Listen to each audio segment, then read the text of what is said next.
Good morning and welcome, everyone. This is the 26th Planning and Housing Committee meeting. We're going to get this underway. I would like to first acknowledge that Ottawa is located on unceded territory of the Algonquin Anishinaabe Nation, whose culture and presence have nurtured and continue to nurture this land. Il est important de souligner que la ville d'Ottawa se trouve sur un territoire non cédé de la nation algonquine Anishinaabe, dont la culture et la présence sont enrichies et continuent d'enrichir ces terres. I'll ask the clerk to do a roll call, please. Councillor Brockington. Here. Councillor Curry. Here. Councillor Dudas. Here. Councillor Johnson. Here. Councillor Kavanaugh. Present. Councillor Kelly. Present. Councillor Kitts. Here. Councillor Lowe. Here. Councillor Tierney. Here. Councillor Troster. Here. Vice Chair Gower. Here. Chair, you have a quorum. Thank you very much, Kelly. I wanted to recognize this morning that this is Charmaine Forgie's last Planning and Housing Committee meeting. Where is Charmaine? Oh, there she is. Charmaine, it is your last Planning and Housing Committee. You served the city of Ottawa for over 30 years. Many of us who sit on council have had the opportunity and the pleasure to work with you on countless stakeholder engagements, legislative reports, and I've underlined this one, searching out answers for residents. I cannot even imagine your inbox, not to mention the questions from those of us sitting around this table. Over her tenure as the PRED BTSS manager since 2016, Charmaine's team has facilitated 1,600 stakeholder events. This dedication to public engagement is exemplified by the 157 formal engagements that were held on the new official plan.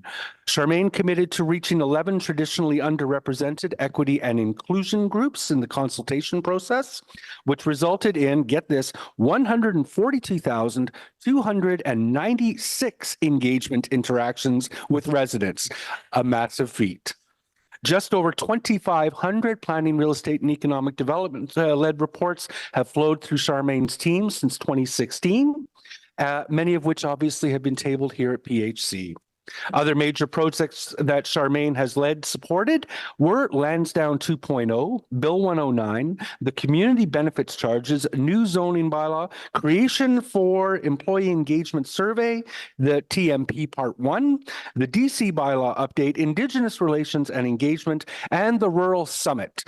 And then there's all the major files she dealt with. Charmaine, you're going to be missed by our residents. You'll be missed by your colleagues in city staff, and you're going to be missed by us as city council. Thank you so much for your service and the best of everything with your retirement. Thank you.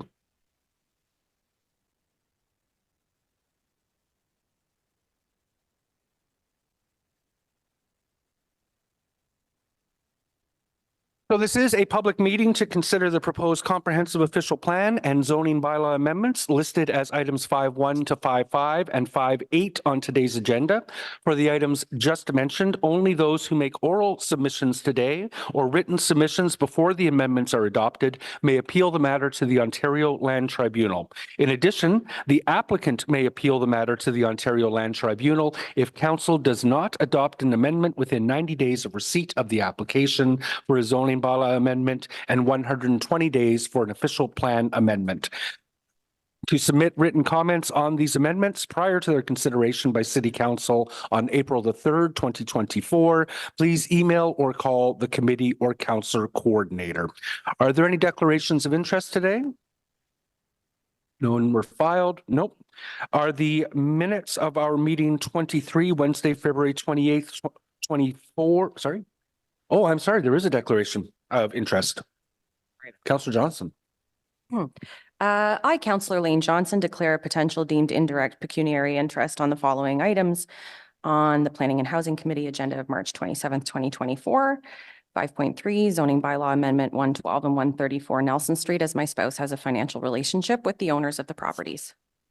Thank you. Thank you very much, Councillor Johnson. So are the minutes of our meeting 23 Wednesday, February 28th, 2024 confirmed? Thank you. We have responses to inquiries on the agenda with respect to national and provincial building code harmonization. We have the various development review applications. If I can get the permission of committee, Ray Sullivan is here with us. He has limited time in which to participate in today's meeting. I'm going to ask the committee if we can move the Pomeroy report up to the top of the agenda so Steve can, Ray can participate in that. Great. Okay, thank you. So 1274 Mary Grove Circle, item 5.1. There are no delegations on this one. The applicant and owner are here to delegate if necessary. Did any members want to see this one held? To Vince Catali and Sasha Patsukovich, if the committee is prepared to carry this, did you still wish to speak? Online? Sure, if necessary, I'm happy to speak on behalf of the client. If necessary. Okay, thank you. So members, is that item carried? Thank you. With respect to 1806 Scott Street, we'll have a presentation on that one. We have a resident who's making a delegation on the item, so we'll hold that. On the item for 112 and 134 Nelson Street, we'll just wait for Councillor Johnson to no longer be at the table. There are no public delegations who want to speak to this item today. We can have a presentation if members feel the need to hold this one. I don't see anyone asking to hold it. To the applicants, Thomas and Lisa, if the committee is prepared to carry this, did you still wish to speak? Thank you. So members, is this item carried? Did Lane try to sway anyone's vote? Significant looks. Thank you. The item on 617 Bank Street, we have a public delegation. And we're going to have a presentation from staff as well. For the item on 5210 and 5220 Innis Road, we don't have any public delegations signed up to speak. We didn't receive any correspondence. Did members wish to receive a presentation from staff on this one? No. To Foten and James Bickett Diamond, if the committee is prepared to carry this, did you still wish to speak? Thank you. Is this item carried? Thank you, members. There is the item on the 2023 Building Code Act. We have a presentation on that. Thank you very much for joining us, John Buck, our Chief Building Official. We'll hold that item. The City of Ottawa's Housing Accelerator Fund, we have a presentation on that, so we'll be holding that item.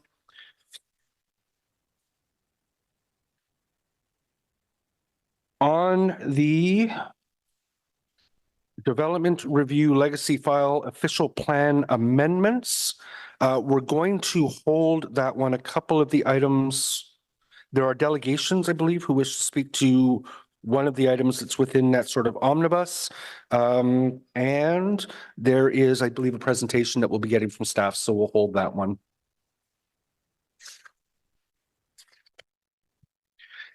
And then there is the loss of affordable rental housing. There's an additional item. Councillor Troster has a motion to waive demolition control for a property at 10 Empress Avenue North. I don't know if any staff are waiting for that one to be cleared, but do you want to present that now? Thanks. Thank you very much. This is just waiver of demolition control for the Dalhousie Co-op because they are redeveloping their property. That the rules of procedure be suspended to consider the following motion to enable the necessary site preparation and soil testing to facilitate the construction of affordable housing. So rules suspended. We're good. Okay. Yeah, suspension. Carried. Okay. Whereas the buildings on the parcel of land known as 10 Empress Avenue North are owned by Dalhousie Nonprofit Housing Cooperative, the owner. And whereas the building located at 10 Empress Avenue North is currently vacant and subject to site plan control and building permit processes. And whereas the site is subject to a demolition control application in the event the owner applies to demolish the buildings before obtaining site plan control approval and issuance of a building permit. And whereas the owner will apply for a zoning bylaw amendment to construct a low-rise apartment building containing affordable dwelling units. And whereas the owner is to conduct further soil testing to satisfy Ministry of Environment requirements and removal of the dwelling will facilitate this. Therefore, be resolved that council waive demolition control approval and allow the owner to proceed directly to demolition of 10 Empress Avenue North via a demolition permit. Do members have any questions? Is that item carried? Carried. Thank you very much, Just members. to be clear, they've already moved out all the tenants into another property and they're redeveloping, which is great. Fantastic. Thank you. Okay, so I'm going to move back to the front of the agenda and thank you very much to committee for the permission to move the loss of affordable housing report to the front of that. So I believe how are we doing that one? That's just going straight to a presentation by who's making the presentation? The initial presentation? Ray and Mike. And Steve. They were listed as individual delegations. I was thinking, no, someone's got to be like, someone's got to start. Winter cycling seasons. I regret it. It was cold. Thank you for joining us, gentlemen. If you want to introduce yourself and launch into your presentation, we are in your hands. Good morning, everyone. I've been told by Ray to introduce everyone. So no, thank you for the opportunity to speak to you this morning about the loss of affordable rental housing. With me is Ray Sullivan, Executive Director of the Canadian Housing Renewal Association, and Steve Pomeroy, a professor with McMaster and Carleton and a board member of the Ottawa Community Land Trust. My name is Mike with the Land Trust. I'm going to turn it to Ray to open the presentation, followed by Steve, and I'll offer some closing remarks. Thanks. Thanks, Mike. And thank you very much for the opportunity to speak to you here today.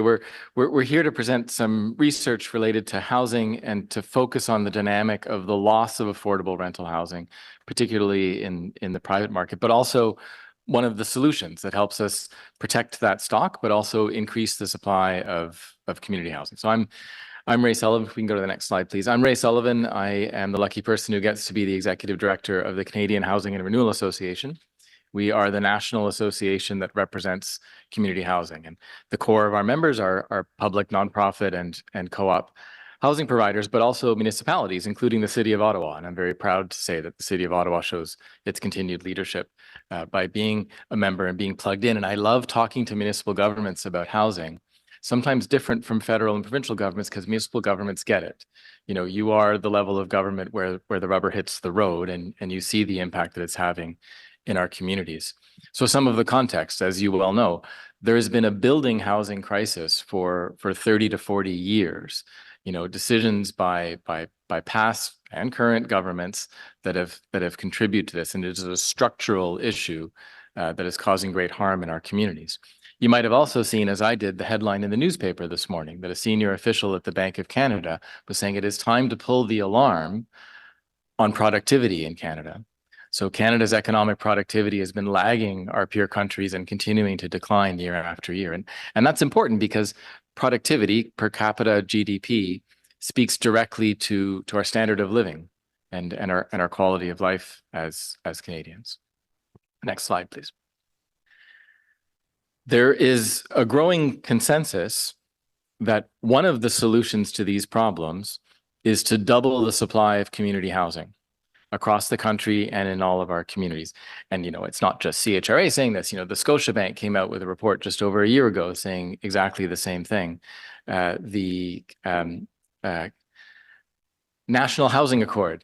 The slide is so high. I have to look way up there. It's not good for my bifocals. The National Housing Accord, which is a partnership of for-profit, private industry developers and property owners and nonprofit and academic voices, came out with exactly the same recommendation just a few months ago. Next slide, please. And why? Because we're falling behind. So Canada's supply of community housing is about half of the OECD average, about 4.5 to 3.5% across the country. This didn't used to be the case. If you go back to the late 80s and early 1990s, we were at least at par with the OECD average at 7 or 8%. And we've been falling behind. Next slide. The case is the same in Ontario. Fortunately, in Ontario, our supply of community housing is a tiny bit higher than it is at the national average. And in Ottawa, it's about 5.5% of total housing stock. That's small. And I'm worried that it's a shrinking proportion as well. If you go back to those years when the supply was higher, in the 1970s, in the 1980s, there were federal and provincial programs that helped municipalities, nonprofits, and co-ops to purchase existing market rental housing, stabilize those rents, protect those tenancies. You know, if you look at the stock of CCOC, where I used to work, of Ottawa Community Housing and the former City Living, a lot of those properties were purchased in that area from the broader rental market. Next slide. So I wanted to link those two contexts that I mentioned before, the housing crisis and our lagging productivity in the Canadian economy. But I'm not smart enough to do that myself, so I had to hire some really smart economists to do that. So we engaged the economists at Deloitte Canada, and we asked them the question, what is the relationship between the supply of community housing and economic productivity? Next slide. And when they came back with their preliminary results, they said, you know, there's like a if we were to just increase to the OECD average, just to 7% of market share for community housing, it would improve productivity by 5.7 to 9.3%. And I'm not a smart economist. So I asked them, like, is that a lot? They were like, that's huge. You know, we look at the declining productivity, being able to reverse that with that amount from a single sector of the economy is a significant impact. And the impact to the economy in terms of the improved efficiency is between $67 and $136 billion every year for maintaining that level of community housing. Next slide. And this isn't the economic impact from construction. This is an impact from the improvement to the economy, the improvement to the efficiency of the economy by having a greater supply of community housing. And I think it's really important, as an aside, that we measure the supply of community housing not in terms of the number of units, but in the percentage of units. You know, there's a broad consensus that we need to increase the supply of housing across the board, and we need to make sure that we're not losing the share that is community housing. So as I said, again, in Ottawa, it's about 5% of housing stock that is community housing. The city of Ottawa has a goal of 500 units per year. That's actually just holding the line. If you look at the overall housing starts of 7,000 to 8,000 per year. So failing to meet that 500 units per year means we're actually losing market share in terms of community housing. And I don't think anyone would agree that we want less of a proportion of community housing in the economy. Next slide.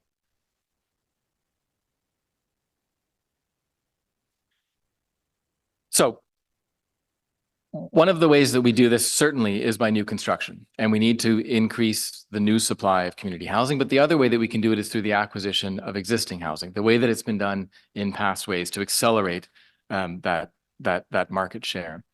It is cheaper, it is less risky. At the federal level, we've been working very hard with partners to create the Canadian Housing Acquisition Fund. So a new national nonprofit that will take advantage of private capital impact investment and government investment to help nonprofits and municipalities purchase existing rental housing, protect those tenancies, and stabilize those rents. We know that we can boost productivity. We know that we can stabilize and reverse the housing crisis by increasing the supply of community housing. And we're going to present one of the options to you for doing that today. Thanks. On, if we can get the next set of slides up. So I'm Steve Pomeroy. I'm a long-time housing policy researcher and associated both with Carleton and McMaster University. And I'm going to sort of briefly cover some of the research we did last year, looking at the issue of next slide, please. The issue of the erosion of the existing privately owned rental stock. Next slide. One of the, as Ray is implied, and as you all know, there is a strong fixation on the issue of supply. We've heard the Minister of Finance, Chrystia Freeland, talk about supply as the solution to our housing crisis. I think that overlooks the fact that while we may be adding supply, and certainly in Ottawa, we for 20 years, from the mid-90s to 2016, we built less than 400 rental units a year. We've quadrupled or 5 times that amount to almost 2,000 average in the last 5 years, and pushing almost close to 3,000 units in the last couple of years of rental housing. But those new rental units that are coming on the market are coming on the market at 148% of the average market rent. So yes, we're getting supply, but we're not getting affordability.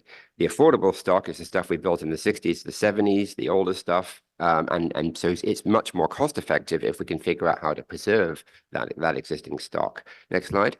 In the report, which was initially a national report, I'm just giving you the Ottawa slice.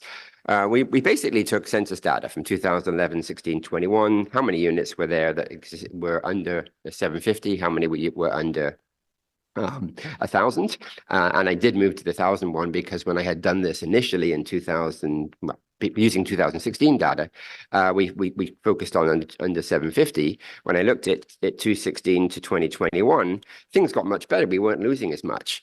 That's because there wasn't much left to lose. So we basically raised the bar to the 1,000 level, and it's just convenient. Those are the boundaries the stats can use this for rent ranges. But 750 is very close to minimum wage, $15 an hour, 30,000 a year, $750 at 30% of income, and then 1,000 just slightly above that. And when we talk about loss, what we're talking about is the change between census period and the number of units in each of those rent ranges. So it's not absolute loss in all cases. Some cases it is. We demolish buildings and those units are absolutely lost. Most of it, the units still exist, but they exist at higher rents. And so that they've moved out of the affordable range. We don't know, breaking that down, what proportion of those higher rents are things that are due to evictions, renovictions, those types of things, versus just natural turnover. And I think most of it probably is more likely to be natural turnover. So next slide just shows us a glimpse of the loss that we've seen over the decade. The orange is the number of units between 750 and 1,000, and those under 750 are the blue. So we haven't lost as much of the under 750, huge amount of the stuff under 1,000. And just by comparison, for Gatineau, which we all know is a relatively more affordable market, there when the units have moved out of the under 750 range, they've jumped up into the next range and they're still there in the 750 to 1,000. So actually we see a positive growth on the Gatineau side in that 750 to 1,000. In Ottawa, we've continued. They jumped right over the 1,000 and they're up above that now and much less affordable. So that we're losing those at a very significant rate. And this, if we look then at the next slide, where we compare how many units are we losing to what are we actually adding? And this is using data from CMHC on the completed number of units built under the various federal, provincial affordable housing programs. This includes Action Ottawa and the Ottawa case. Over that decade, almost 1,000 units were completed. If we compare that to the number that we lost, we're losing 31 units for every new one we build. So, and it costs a lot to build new. If we're not looking over our shoulder, we're basically undoing all of our good work in terms of the investment. Next slide. And this is basically just a comparison of the cost of building new and how much capital grant you need to build a new unit, and the rent that's looking sort of across the spectrum from deeply affordable through to intermediate market rent. And I've kind of highlighted there the below 80% of average market rent, which is generally the benchmark that the city is using. And it's $200,000 a unit less to acquire existing properties than it is to build new. Now, I'm not saying we shouldn't build new, but if we can actually find properties that we can acquire, we can actually stretch our budget further and achieve the same objective of getting to the same rent levels with much less expenditure. And so most municipalities to date and provincial and federal programs have focused exclusively on building new. In fact, the National Housing Strategy doesn't have a single program that supports acquisition. And that's why we've been actively lobbying the federal government to actually create an acquisition funding stream within the National Housing Strategy, as Ray suggested, and we're relatively hopeful that we'll see something in the budget later on in April on that. Last slide. So the question then is, okay, this is all great research, great data. So what? What are we going to do about it? And I think there are a number of things we can do. One is to assist nonprofits to buy, because nonprofits don't have a lot of cash in their pockets. If you're buying an existing property, we can borrow against the rent revenues that are being generated from that property. That still leaves a gap of roughly 35% of the cost at sort of your 80% of average market rent level. I'm on the board of the Ottawa Community Land Trust. We bought a property that's only 60% of the average market rent. So we needed deeper capital, and we were very appreciative to Councillor Lipa for helping us with filling that gap. The other is to provide rental assistance, rental allowances, housing allowances to folks so they can actually afford the housing they're already living in. Because if we can help somebody stay where they already are, one of the key issues, the reasons we're seeing these big increases in rents is vacancy decontrol. And someone's in a unit for 8-10 years, the rent's $900, they move out, the land in the market's pressures there because of strong population growth, and the rent now could be $1,800, boom, $900 increase. If that person stays in that unit, we preserve their affordability, and we don't create this cascading effect of higher rents across the system. So it can be an effective thing. Some folks will say if we give people housing allowances, we're just putting money in the pockets of landlords and inflating rents. Rents are going up anyway. I don't think we should penalize poor people for the way the market works. So we should be looking at that particular approach. We're not seeing we haven't got a lot of data, and I'd be interested in talking to your planning folks on some of the demolition data. I don't think we're losing an awful lot of the older rental stock to redevelopment, but I think to protect it, we should consider bringing in a rental replacement bylaw, as a number of municipalities have done. Bill 23 did threaten to remove that provision, which is being used in Toronto and a couple of the municipalities, but they haven't enacted that. And I think a case can be made to the province that it would be stupid to bring in prohibit rental replacement bylaws when in fact this is exactly what we need to preserve that existing stock. And finally, a tough political one for the politicians that control this, which would be the province, reviewing rent regulation. Vacancy decontrol is the cause of this problem.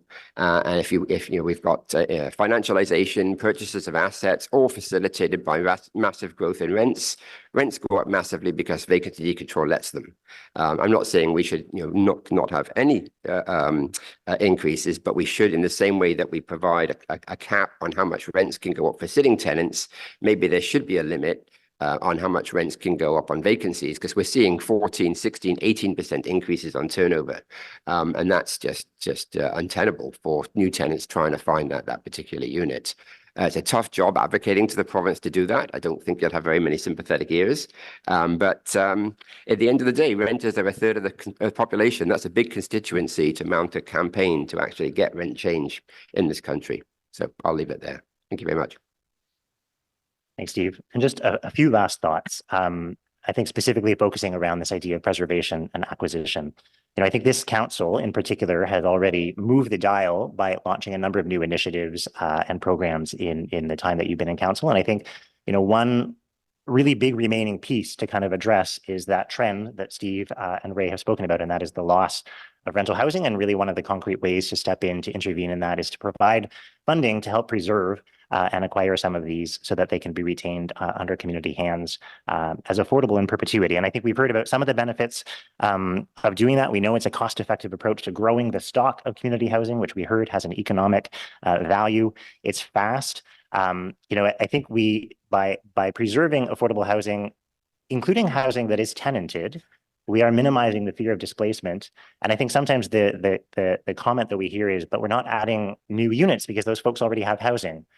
But that preventing that fear of displacement is significant, and those units do turn over. We bought a 6-unit apartment building, and already one of those units has turned over.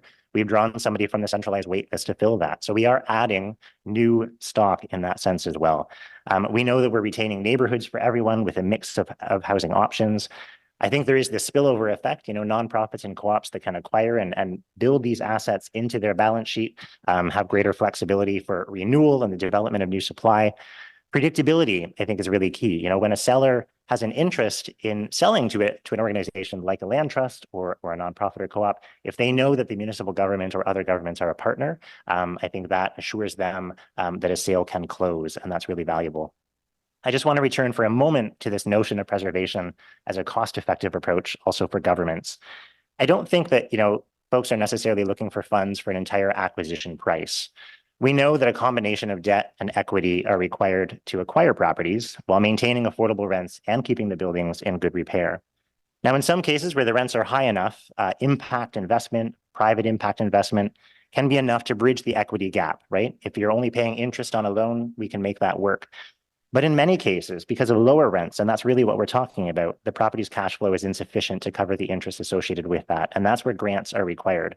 Grant funding can fill that gap between what a nonprofit like our land trust or other nonprofits can pay for a property and what the market asks. So what we're really looking for here is, public funding that buys deeper affordability. It's targeted funding for deeper affordability.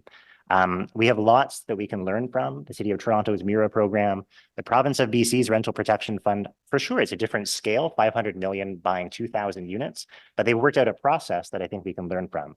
The City of Hamilton has made acquisitions one of their core pillars as they develop their housing roadmap. Just last week, the Regional Council in the Regional Municipality of Waterloo mandated or directed staff to flesh out an acquisition policy for the region of Waterloo.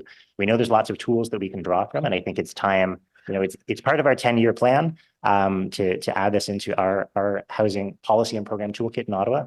I think the sector is here to work with you, draw on our learnings and insights, but we would really love for the city to be a partner with an acquisition preservation framework moving towards funding as well. So I'll leave it there. Thanks very much. Thank you very much, Mike. Thank you very much for the presentation. I think it's useful for us to receive these kinds of statistics from the sector from time to time. I think I'm hearing my headphones. So what I'm going to propose to do, just for members' information, we have 4 public delegations who have signed up to speak to this item. But what I'd like to do is give members the opportunity to pose questions of Steve, Mike, and Ray now, and then we can move on to the public delegations portion, if that's okay. So the first hand up is that of Councillor Chosters. Thank you so much, Chair, and thank you to all 3 of you for coming. As you know, I'm a big supporter of housing acquisition. It's an issue I door knocked on, and that was an issue that really resonated with people when the loss was 7-1. So when I heard the loss was 31-1, that was a punch in the gut, and it's certainly what we're seeing in Centertown. I agree with you. If anyone from the province is listening, we need vacancy control. Vacancy decontrol is the #1 issue here. But it's also the leading reason for renovictions, particularly in my ward, but all over the city. And just to let you know, the profile of the kind of person that we're seeing frequently renovicted are seniors, very often senior women who have been tenants for a very long time in a particular apartment. And then they're getting N13 notices for really absurd reasons. And there's no checks and balances in place to ensure that the landlord is actually intending to do a renovation that really justified making the tenant move out of the apartment. So I know that Councillor Plante has something coming in terms of a notice of motion on acquisition. So I'll leave that to her. I'm just wondering if you have had any opportunity to take a look at the recent suite of housing loss prevention initiatives in Hamilton, specifically their relatively new renovation bylaw. And if you have any feedback on how that might help mitigate housing loss in Ottawa. The reason I ask is because, the province has created a huge problem and we need to push up the chain for vacancy control. But in the meantime, I think we're struggling to find what the tools could be that we could create as a municipality to help. Speak briefly to that. I've been assisting the City of Hamilton in developing their housing sustainable investment roadmap, and so they've mapped out a number of strategies, including the one that you've referenced, as well as we're now working on a specific acquisition framework for Hamilton as well, so they can facilitate and work. The Hamilton Community Foundation is actively involved in investing in some of these acquisitions, and it's sort of trying to figure out what's the last piece of the puzzle that the city could contribute to. The policy is very new, so how it's going to work remains to be seen. So it's sort of testing the waters to some extent.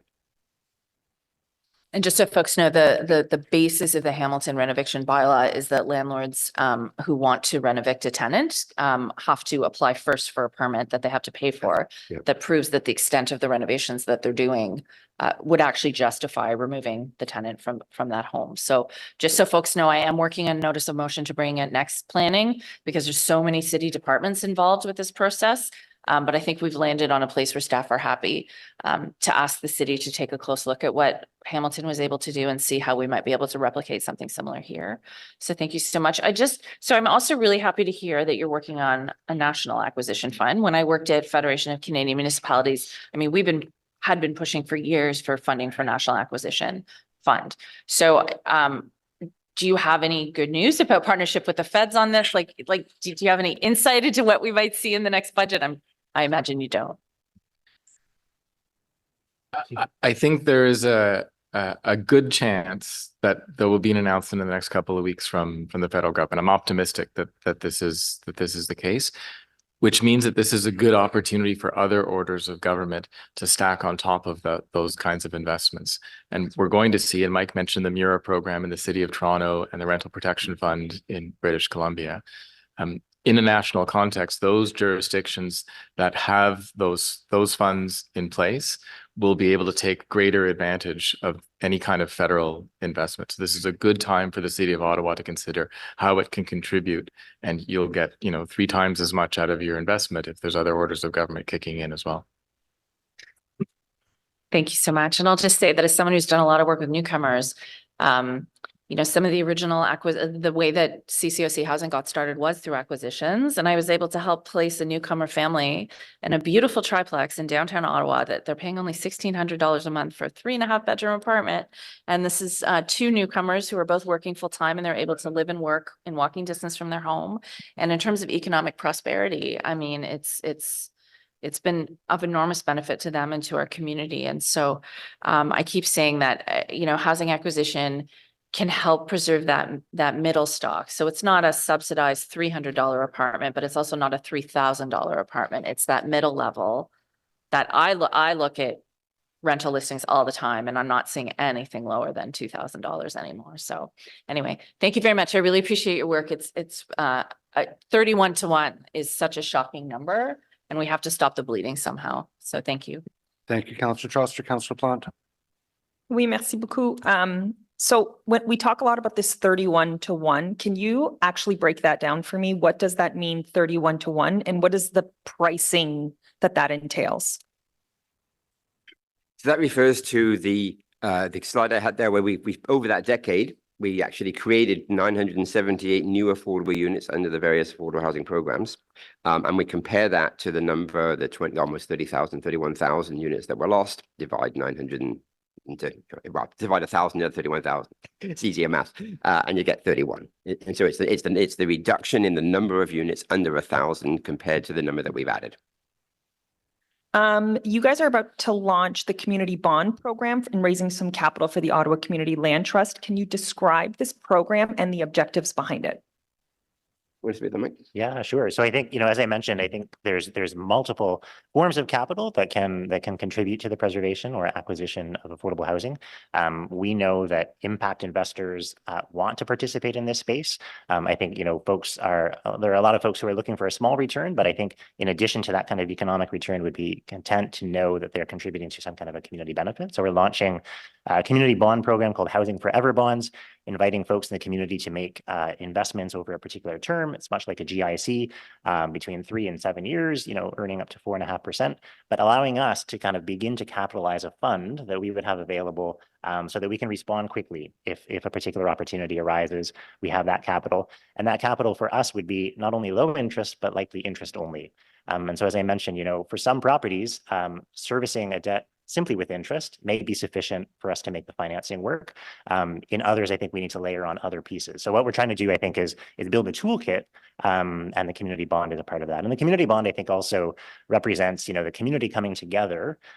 Perhaps, none of us as individuals or organizations can solve this alone, but we're trying to layer in different pieces. Thank you. Especially in the area of Vanier in my ward, I have a lot of these 3-story walk-ups that have been in the same family for 50 years and has this sort of affordable housing in it. And they're now getting sold. The children have moved away and they live in Toronto, Vancouver. And so I hear all the time about people who've been living there 15 plus years. And now their rents are doubling or tripling as they get sold to some larger property managers. So what do you think the merits would be if the City of Ottawa would have an acquisition fund? It could accept federal funding for the program. What do you think the benefit of that would be?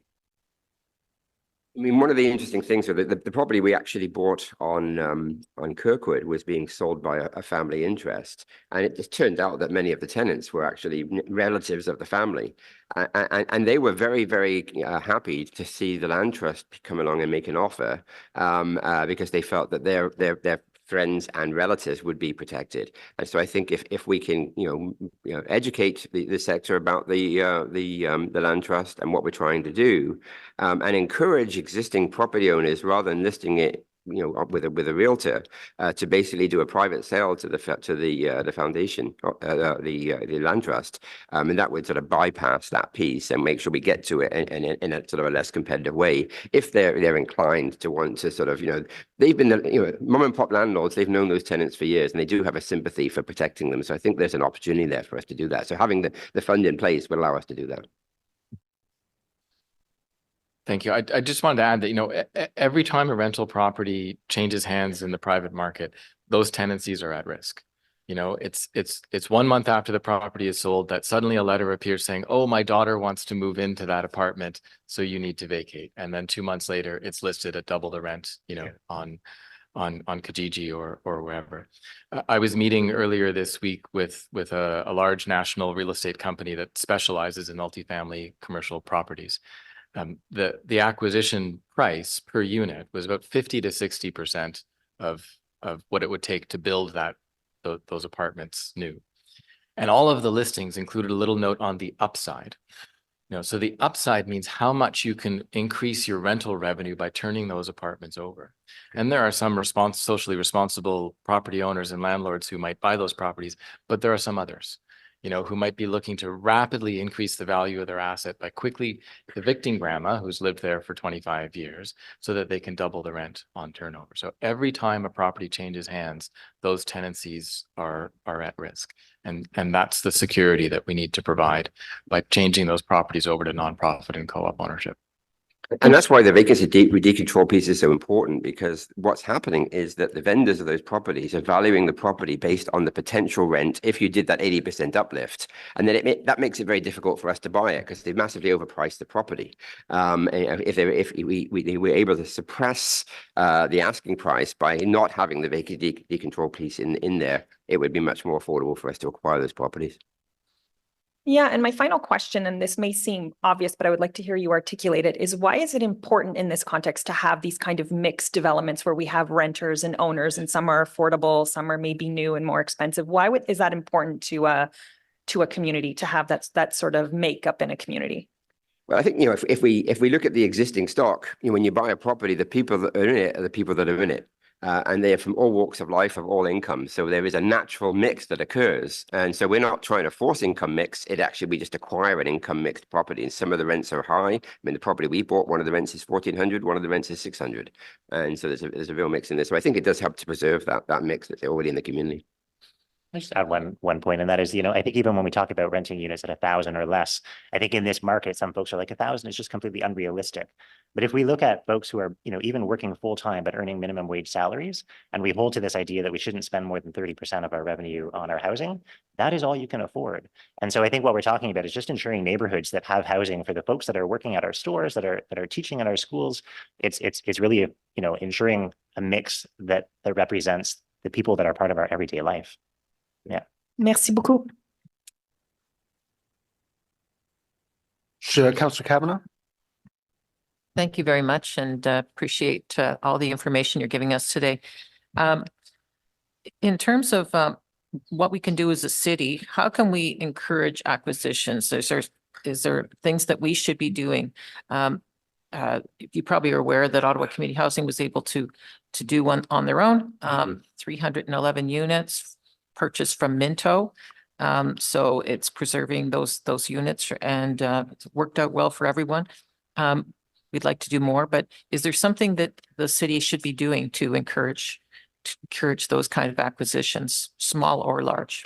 Yeah, I think on that particular one, well, you would know being the chair, but I think the cupboard's now bare. Having spent the equity you had to purchase that asset, you can't buy another one. So if we had a city program that was facilitating that kind of purchase, if we can partner that up with what we expect to be a new federal fund that could then replenish that fund, you get your $8 million back. They can then use that to purchase the next property. So it's creating that ecosystem where the federal program, the city program are working in harmony to enable that kind of stuff to be a continuing turnover of the equity that we're creating so that we can reinvest it again in another property. I think there's enough properties out there to purchase. There's lots. Oh, okay, because, I wonder, the argument that is used in terms of making the housing market better is just build more. And not about affordable, but just build more and the price will come down. Can you give me your thoughts on that?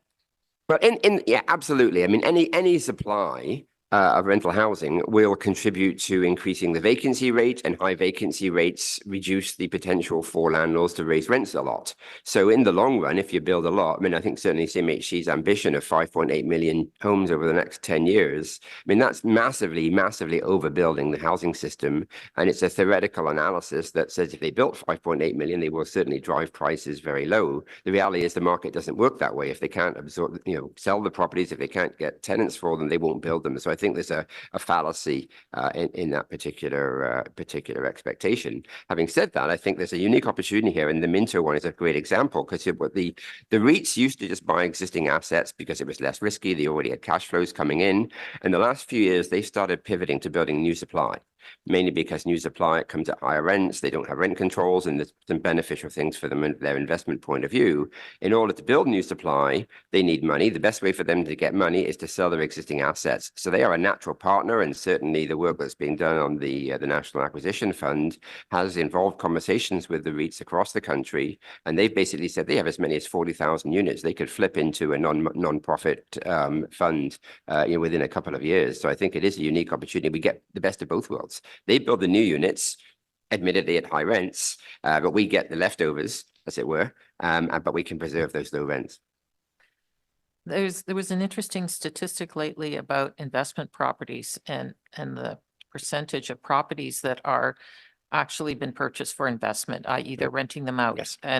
And you can't help but see the connection in terms of upping the rents because this is somebody's maybe retirement fund or something. And I'm seeing it everywhere. And I think it was like 40% for condos and it's 23% overall, and 27% for houses. That concerns me. It's means that they're not on the market for purchasing for families or people who are planning to live there for long term. How can you push back against that kind of pattern? It's a tricky one, but I mean, I think the market is the market, and we have seen a lot of amateur investors purchase those properties because they saw house prices going up by 20% a year in 2021, 2022. I think that dynamic has now changed, and the capital appreciation, we saw prices go down. Those folks are not making money from the rents. They're making money on the asset appreciating. If the asset's not appreciating, I think there'll be less interest in doing that. So I think we will see a slowing down of that amateur investor coming into the market. Many of them bought those properties on the homeowner equity line of credit at a variable rate. They're getting burned now with the high interest rates, and we are seeing the release of some of those properties on the market. So there might be some blood on the streets, which is not necessarily a bad thing. Yeah, and I'm finding a lot of them were Airbnbs, et cetera, as well. No, thank you very much. Thank you. Thank you very much, Councillor Kavanagh. Councillor Menard was next on the list, but lost his place. Councillor Gower has agreed to let him go first. Well, thanks very much, Chair Leeper, and thanks to Steve, Ray, and Mike, and to yourself, Chair Leeper, for ensuring this item comes forward. Really interesting presentation. I wanted to start with the multi-unit residential acquisition program that's been launched in Toronto in 2021. I'm just wondering your analysis of the success of that program, how that's gone, if that's something that we should be looking at replicating here in Ottawa. I mean, I think a number of us might have points on that, but I think it has been wildly successful. I think it was originally capitalized with, well, it was originally piloted, right, with similar to what we've done here in Ottawa, with a couple of councillors allocating some Section 37 contributions. And I think through that, helped build out what that policy for the MURA program should look like. I know that in the first year, I think it was either a 10 or a 20 million allocation. I think that Mayor Chow has committed to growing that over time. I know that it's been, there's the potential for it to be oversubscribed. I think there's a lot more land trusts, nonprofits and co-ops that have been applying for that. I apologize, I can provide you the numbers after, but I think that in the first 2 years of the program, they've saved somewhere between 200 and 300 units of affordable rental housing. And so that cost per unit, they've worked out a fairly standardized approach. Of course, the market in Toronto is a little bit different. I think the city is allocating 200,000 for an apartment and 150,000 to preserve a room and a rooming house.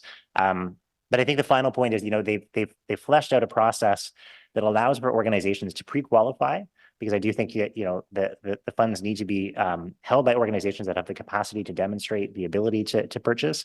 And then once they're pre-qualified, when properties become available, the city turns around that funding quite quickly in adherence to real estate timelines. So yeah, I would say a successful program. I think that the funding level would be something that we, through conversation here in Ottawa, vis-a-vis the Ottawa market, would flesh out allocations that make sense in this market.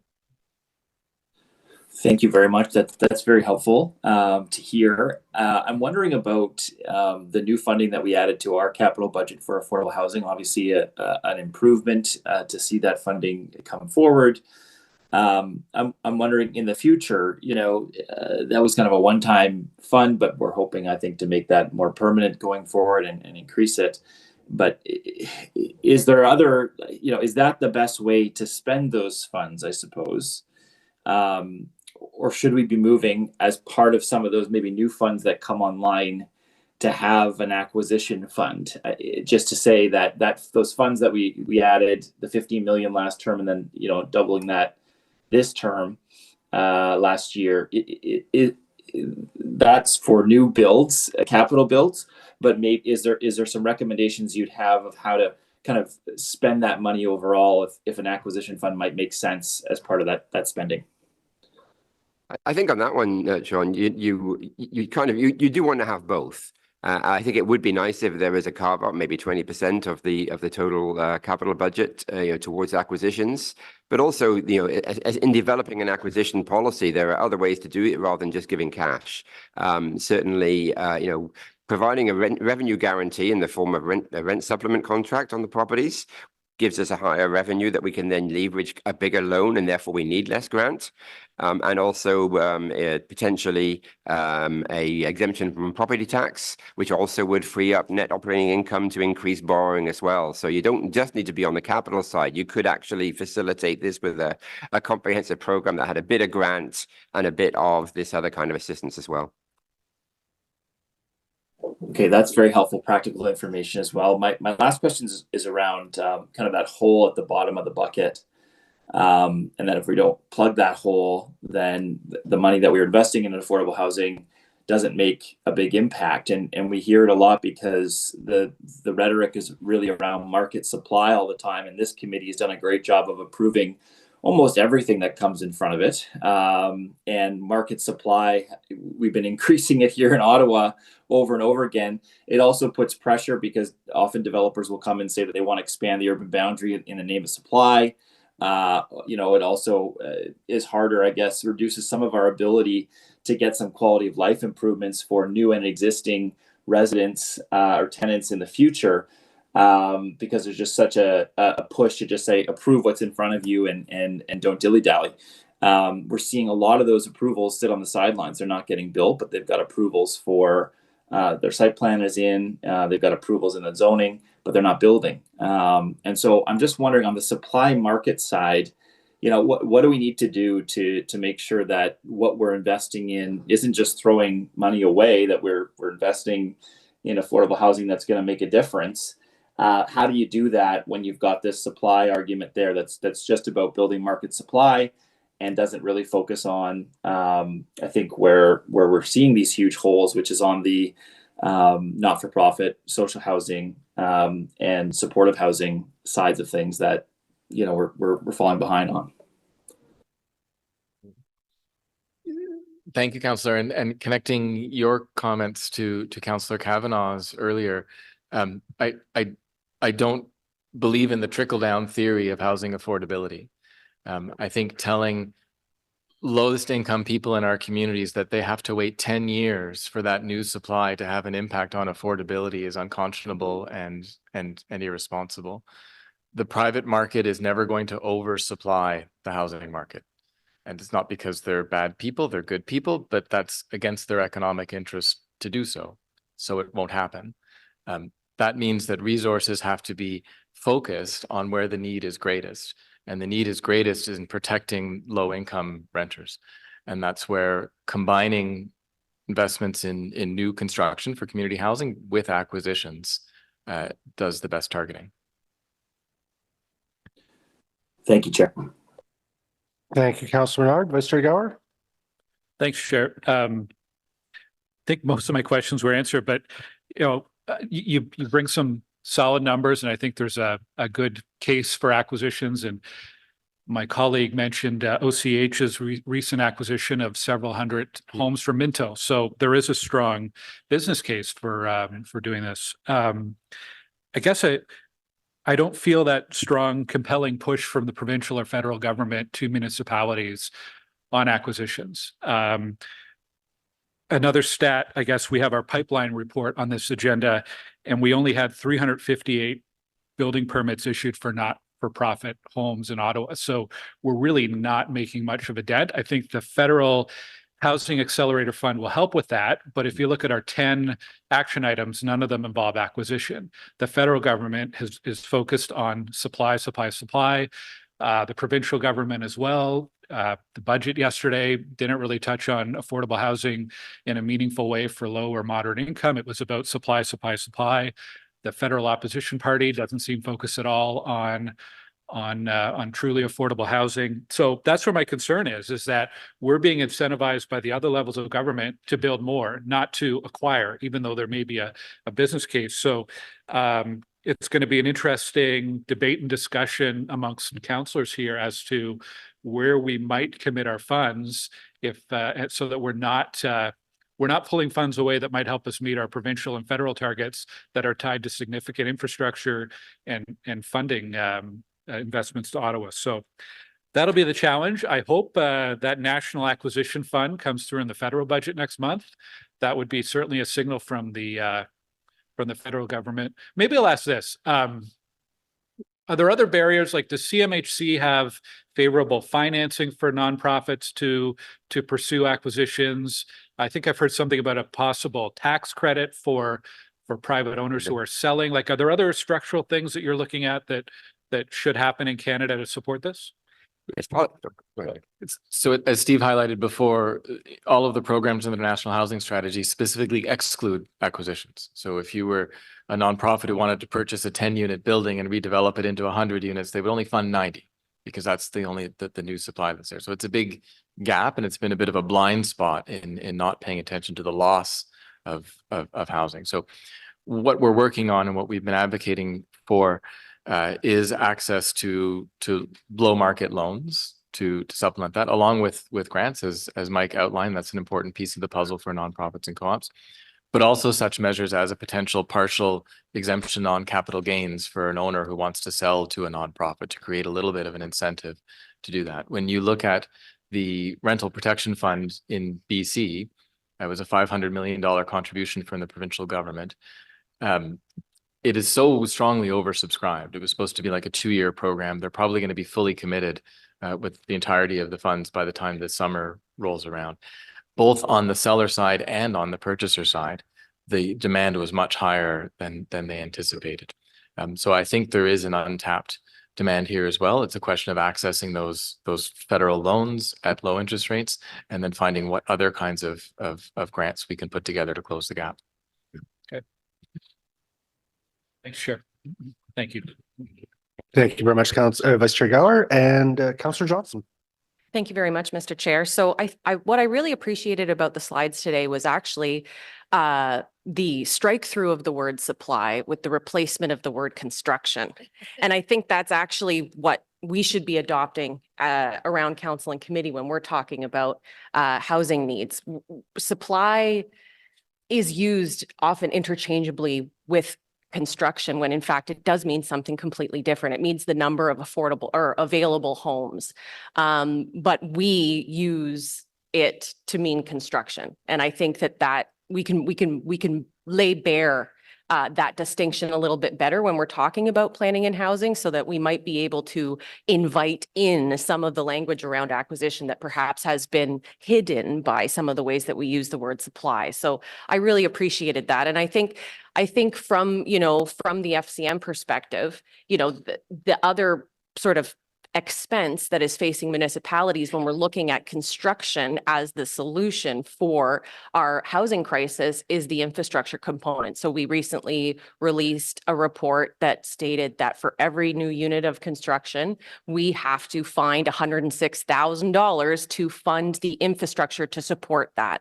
When we look at acquisition and what is available to us, we already have the infrastructure in place. So there is a cost savings on that front as well, to look at how we can increase supply through acquisition versus new construction.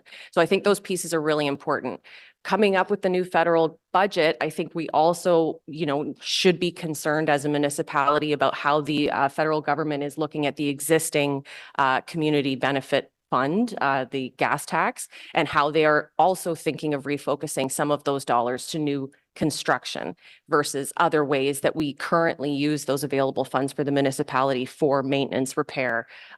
There's a lot of different ways that we are focusing exclusively on construction that I think are short-sighted in the way that municipalities are currently constrained with our finances. We cannot do construction in the way that we're being demanded to do without additional funds, either through infrastructure or by increasing a sales percentage tax on other ways of increasing some of our revenues.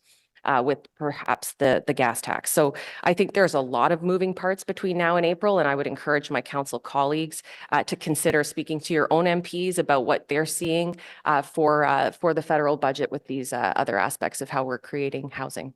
Thank you. Thank you very much, Councillor Johnson. Gentlemen, I don't see any further questions for you. Thank you very much. This has been enlightening, and it's good to put our heads up every now and then and take a look at some of these big picture issues. And I know there will be further discussions to come. So members, there are 4 remaining public delegations. We'll hear from those and have the opportunity to ask questions. And I will just gently remind members that there are development review items as well coming up for which members of the public are waiting to delegate. So the first, unfortunately, Katie Burkholder Harris. I know we always have lots of questions for Katie. Katie, are you prepared to delegate? Oh, is she here?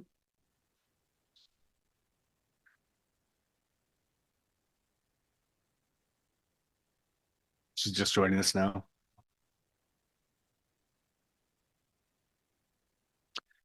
Good morning, Katie. Good morning. I'm actually in the land of the Rental Protection Fund visiting family. So I'm here by Zoom this morning, but thank you so much for having me. And it's wonderful to have this table as a councilor's report and just having the space for Mike and Ray and Steve to really share the nitty-gritty of what's happening in terms of acquisitions and the potential that's here to really increase our nonprofit housing stock. So in January of this year, the average price for a 1-bedroom apartment in Canada cost about $2,200 a month, a 10% increase since last year. Ottawa's number is very close at $2,000 a month, which was a 4% increase. A recent report on renovations in Ottawa that I'm sure many of you are familiar showed a 545% increase in the number of N13s issued to tenants in the past 5 years. These reflect the termination of tenancies due to significant renovations or demolitions. And obviously many councillors are seeing this in your own ward. And I think the type of people this is affecting is also really important to note. At the same time, we've seen a significant increase in the amount of homelessness in our community, with 2023 marking the highest numbers on record in our shelter system. These realities are connected. Council and staff are scrambling to meet this challenge with transitional housing options and more shelter spaces. But despite best efforts, we are navigating a rental market that does not meet the needs of our community. even for middle income earners at this point, as many of you have spoken to. Our shelters are full of people unable to find an affordable home who in many cases just need affordable housing. Without people being able to access this, they get stuck, they increase the number of folks in the shelter past the breaking point, and our overwhelmed system also means that those with greater needs who do need additional supports are not able to get it. With the current homelessness crisis, rising rental costs, a lack of both rent and vacancy control, and the increasingly lucrative rental market that we find ourselves in, the need for a nonprofit housing acquisition strategy is more critical than ever. The only kind of housing at this stage in our housing crisis that can guarantee that kind of permanent affordability and protection for tenants, especially in the middle and low income range of the income spectrum, is nonprofit. As you've heard in today's presentation, experts agree Canada does need to double its nonprofit stock by 2030 to begin to get a handle on the broader housing crisis. The value for doing this obviously goes far beyond preventing and responding to homelessness. As the CHRA report shows, doubling our nonprofit stock has a significant impact on our economy. When your housing only costs 30% of your income, you have disposable income to reinvest in your community. It means that local businesses can hire enough staff because people can afford to live in the city they work. It creates more balanced neighborhoods. It gives people breathing room to upskill, go back to school, start a business, because they're not afraid of losing their home due to less income and rising housing costs. As Ray spoke to, investing in nonprofit housing at scale could boost our productivity in Canada between 5 to 9%. There are few social programs or business subsidies that could drive that level of growth. The cheapest, fastest way to protect affordable housing is to convert it to nonprofit. Unit prices are less costly at $300,000 a door versus $500,000 a door. The timing for conversion is far faster, and there's a guarantee of permanent affordability. Those units will no longer be at risk of speculation. And I know there was talk of how big the investment market is, and since 2020, our investment market has gone from 20 to 30% of the ownership market, reflecting investors. That is a significant leap. In addition to this council naming affordable housing as a top priority for this term, the 10-year plan on housing and homelessness names the preservation of existing affordable stock as the very first priority under the Everyone Has a Home pillar.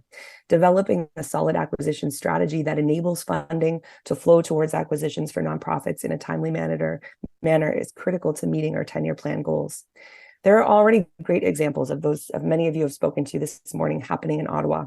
The recent Ottawa Community Housing purchase in Nepean, the Ottawa Land Trust, even the Ottawa Mission, they're all buying homes simply to stop this loss of existing affordable housing, knowing that without this kind of intervention, we will see homelessness rise. However, we need a comprehensive strategy to ensure that we have the most impact. Other levels of government are signaling that this idea is gaining traction. Will we be ready to best leverage funding for nonprofit acquisition? During the 2022 campaign, the Alliance launched the Starts With Home campaign. One of our key pillars was to stop the loss of affordable housing. A nonprofit housing acquisition strategy is one of the 6 critical actions we recommended that needs to be taken. In addition to the Ottawa data, which shows that 31-to-1 loss, a number I know we're all alarmed by, Steve's national level data also shows that cities known for being the most expensive are not really losing affordable units anymore. That's because there are none left. Ottawa's losing at a rapid pace, but in part it's because there is still affordable housing to be lost. We have an opportunity to ensure that we stop the loss of our critical existing affordable housing and convert it to permanent affordability. It requires us to move quickly before the opportunity passes us by. I urge you to include and rapidly implement a nonprofit housing acquisition strategy. Thank you. Katie, thank you for your comments. Excellent as always. I'm just taking a look to see if members have any questions for you. Councillor Kavanaugh. Thank you, Chair. And thank you so much, Katie, as always. You were talking about investment housing. Did you say it was going up to 30%? Yeah, the broader number from 2020, in 2020, about 20% of the market in home ownership was owned by investors. And a recent report from rentals.ca actually showed that by January 2024, it had gone up to 30%. So it's a 50% increase in a very short period of time. Yeah, I feel like we're... Oh, sorry, go ahead. I feel like we're in competition, that nonprofit sector's in competition with investors. Is that kind of the case? Like where people are buying it up for investment? it's legitimate, it's legal, but it's just that the scale of it is so large that it's taking housing out of the Yeah, market. and it's interesting. It's a great point. I think that there's more and more opportunities to work with the private market. And I certainly in my conversations, with Gobo, with other developers, there's a growing recognition that the private market can't solve the housing and homelessness crisis. There's a lane, there's a role absolutely critical for the private market to grow private stock for sure. But just a recognition that low income housing and even sometimes middle income housing, as we're starting to see, is just not going to be covered by what the private market, according to their business model, is going to be able to make. So I would frame it less as a competition as much as we all need to find our lane and do that really well and scale up housing in that area. And so I do think there's a growing understanding of that from private market investors. And so it's figuring out what does that look like. And I think acquisitions, to Stephen and Ray and Mike's point, is actually a really good area to look at doing that with, because people want to sell, especially the REITs, they want to sell their assets. Yeah, thank you.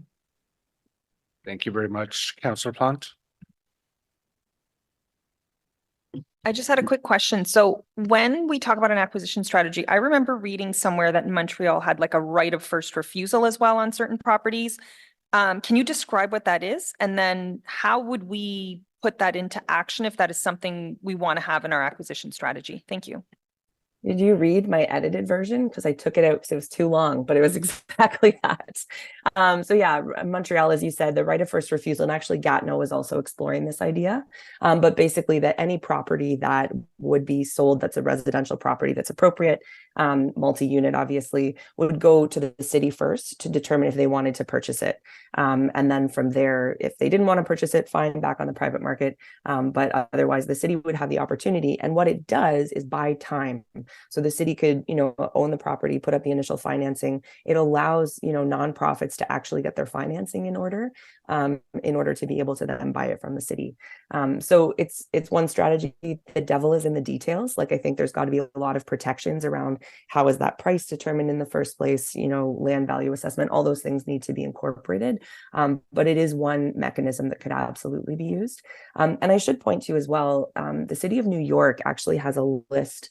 I don't know if you call it like a risk list or a properties at risk list, but they basically have a red, yellow, and green lights for each property around the city that is likely to be turned over.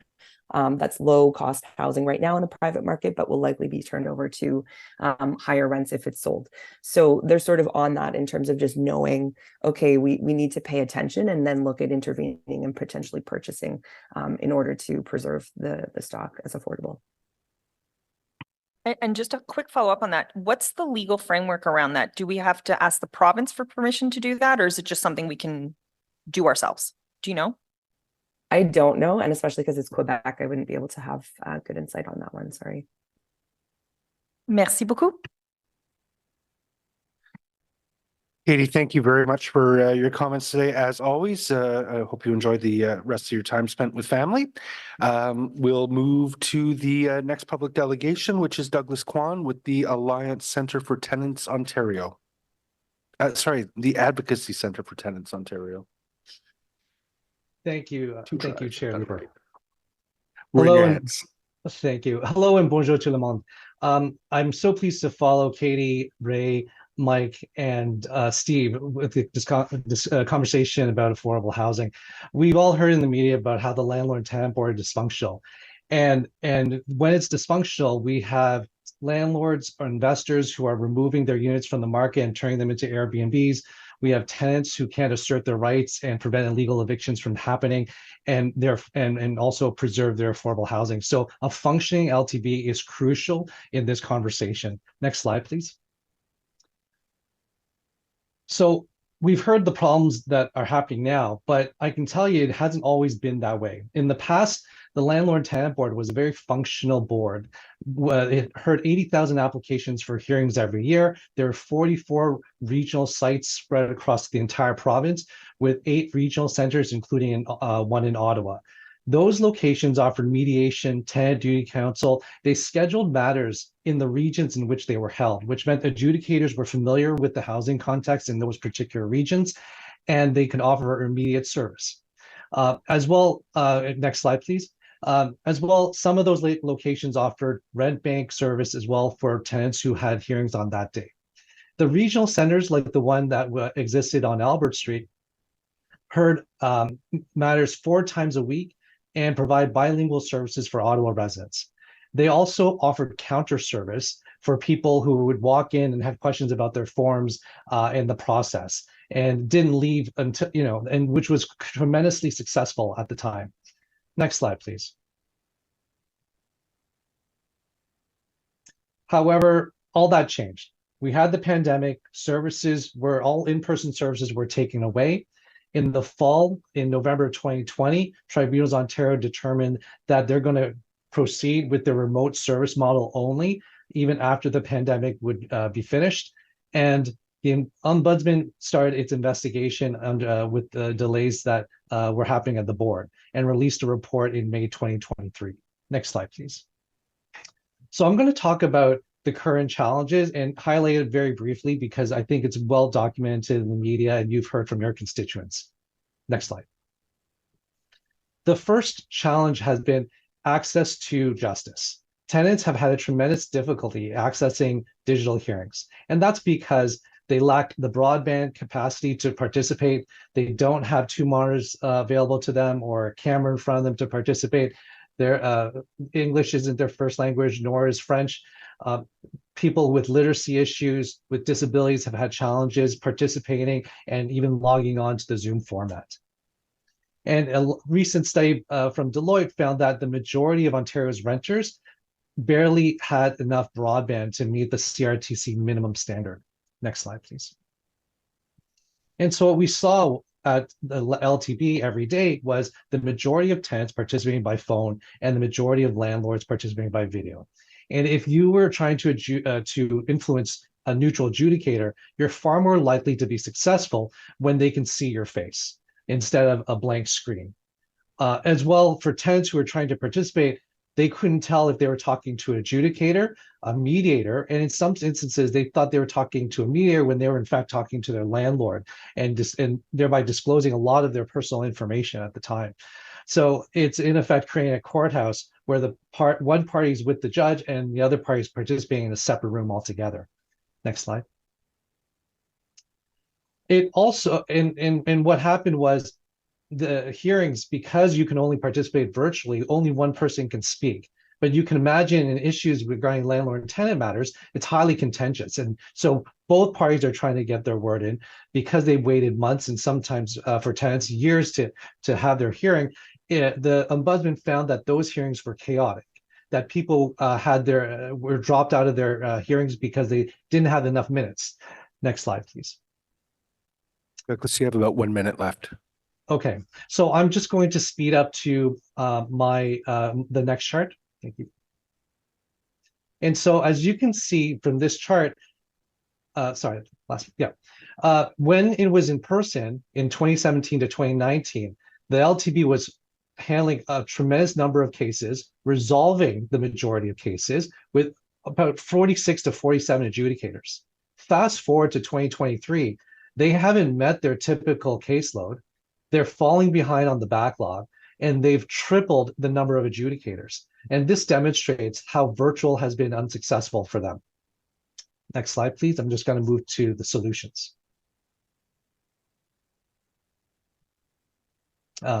Keep on going. Thank you. And next slide. Next slide, please. Okay. So the solutions at hand are introducing in-person hearings again. Remove those barriers, because when someone said, it's a lot easier to provide someone with information saying that your hearing is at the church or the Legion Hall, as opposed to giving them a random alphanumeric code in order to participate. Also, when they were in person, you could have hallway conversations between the landlords and tenants that were successful in resolving about a third of all applications before they even went to the adjudicator. So that helped reduce the backlog. As I said earlier, Zoom hearings, only one person can talk. So that prevents actual conversations from happening. Next slide, please. We also think Douglas, if I could ask you to wrap up, you are out of time. Thank you. Next slide, please. We also think that the Albert Street location should be opened up for Ottawa residents. And here's a snapshot of what regional scheduling was able to do. In Ottawa, you could get your hearing heard in 29.6 days in 2018. And right now, matters are heard provincially. So hearings are scheduled from Windsor to Thunder Bay in Ottawa, all mixed together without any regional focus at all. So we're asking, next slide, please. So we're asking the city to work alongside your sister municipalities such as Chatham-Kent, Toronto, Brampton, Mississauga, and write an advocacy letter to the province to fix the LTB. Because when it comes to this issue, both landlords and tenants agree that it's dysfunctional and it needs urgent action. Thank you.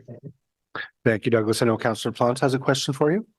Yes, thank you so much for bringing up this important issue. I know my member of provincial parliament, Lucille Caillard, has been quite active on this file. I was just wondering, did you hear yesterday in the provincial budget any changes or any more funding to help unclog what's happening with the LTB? No, we haven't. The province has committed $12 million over the last 2 years to add more adjudicators. But it's not the lack of adjudicators that's crux of the problem. It's their decision to remove all in-person services for Ontarians that have caused the backlog to happen. Think of going to McDonald's and how busy McDonald's is. And if they were to tell you can only use the touchscreen to access their services, and only afterwards, and if it didn't work for you, only afterwards will they tell you there's drive-through, there's an app available, you can go to counter service. That's what's happening at the board. Think of the backlog at McDonald's if they were to say that to their customers. That is what's happening at the landlord tenant board when you're driving everyone through this digital portal. Thank you. And last, do you know what percentage of people who end up at the LTB are self-represented litigants? Probably 98% are self-represented litigants. They might have had access to your local clinic, but those who come represented, probably 98%. When you're talking about landlords, I say more than half are represented at the board. Merci beaucoup. Doug, thank you, or Douglas, thank you very much. Appreciate the presentation. I am going to, if it's okay with you, just ask the committee coordinator to make sure that your slide deck, which obviously contains significantly more detail, is distributed to members of the committee. But thank you for trying to fit that in within the limited time we make available here.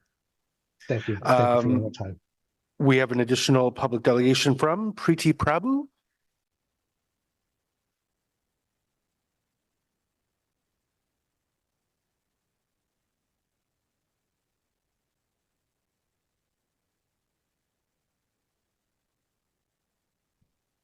Good morning, Preeti, and welcome to Planning and Housing Committee. We have 5 minutes to make a presentation. We're in your hands. Morning. I represent United Way East Ontario. I'm the Senior Director of Public Policy and Government Relations, and we serve communities in Ottawa, Renfrew, Lanark, and Prescott Russell. I'm so pleased to be here.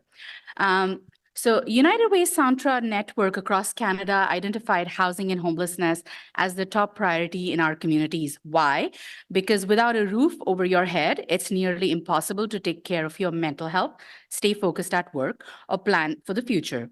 Finding affordable housing is even harder, as some of you identified, for newcomers to our country, youth forced to leave home, women fleeing violence, and many others struggling to make ends meet.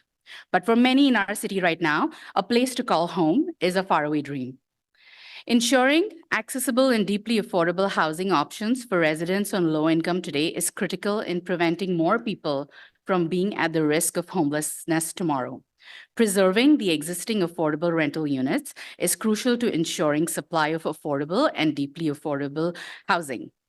And increasingly, we see nonprofit, as you heard today, organizations can play an instrumental role, not just as advocates, but also service providers and affordable housing developers. You've also heard from our colleagues today who are not only experts in this issue, but are extremely passionate about the challenges faced by our neighbors in need. We at United Way bring capacity and additional partners to the table, and we work with all levels of government to advance this issue. In November 2023, United Ways and our community partners across Ontario released Bringing Affordable Housing Home Report. It culminated from more than 20 consultations with 400 nonprofit housing leaders across Ontario, including those in Ottawa. And these recommendations align really well with what you've heard today through our experts this morning. The report captured critical insights and practical ideas from experienced housing leaders that outline a blueprint for action that makes the most effective and efficient use of government funds. It highlighted 7 key recommendations, one of which focuses on preservation of affordable housing. Why? Again, because you heard today that from 2016 to 2021, Ontario lost over 49,000 affordable units. And in Ottawa, we lost over 30,000 affordable units renting under $1,000 for the same period, which accounts to the 1 to 31 ratio that you've heard today. On the other hand, there is a strong economic case for supporting affordable housing. Giving people stable and affordable places to live can have radically positive economic outcomes for our city. And again, the data was presented today, so I won't get into it. We must protect the affordable housing stock we have now. Our community housing sector needs government support through preservation programs and predictable funding to ensure that people can live in their homes with the supports they need. Rooted in their communities. So the preservation part of our report highlighted several recommendations that you've already heard, but the biggest was development of a nonprofit rental acquisition program to quickly increase deeply affordable housing stock while protecting the existing affordability for the long run. The community housing sector is uniquely positioned to add real value when it comes to ensuring that housing meets the continent of needs. We must and can do better. Fortunately, we have reasons to hope. This council cares about this issue, and we know that Ottawa was the first city to declare housing emergency in 2020. But even since then, inflation, rising cost of living, long-term effects of the pandemic, like poor mental health outcomes and increasing rates of gender-based violence have made housing affordability even more dire. The issue is too great, the stakes are too high, and the urgency is long past overdue. To conclude, our shared determination and abundance of expertise is the perfect foundation to build on. We haven't got a moment to lose, and Ottawa residents are depending on us. Thank you. Thank you very much, and thank you for the work that you do. Councillor Plante? Merci. I just had one quick question. How many calls or referrals a day would you say you get about affordable housing or the need for housing? So we don't directly get calls that will normally get directed to our helpline service 211. So I don't have the data, but I do know from them and from all, we work in over 130 community, we work with 130 community partners in our region. And we know that housing affordability and the lack of access to it is one of our biggest concerns, because if people don't have a roof on their head, even if we are trying to help them put food on their table, like it's still going to be distressful. So I'm sitting one level behind the direct calls to access issues, but we just hear it so much that in 2020, from coast to coast, our United Way network had to make this a priority as we continue to advocate for it at all levels of government. So we're doing, there were some questions around what are we expecting with the federal government. So I, along with my colleagues, are advocating at the federal level, but as well as through this network of nonprofit connections we have in Ontario, we're also pushing for the same in Ontario. Merci beaucoup. Merci. Thank you, Councillor Plante. Councillor Dudas? Thank you, Chair. This is less of a question, more of a comment, but Preeti, you brought up the economic impact of a lack of affordable housing. And I found it really interesting that you brought that up, because even today I have received an article from the Ottawa Business Journal that specifically said that business leaders are saying that the housing crisis is the biggest risk to the economy. And some local businesses were saying specifically that because there's such pressure on even their staff, they're having to raise their wages just to help their staff cover some of those costs, and they're barely scratching by.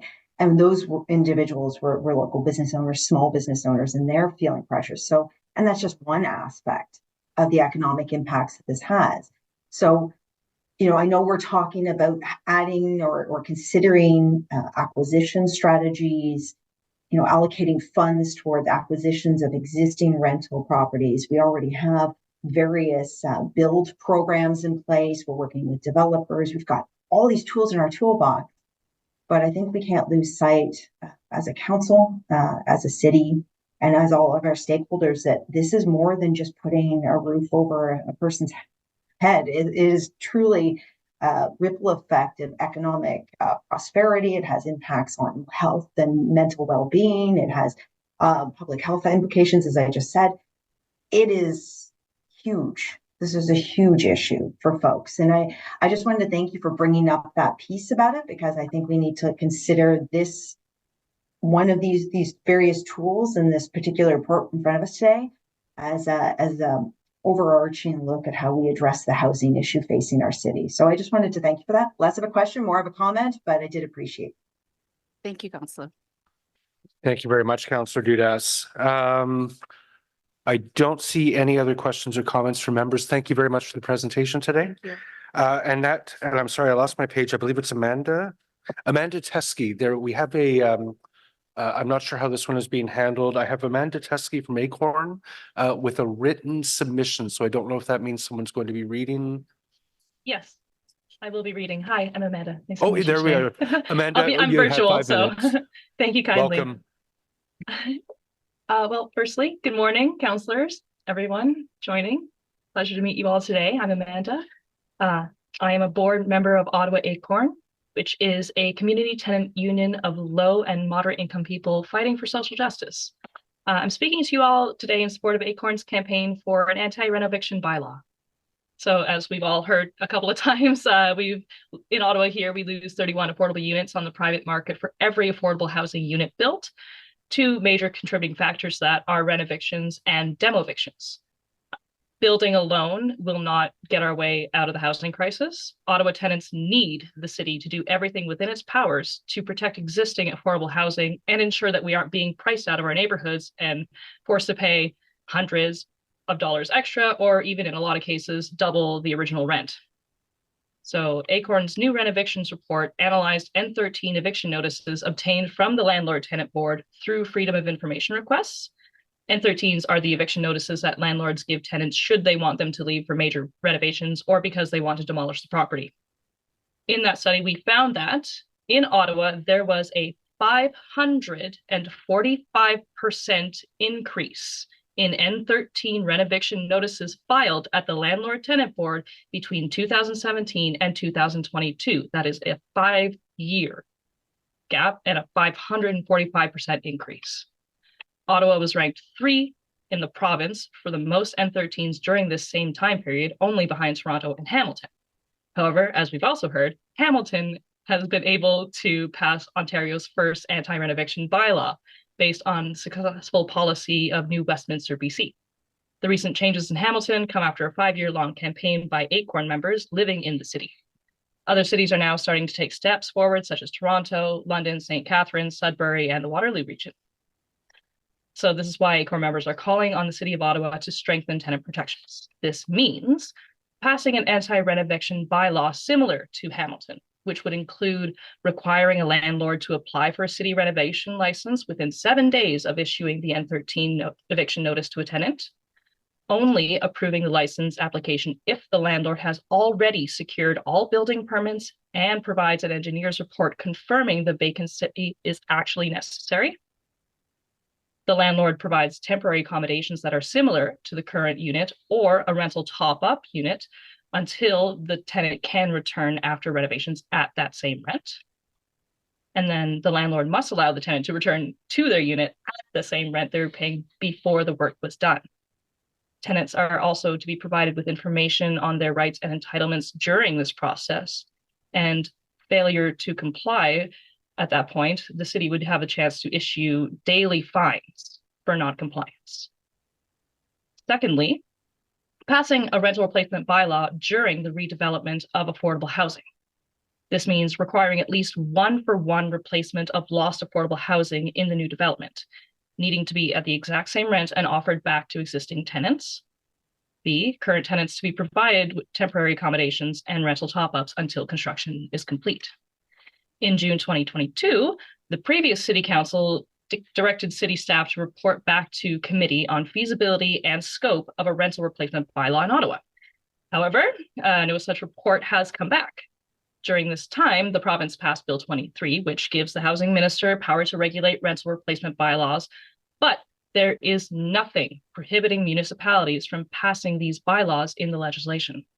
For example, the city of Oakville passed a rental replacement bylaw in the summer of 2023 after Bill 23 was introduced. Thirdly, we would like to introduce a tenant defense fund similar to Hamilton and Toronto, so tenants facing renoviction, demoviction, AGIs, and other situations that threaten their housing can access free legal representation. ACORN members and tenants across the city are urging committee members to take necessary steps forward to introduce these measures. All of these policies and programs exist in other Ontario cities and also have the support of law firms and legal clinics. Further lengthy studies will only delay the proven solutions that are desperately needed to preserve Ottawa's last remaining affordable housing stock. Other cities are starting to follow, and Ottawa tenants cannot afford to be left behind. So with that, thank you very much for your time today. Thank you for having me. Thank you, Amanda. There are a couple of questions for you. The first of which would be from Councillor Plante. Thank you so much, Amanda. And I just want to shout out to ACORN for all the good work they do in Ward 12 and across the city. I just wanted to add, and it's not really a question, but I just want to say I'm looking forward to Councillor Troster motion on this. I know she's been working on it really, really hard. And I'm not sure what the details are, but I just know she's been working on it. So I just wanted to point that out. And she has her hand up, so maybe she can provide some details. Thank you. Wonderful. Merci. Great segue. Councillor Troster. Thank you. I intended to bring notice today, but I'll be bringing notice next meeting because something like a renovation bylaw touches multiple city departments. So we wanted to make sure that we could get staff buy-in, and we're very close. And it's also something that's going to require a lot of study. And also, maybe Amanda, you could speak to this because there's a lot of things that Hamilton had in place that we don't even have yet, which means we can't do a direct transposition of what they've done in Hamilton until we examine the whole picture in terms of that city's approach to housing lots. A number of us met with ACORN and with Councillor Narendranan in Hamilton, who spearheaded this initiative in Hamilton. And an interesting statistic is that a full 40% of the population of Hamilton are tenants, which is dramatically higher than the city of Ottawa. So when I asked her how she got political buy-in for a renovation bylaw, it was quite unanimous because every councillor was hearing from tenants, whereas I would say in Ottawa, there's some wards that have a higher proportion of tenants and many that have a higher proportion of homeowners. But other than the specific renovation bylaw piece, they do have a lot of other elements in place. Do you know about any of those? Do you want to share a little bit more? If not, that's okay. As far as other elements in place, I do know that a little bit less about Hamilton. I've been kind of studying more what has been going on in Westminster, BC. And I know that at that point, they were almost able to kind of eliminate renovictions and demovictions because they also offered incentives to landlords, grants and stuff to be able to, especially smaller landlords, we don't want to squash smaller landlords while, targeting these larger landlords who are taking advantage of people.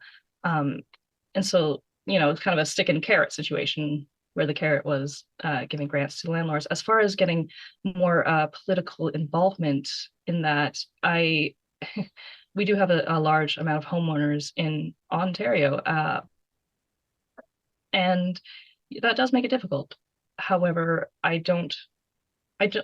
personally, I don't understand how, how helping the housing market doesn't also help homeowners. Yeah, no, and something I'll mention, Hamilton has a landlord licensing regime, which is not something that we have in Ottawa, and which I know was previously rejected by council. So I think a lot of the things that will make the new bylaw work, there are other elements in place. So I'll be asking for staff to look at the entire picture. I guess my question for you is, for councillors who represent wards that have a lower proportion of tenants, why would you like to see them support an initiative like a renovation bylaw?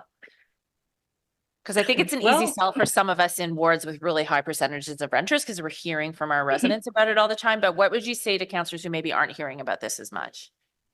Well, I would say that it doesn't take much to lose your home. Mhm. You know, anyone can become a renter. Personally, I've been in an industry that has had significant layoffs over the past couple of years, and many of my friends are, losing homes that they had mortgaged. Mhm. So you can become a renter very easily for factors that are beyond your control. And I think it is important for everyone to remember that. Yeah. Just because it's not happening to you or hasn't happened to you yet, doesn't mean it won't.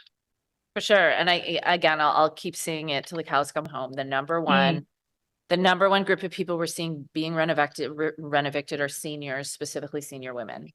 So, yeah, anyway, thank you so much for your deputation. And, I hope you'll join us about a month from now when we actually discuss the motion that'll be giving notice for at next meeting. Sorry I'll for look the forward delay to on it. that. Yeah. Thank you so much. Amanda, there are no further questions for you, so thank you very much for the presentation today. And that's the end of the public delegations. Obviously, this is just being received for information, so I don't see that we need to pose any further questions. So is this item received? Thank you very much. Members, my understanding is that the public delegation on item 5.4, the zoning bylaw amendment for 617 Bank Street, no longer needs to make a delegation. Councillor Menard doesn't need this to be held, and the applicants don't need to speak to the item. The applicants are passing on their thanks to the community and staff and to Councillor Menard's office for their work on this file. And Councillor Menard is passing on his thanks to the community and to the city staff who worked hard to get this into a better place. Did anyone have any questions on this item? Is that carried? Thank you very much. That means we can let Masha go. So the next held item, it's just the sound of shuffling paper over with Kelly and I, just trying to keep up. What is it? Is it going to be Scott Street? Yeah. So the next item is 1806 Scott Street. So members, I'm being asked, do members want the presentation on the 4-story on Scott?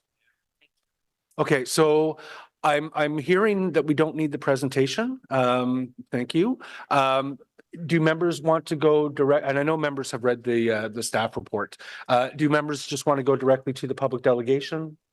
Okay, so a delegation, Michael Guest. Michael, are you here or are you online? He's joining us now. And Michael has also submitted written correspondence to the committee.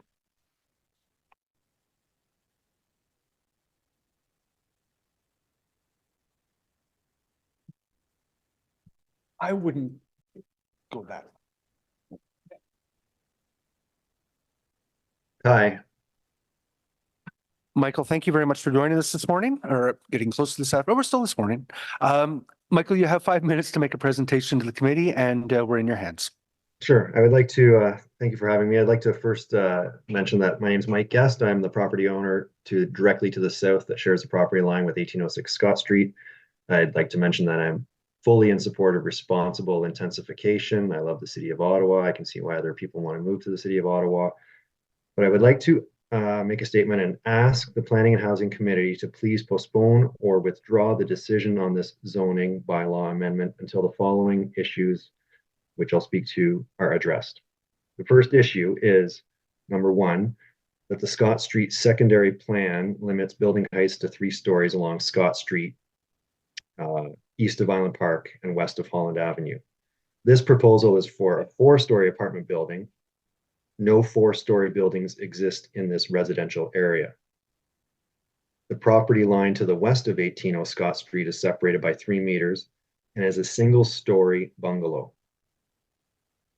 This proposal does not fit the streetscape character of the existing residential single-home properties along Scott Street in this unique section of Wellington Village from Island Park to Holland Avenue.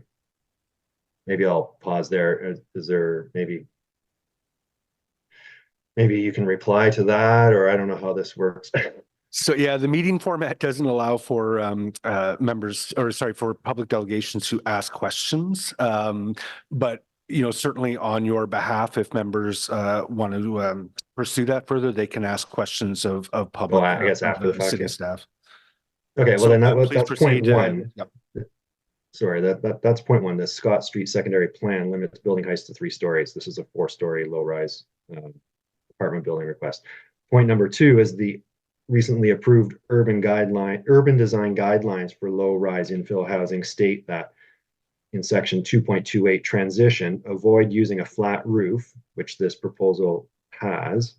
Avoid using a flat roof without providing transition, stepping, sloping, or separation distance of the top floors when adjacent to significantly lower neighboring buildings, such as the 1-story bungalow directly to the property to the west. Providing a step back at the upper floors, inset balconies, or a mansard roof are all ways to complement lower neighbors when a sloped roof is not feasible. Section 2.24 of the same urban design guidelines, projection limit building element projections such as balconies into the prescribed setbacks and amenity areas to protect access to light and sky views. The proposal has balconies into the rear, or what they call side yard, rear yard, which is their amenity area. And then the third item is that it does not meet the 45-degree angular requirement for streetscape character for reducing stark mass of such buildings. Point number 3, the Premier's office walked back its commitment to 4-story low-rise infill housing in existing residential neighborhoods as of last week.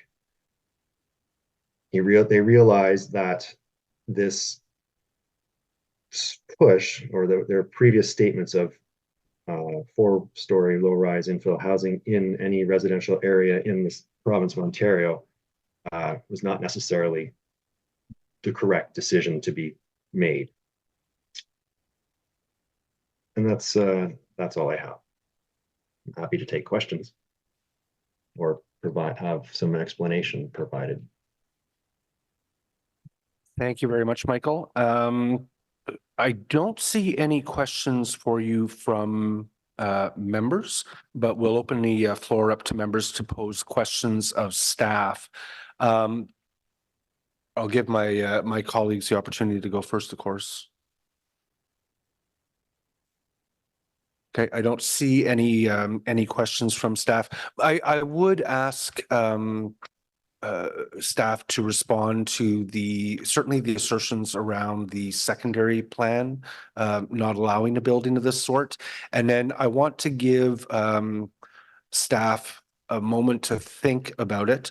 But some of the comments that the Premier made, I don't know whether we have had an opportunity to sort of contextualize those in terms of what we're looking at for the official plan, or whether staff are prepared to offer any response right now, because those comments struck a chord with residents. And I'm just curious to know how city staff are treating those comments by the Premier with respect to how we're going to be treating applications moving forward. And do feel free, of course, to say that you're still working through it. But first, I would like to hear about the assertions with respect to the secondary plan, the transition, and the angular plane, and some of those major points that the public delegation brought up. Right. So my name is John Burney. I'm the file lead for this file. So in terms of the secondary plan, the boundaries are well defined, and this property is outside of those boundaries. I can't speak to why it was left out. It's in my review of the application, those policies do not apply.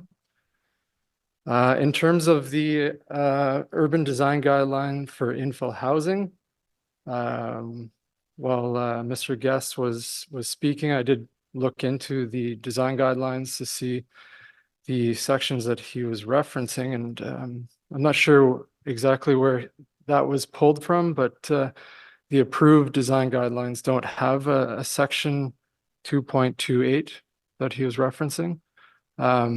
Though, I mean, some of those items that he was mentioning are touched on, but may not have made it to the final version that it was approved by council.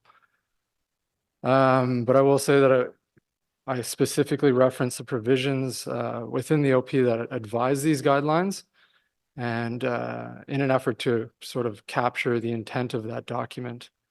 But it was certainly something that we used to review this proposal against. And also we did have our urban designer review the proposed design as well, and he had no concerns. In terms of the transition, I think it was mainly hinged on the large setback of 9.23 meters, which was originally in the first iteration proposed at 7.5 meters. So 9.23 is actually zoning compliant and exceeds it by 0.23 meters.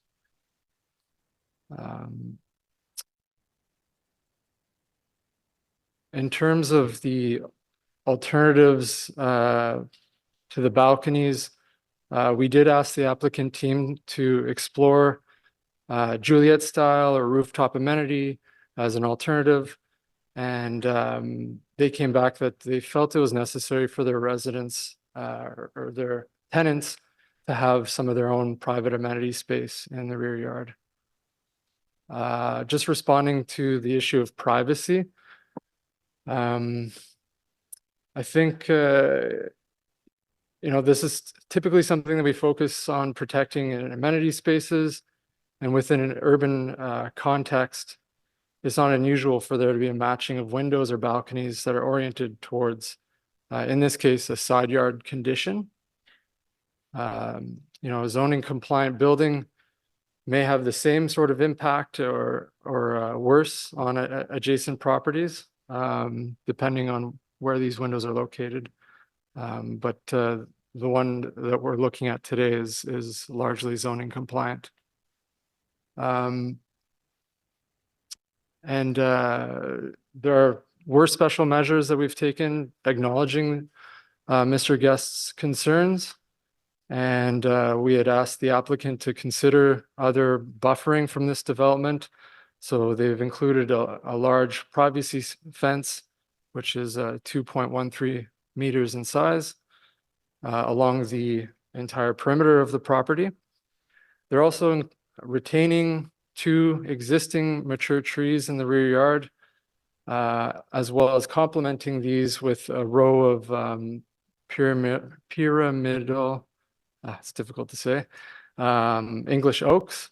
And so I'll just note that type of species is very vertical, provides a good adequate cover along multiple stories, and also does not drop its leaves in the or retains a lot of its leaves in the wintertime. And then I'll finally, I'll just leave off by saying that the proposed design does not have a significant impact on the sky views or light. Thank you. Thank you very much, John. I will just mention to colleagues, I had contemplated bringing a motion here today to require Juliet balconies. But the pandemic, 3 years ago, I would have brought that motion. But I think we've learned a lot about importance of sort of as much fresh air as possible. And I'm no longer willing to bring those kinds of motions to this committee. I apologize. I've gone straight to staff to respond to the public delegations questions without having gone to the applicant. You have an opportunity to address anything that you might like at this point. Yes, certainly. So we also quickly looked up the secondary plan. I think one point that I'd like to make is that the subject site is designated as Main Street corridor. This permits heights of within the entire Main Street corridor designation, of course, 40 stories. For the specific right-of-way of Scott Street, we would be looking at something more like a maximum of 9 stories. So the subject site, 4 stories is, of course, lower than both of these heights. And it's also worth considering that within the inner urban transect in neighborhood designations, 4 stories are a maximum height. So The subject site is proposed to be 4 stories, which is considered low-rise development, and the entire neighborhood designation to the south would actually permit 4-story heights. So the proposed development is perhaps you know, an example of pretty gentle intensification. And I know we had we received some comments at the public consultation asking if the landowner is interested in greater heights. They are not. So we are looking at a 4-story building. It's adjacent to lands that can also be 4 stories should someone wish to develop. Admittedly, I don't think the landowner, Mr. Guest, is interested in that because he lives in his house and wants to stay in his house. But other neighbors could potentially redevelop, and this house, this low-rise apartment building would be consistent in character with everything that could also redevelop in the neighborhood. So I think that's the most important point that I'd like to make. You know, the proposed development, as John mentioned, has gone through quite a few changes. We did hear a lot of feedback from Councillor Leeper as well as the public, both at the public consultation and through staff who forwarded their comments on to us. So I think the questions on privacy are well received. I agree that there is perhaps other things that could be done, but this proposal is before you today in the current configuration because we've gone over it through 3 rounds of submissions. And, you know, we've worked very carefully with our landscape architecture team who have a vision for how to create not only a pleasing and enjoyable amenity area for future residents, but also some of that private amenity space. And I think this really does balance a lot of needs. So moving the building a bit further from the property line, I think helped with establishing some more privacy. We have the maximum allowable fence height under the fence bylaw, which is 2.13 meters. That's about 6'11" inches. It's not a short fence.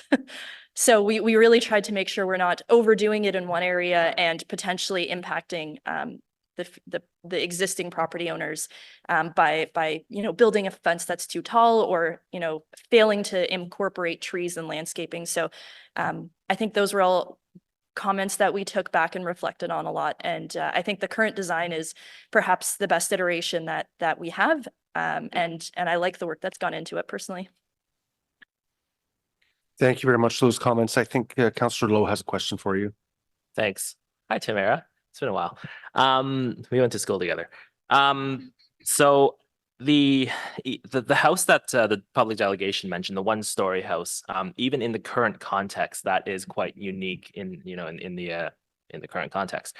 And you had mentioned that there were sort of public consultations with the neighbors. Did you hear any concerns from that particular house? Yes, he was in attendance at the public consultation. He did share his concerns at the time. His concerns included increasing the fence height, the building being too close, removing some of the balconies. And we did consider adding Juliet balconies, but at the end of the day, we felt that the importance of providing private amenity space for future residents outweighed the benefits of a Juliet balcony. Because if you think about it, maybe geometrically, your balcony will only extend, you know, one meter. So the privacy gained of being inside a building versus on the balcony is pretty minimal, given that we were able to actually push the building further north. So we did hear his concerns, and we understand the privacy concerns. It's perhaps a little challenging to see, but at the very bottom of the screen, there's a little sort of edge of a rectangle. His house is quite close to the property line, so I can appreciate how he might be feeling, you know, that sense of people looking into the building. It's because the lots, the houses are quite close to the side yards. So any new development will also be close to him, just by virtue of his building siting and our building siting. So we did hear concerns of, you know, people looking through the windows into his windows. And so we've tried our best to accommodate for that. And I think we can also anticipate that future residents will probably have curtains and they won't want to necessarily look right into his windows unless they're, I don't know, who knows what people get up to anyway. So I think we heard his comments at the public consultation, and we did take those back. Okay, thanks very much. Thank you very much, Councillor Lowe. I don't see any further hands up. Are there any further questions of staff? Okay. Is this item carried? Thank you very much. None? Oh, I'm sorry. I had asked staff to address the premier's comments. We've passed this item. Is there anything that you think is important to say, or do we want to leave that out there, David? Thank you, Mr. Chair. No, not at this time. I mean, certainly, Mr. Premier Ford's comments were informal, and we await any further legislation clarity that may be forthcoming from the province. Clear as mud. Thank you very much. Okay, so we passed bank, Innis. Are we on to the building code report? Let's do it. Mr. John Buck, our chief building official. Sorry, Mr. Chair, I realize I'm interjecting here. We did not deal with 617 Bank, or did we? We did. Apologies. Thank you. Yep. Very fast. A very Kevin Bacon holiday. John Buck. He does.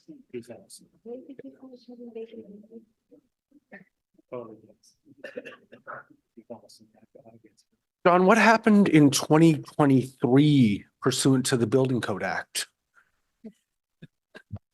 Thank you for asking, Mr. Chair. And good morning to you and to members of committee and others in attendance. My name is John Buck. I'm the chief building official here with the City of Ottawa and have been since 2020. And this is my first opportunity to present one of our annual reports pursuant to the Building Code Act. And there's a reason for it, which we'll find out momentarily.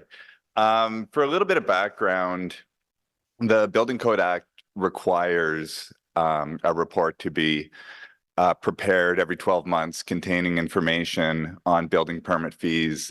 Sorry, next slide, please. On building permit fees collected, as well as the cost of servicing building permits and enforcing the Building Code Act. And further, the municipality is directed to distinguish between direct and indirect costs. Accordingly, this report is being presented to you today. So it's sort of a mini State of the Union on our financials. So just a little bit of background in terms of direct and indirect cost. The Building Code Act directs municipalities to set building permit fees to directly, to fully recover the costs of servicing building permits. Any overages that we take in, if we take in too much money, these funds are retained to make up for years that maybe we don't take in as much money to achieve revenue neutrality. So direct costs are compensation for our building officials, our staff, our plans examiners, our inspectors, myself. We do have some building code enforcement officers that help us out on the more difficult files, the claims, the prosecutions, management training, vehicles, etc. In terms of our indirect costs, these are typically the costs to keep the lights on in terms of our real estate, our legal, etc. Next slide, please. So in terms of our revenues and our reserves, the Building Code Act stipulates that revenues must not exceed the anticipated reasonable costs required to administer and enforce the Building Code Act and the Building Code. Essentially, for the reasons I explained before, if we get too much money, it shall be saved for a rainy day, essentially. Estimating building permit revenue is not always the easiest thing. Some years you get several big ticket jobs. The bigger the building, naturally, the higher the building permit fees. When we get, a large, a whole pile of high rises or a very large, say, production facility, that's a big shot in the arm for us. We don't tend to make as much, from a permit revenue standpoint on the smaller stuffs, the decks, the sheds, the houses. Anywho, the act provides for the establishment of reserve funds to manage the variations in revenues. So we essentially have three reserve funds. As seen on screen, we have the Revenue Stabilization Fund, the Insurance Fund. The Insurance Fund is to deal with claims that may present themselves against our group for negligent inspections, faulty permit review, et cetera, and a capital contribution fund, which is our fleet vehicles, our land management system, which is it coming more fulsome in a more fulsome manner shortly. But really the fund in question is the revenue stabilization. That's where the overages go, and then that's where we draw from in years that aren't necessarily as financially beneficial. So next slide, please. So essentially, there's a lot of numbers here. I think the critical ones are about midway down the page where it talks about our total costs in 2023 to enforce the Building Code and the Building Code Act. And these total costs are in the neighborhood of $26.5 million. If you add up essentially then the three numbers across the bottom, these are our reserve funds, and the 15.9 million, the 7.8 million, and the 1.8 million, they add up to about 25.6 million. So essentially our reserves now stand at 25.6 million, and the total cost to service building permits last year was 26.5 million. Next slide, please. So this is really the bottom line, I think, in terms of what's most critical. So looking back to 2019, literally on the bottom line, you'll see that our reserve balance was in the neighborhood of $31 million. And it kind of fluctuated a little bit. The line above is actually the transfer to or from building code reserves to achieve revenue neutrality. So, you'll notice in 2021, for example, we took in $4.5 million more. So we added $4.5 million to reserves. 2022, we pretty much hit it. We added nearly $500,000 to reserves. Whereas last year in 2023, we actually withdrew some $4 million from reserves. So a reserve fund, as indicated previously, the totality of the three accounts is now at $25.6 million or so. Next slide, please. And you can see there's a trend on, unfortunately. These are the building permit applications that we've received since 2019, the numbers. For a bit of context, I mean, this is one way to slice up our metrics. You could have one building permit for a high rise, typically, which could contain 100 units. So it's not always, the best metric, but whereas you could have 2 or 3 building permits associated with, say, a single family dwelling. You could have a permit for the house itself, a permit for a deck, and then a permit for a shed in a given year. So nonetheless, you'll see the trend. 2021 was an absolute record setter for us during the pandemic. And sorry, just to add, these are only permits to construct. They don't include demolition permits, for example. But we took in almost 10,000 applications in 2021, whereas last year in 2023, we didn't even quite make it to 7,000 for permits to construct. So this, to me, is naturally then the revenues that we took in are sort of in line with this trend. They're down. Next slide, please. And I just thought it was important, though, just that as I sit before committee today, just to add a little bit of context, because probably the number one question I get, from councillors is how long does it, or residents for that matter, how long does it take to get a building permit? What does a permit cost? just ballpark, a building permit would typically be between $2,000 and $3,000 for a new house. Now there's development charges on top of that, but the only thing that, this report is concerned about is the actual building permit costs. And, in terms of review times, a new house, currently is running about 15 days on average. Some are more, some are less. Now, these timelines are from the application date to the date of what's called first decision. Or it could be permit issuance if we happen to get an application that's just perfect. It meets the code as is. But generally what happens is we'll receive a building permit application, and then we'll send out a suite of deficiency letters. We being the city, not all of them are necessarily generated out of building code services. And these timelines are, I hope I can keep this straight, are to the last of the first round of deficiency letters. So if a building permit gets a zoning review, which they do, they'll get a building code review, possibly a structural review, a heritage review, in some instances, a forestry review. The clock stops when that last first round of letters is issued. So, or the building permit itself is issued. So just for context, a new house, we're running around 15 days, a little bit less if it's an e-footprint. So that's a repetitive model that some of the production builders lean on us for. So 15, 13 days. Obviously, a new complex building, which would be a tower or a building with an interconnected floor space, like a shopping center or something like that. These are complex buildings and consequently take longer to review. We're running at 47 days currently. You can see the numbers, small buildings, that's something in between the two, around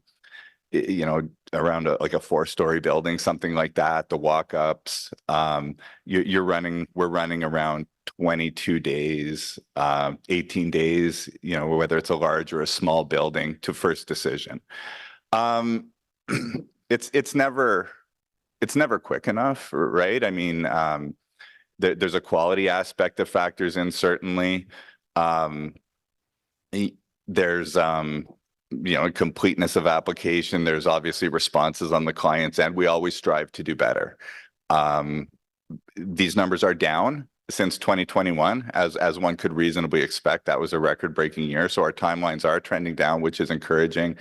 And I feel that they will continue to do so with the advent of some technology that we'll be releasing, our land management system, which will reduce our reliance and the industry reliance on paper-based systems and shuttling files around through internal mail. There'll be a lot more opportunities for clients and staff alike to leverage digital systems, anxiously anticipating that shortly. And also with, we have had some interns onboarded recently who will take a bit of time in the system, to get trained up and whatnot. But anyhow, I just thought I would add that additional context. So this does conclude my presentation. I'd be happy to take any questions. Thank you, John. You do have some questions, starting with Councillor Johnson. Thank you, Chair. I was wondering if you could comment on when you're describing within your direct costs, your enforcement, your complex cases, so on. I wonder if there has been any observable relationship between some of the housing shortages that we've seen and some of the creative ways that people are trying to provide housing. I know for my ward, our interactions with you have been primarily around licensed, unlicensed rooming houses, illegal rooming house builds. It's something that we'll be bringing more and more forward as the year progresses. Has there been a trend around, slicing and dicing homes, creative ways that creates pressure for us financially? Definitely, it's an issue. I think it's an issue that I expect will be more prevalent with the with the intensification initiatives. Back to when I was a building inspector, that's arguably the most difficult form of construction to inspect and really to look at in the office. So you get a lot of homeowner jobs. You get a lot of contractors who maybe aren't as familiar with the compartmentalization concept with fire separations, fire dampers, et cetera. So the last time I checked, we're trending around 100 requests for service a month that our staff have to go out on. Sometimes they're for illegal apartments and whatnot. They range, but I do anticipate that trend to go upwards. So we are looking at different models in terms of how better to enforce the ones that go off the rails. And I mean, to me, it all ties together too, just with the whole permit, the cost for a building permit as well. That's something we have to be very mindful of, not just for affordability reasons that those earlier today have spoken to, but I mean, we have to be careful how we set our fees so that we don't drive people underground, so that building permit costs are not cost prohibitive and they say, you know what, I'll take my chances and hope the city doesn't find out. So it's a great question. It is a concern of ours. We're looking at bolstering and some different options on the enforcement front. Yeah. Thank you. Thank you for clarifying that. It's certainly something we're observing in College Ward. And just if you can just offer me just a touch of latitude, Chair. We had a proposal come forward for a rooming house where they were looking for a committee of adjustment. And we were told by that proponent that if they aren't successful in getting a rooming house license, that they will just operate it as an unlicensed rooming house because they can. And so we are seeing more and more, I've heard from those developers, they're seeing more and more people interested in building rooming houses because of the revenue stream that it can afford them. It doesn't necessarily provide them with the best housing options for who we're trying to home. But the interaction between building code services and then, of course, bylaw and regulatory services is going to be really interesting from a planning and housing perspective. So I'll look forward to continuing that with this committee. Councillor Brockington. Thanks, Chair, and thank you for the presentation today. Always interesting to see the stats. I'm interested in asking you about enforcement under the Building Code Act and the Ontario Building Code. Can you just give some examples of some service requests you might receive that fall under these two areas? For sure. When we do talk about enforcement and of the building code in general, it's enforcement and administration. So when we talk about the cost to enforce and administer, I mean, that's as fundamental as actually reviewing a set of plans for compliance to the building code or doing inspections under the normal building permit process. Typically, for example, for a house would receive a series, if everything goes as per plan, in the normal course of events, a house would involve a series of inspections from excavation once the hole is dug to the foundation gets looked at, to the framing, to the insulation, vapor barrier and air barrier. Prior to occupancy, it requires an inspection, then a final inspection as well. And our staff also inspect the plumbing aspects of a building, as well as the mechanical aspects of a building, the HVAC, air conditioning, et cetera, all for compliance to the Ontario Building Code. However, if things don't follow the normal course of events and someone is, say, constructing illegally, or they may have a building permit, but the construction is not in accordance with the building code, perhaps they use an unfamiliar contractor, it could be a homeowner who's building, then we have a full suite of tools to issue orders under the authority of the Building Code Act, initiate prosecutions, and sometimes, these files take a little bit more effort. And again, as well, our staff do some applicable law reviews as well. Essentially what the Building Code Act says, the Building Code says, is any new construction shall meet both the Ontario Building Code and other applicable law. Other applicable law is a defined term. So as zoning being one, so we will review sets of plans, or even if there's a complaint, we'll have to look at it not only through a building code lens, but an applicable law lens. Conservation Authority would be another example of applicable law. So there's really several touch points. We do offer a broad range of services, even beyond the building code and other applicable law. But this report itself is focused in the context of the building code and applicable law. Thank you. So I just want to get to the heart of my concern, and that is whether it's my office or a member of the public calls 311 and reports a perceived breach of the building code or even the Ontario building code. Talk to me about the process that goes through. Someone builds a pool, there's no fence. Someone builds a building in the stairwell, there's no banister. I'm just picking some very low-hanging fruit examples. What happens? You receive that inquiry or complaint? Yes, for sure. And some informally through counselors as well. Yeah. So what happens in that case is a request for service is created. And our inspections group will go and attend. So to your point, we do also enforce the pool enclosure bylaw as well. And so once we receive the request through our MAP system, essentially, it will go to the local program manager of inspections, who will task an inspector to dispatch an inspector essentially to the site. The inspector will go out and make a determination. Is there an issue here? Is what he or she is seeing in the field, is it a violation of the building code? And then they have a number of options in the system. Not an issue, close the file. Perhaps we will issue an inspection report, providing direction to obtain a building permit. If it's something that's more egregious, perhaps we go straight to an order. There's been instances where we've gone to a ticket, similar what you would get, like a provincial offense notice, similar to what you would get for a speeding ticket or a parking ticket. So we do have a whole suite of options. Certainly, we endeavor to take a progressive approach there. Sometimes, I mean, we don't want to hit thumbtacks with sledgehammers, for lack of a better way of putting it. Anyhow, whenever the offense is resolved, and that could be through obtaining a building permit plus a whole suite of inspections and approvals, the request is ultimately closed off. So my last inquiry is about service standards to respond to those types of inquiries, regardless of what the source is. So what does your data say? How long does it take to respond to inquiries from the public, for you to deploy staff on site to do those types of inspections? What's your service standard benchmark that you use in your office? Are we meeting it? Are we behind?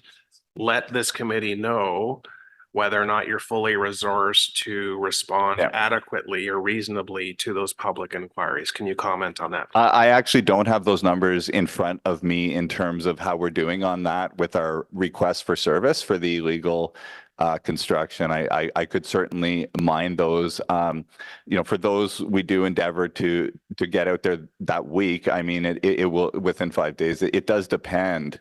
If the example that you cited, if there's something that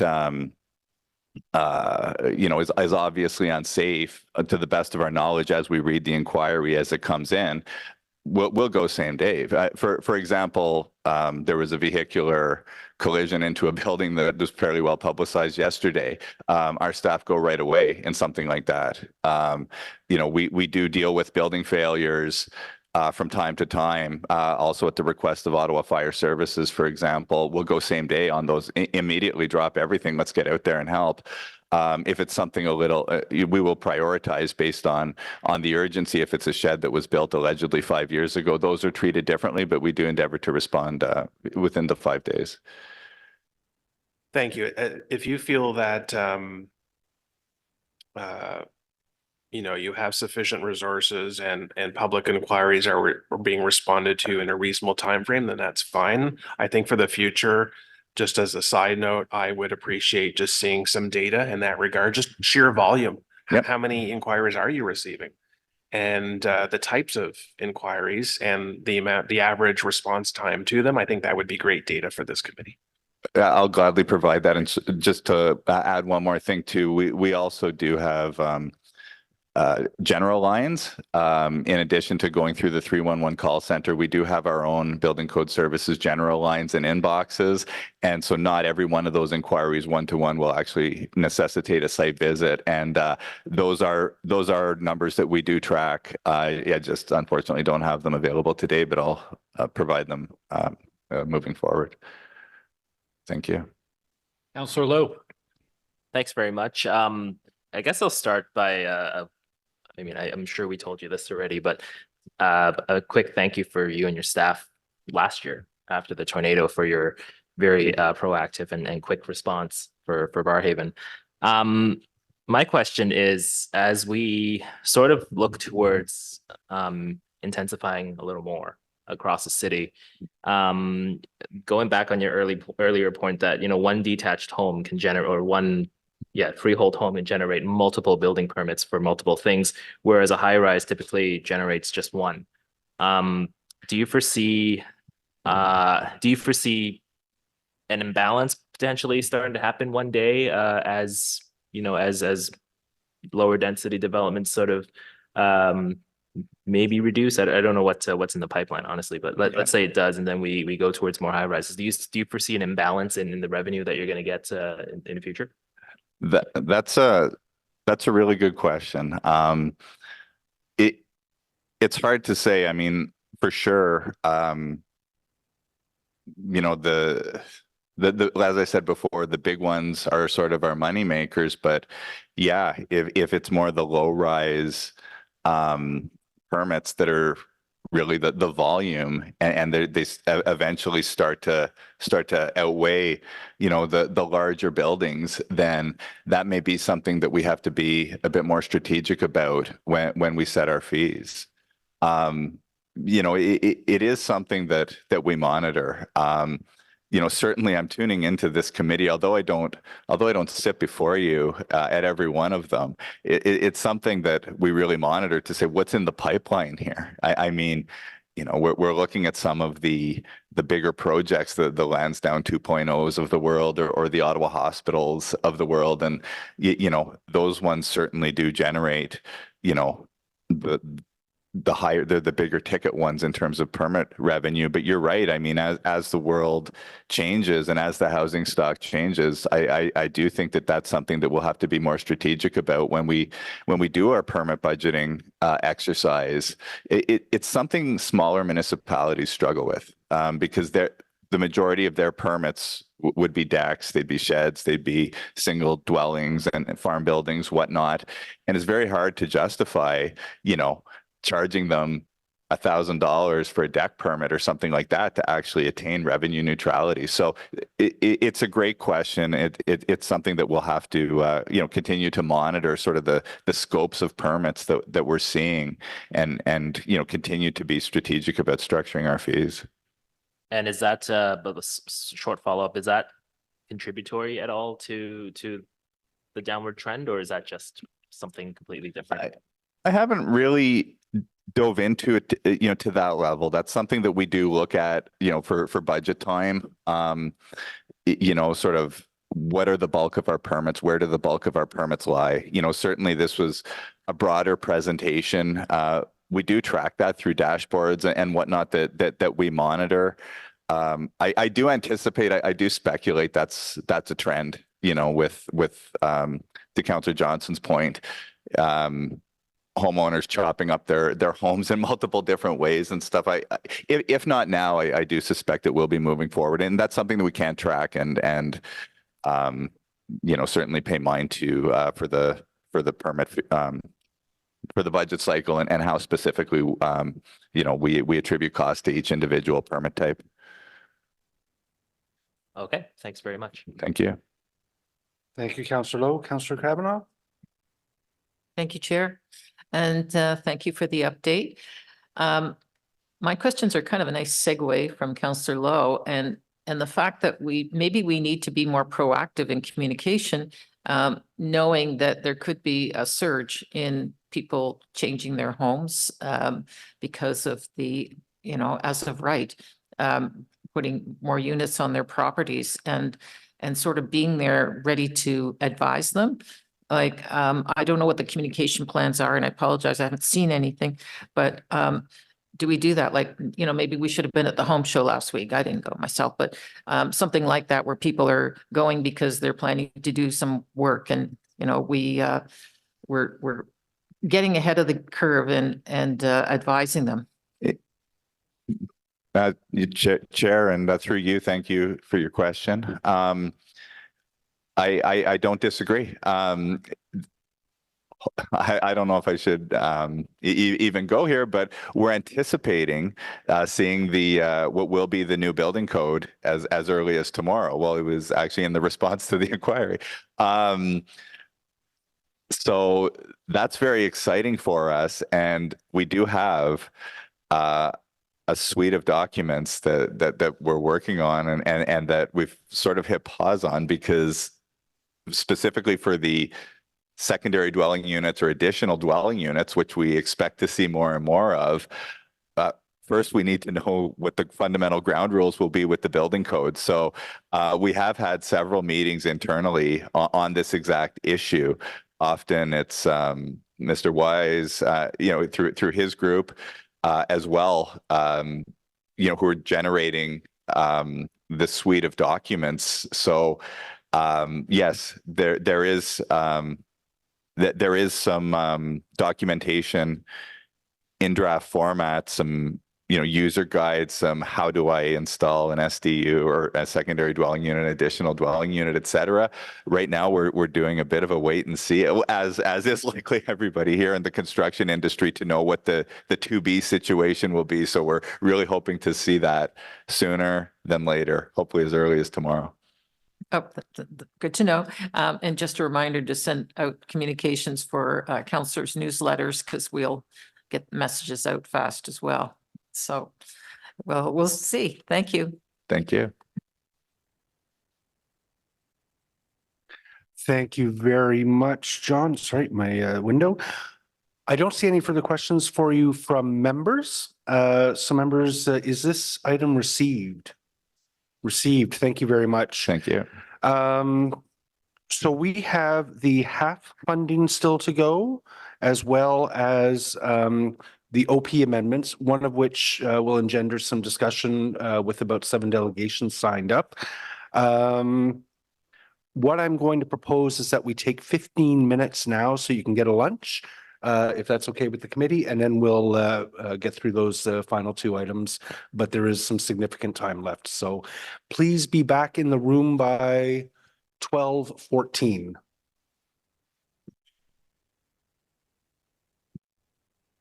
Sorry?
All right, we have more than quorum, so we'll get back underway. So the next item on the agenda is obviously the Housing Accelerator Fund, how we're going to use that and the roadmap. I know staff have done a lot of work on that. There's no surprises in what we've seen, but let's let them take us through it. Lauren or Royce, who's going to start us off? Chair, I'm actually just going to make a few opening remarks if I can. So thank you, Chair. I'd just like to provide a little bit of framing and a little bit of context if I can.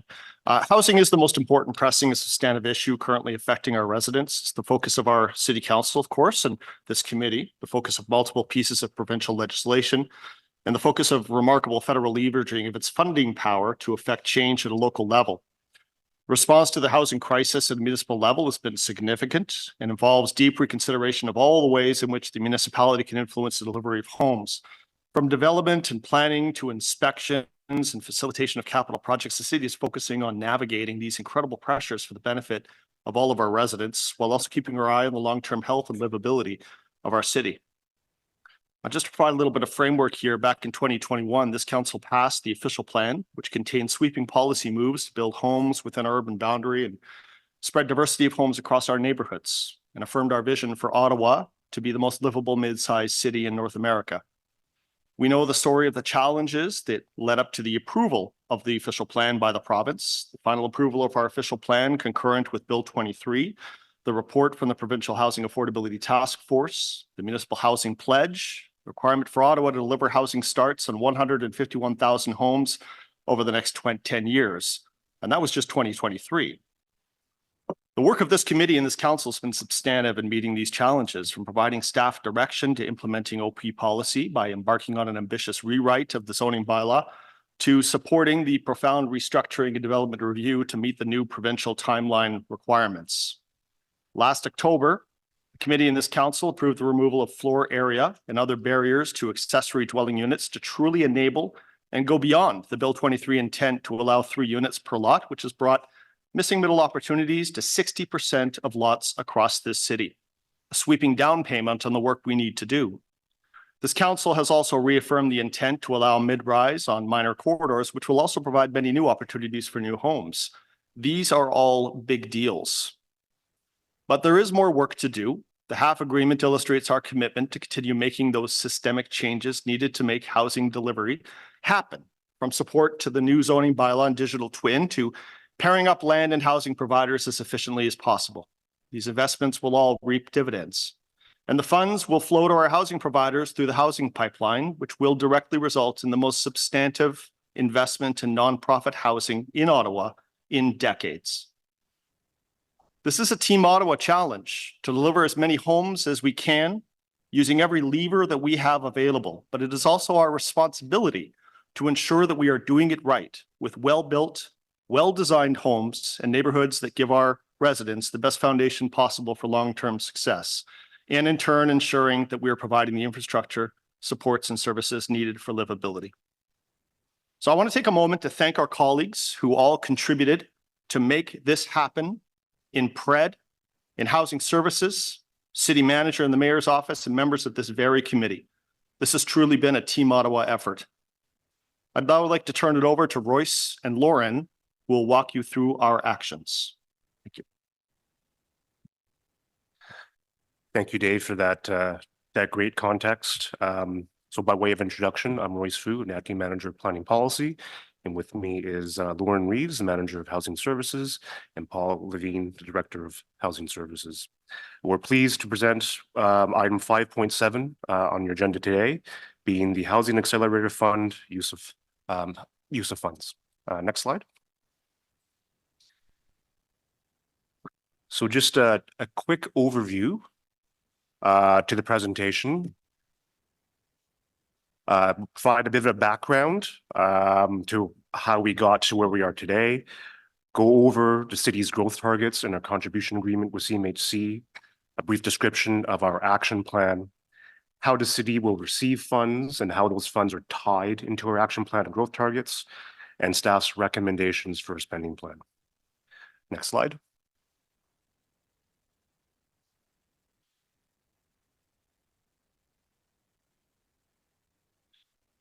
So in March 2023, CMHC, actually you can go back one more slide, please. Okay, it's not there, so that's okay. In March 2023, CMHC announced the Housing Accelerator Fund application process, and staff had been working with CMHC to understand the nuances of the program, the application, what is an action plan, what are initiatives, milestones, and growth targets. That culminated in a council approving our action plan in July of last year that focused on 10 initiatives.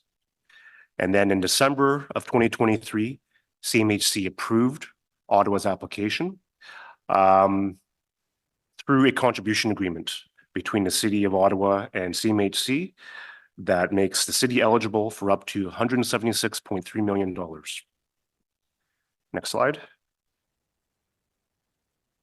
So we are here to talk about the use of funds. So provide some context of what eligible uses of that money are. There are four main categories: investments in our municipal action plan, investments in affordable housing, investments in housing related infrastructure such as drinking water, wastewater, and solid waste management as examples, investments in community related infrastructure that supports housing, that could be sidewalks, bicycle lanes, and green space and landscaping. Just to be clear, half cannot be used to directly subsidize a development project unless it has a relationship to an affordable housing project. And half must be spent by the end of 2027. Next slide.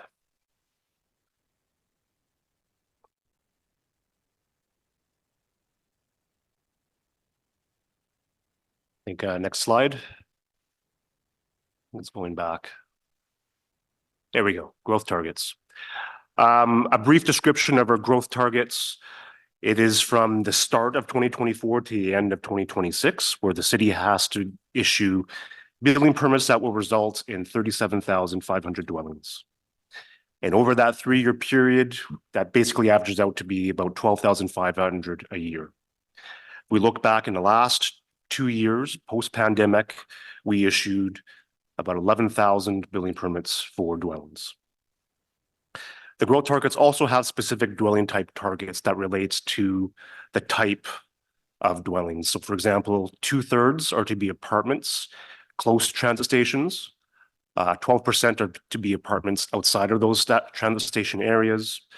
7% are to be missing middle, and missing middle is defined as anything that's not a single family detached on one end and not a mid-rise apartment on the other end.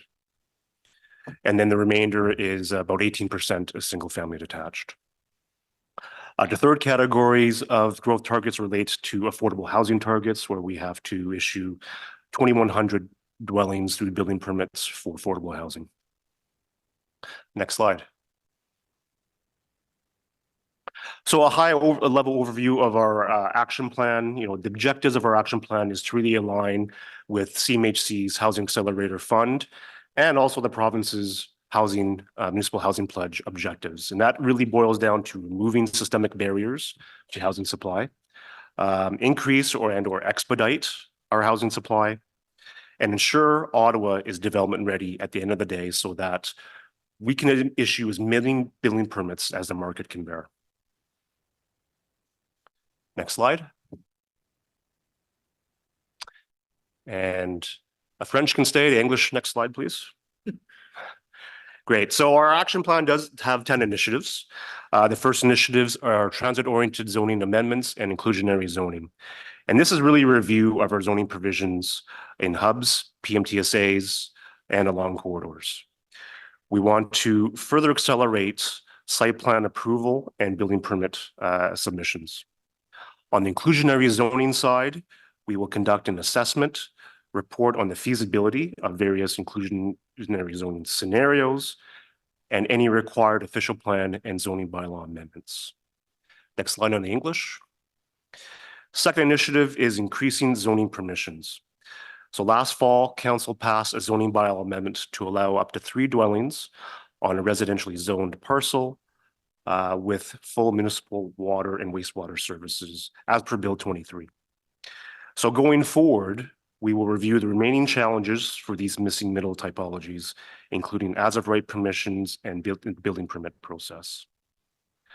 Next slide, Initiative 3, Affordable Housing Community Improvement Plan. This is a citywide CIP with financial incentives for market-oriented residential developments to include affordable units.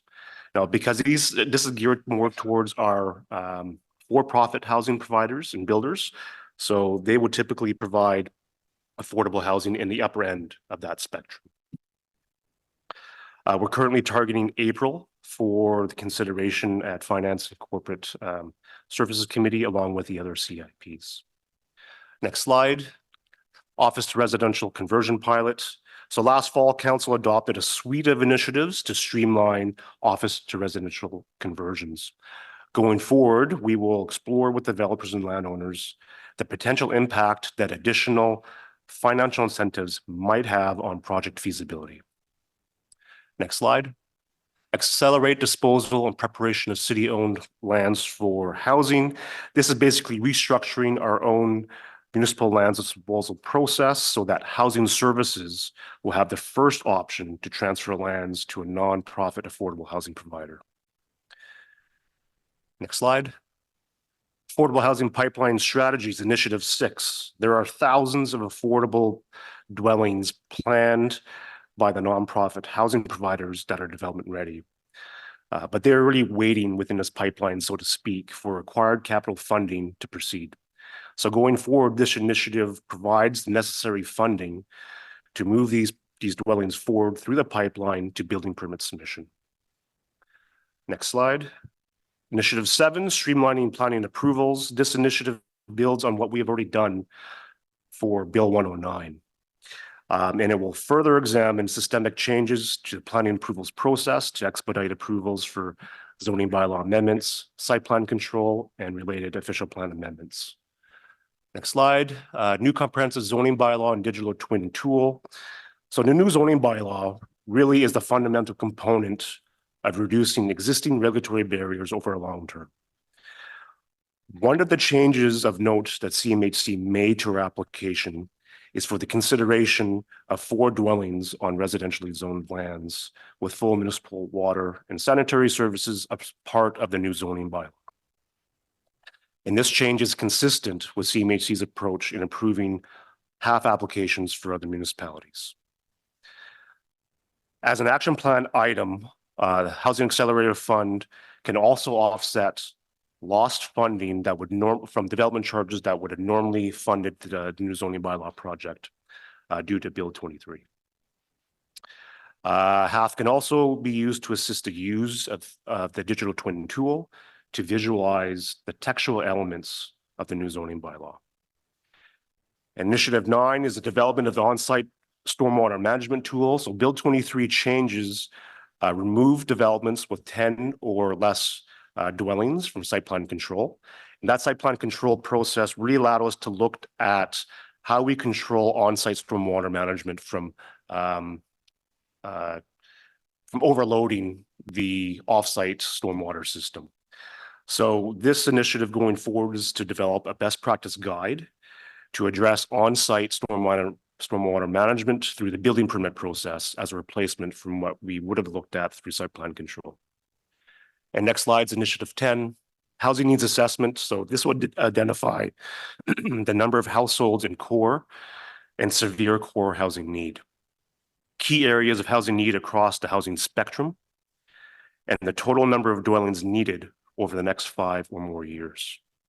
The assessment will be completed alongside the upcoming 10-year housing and homelessness plan refresh. So all of these initiatives will require staff and or consulting resources for the respective reviews and analysis to be funded through HAF. And one more slide on the English. So in our report, we identify Initiative 6, the Affordable Housing Pipeline Strategy, as our key component to receive the majority of HAF funding. And with that, I'll turn it over to Lauren to provide some further details on that initiative and take us through the rest of the presentation. Thanks, Royce. Next slide, please. Thank you. So the Affordable Housing pipeline strategy is being developed based on the recognition that there are approximately 2,000 nonprofit affordable housing units targeting low to moderate income households that are at various stages of pre-development and which require capital funding to advance to construction. So by maximizing the capital funding to be directed toward these projects now, will improve our ability to meet the half affordable housing targets expressed as building permits issued by the end of 2026. Since we received our initial half allocation in December of last year, Housing Services quickly released a request for expressions of interest to a list of 26 eligible, affordable, and supportive housing projects to be delivered by 17 different nonprofit housing organizations. This list of priority projects for funding was approved by Council in September of last year through the Affordable Housing Capital Plan Report. The list of projects is attached to this staff report as document 1 for your reference. We've received submissions from 21 of 26 of the projects requesting either capital funding for construction in the near term, and where they couldn't achieve immediate construction, they've requested pre-development funding where a project could be shovel ready inside of the half timeline of the end of 2026. So this report recommends allocating 90% of the first 3 half advances, totaling $119 million, plus any available city capital from our 2024 affordable housing capital budget. The funds would be allocated to projects recommended through this REOI by way of conditional grants in contribution agreements. In order to manage financial risk of advancing the 2 half allocations that have not yet been received, milestone payments to the housing providers would be scheduled to ensure that the city's annual half allocation isn't exceeded each year.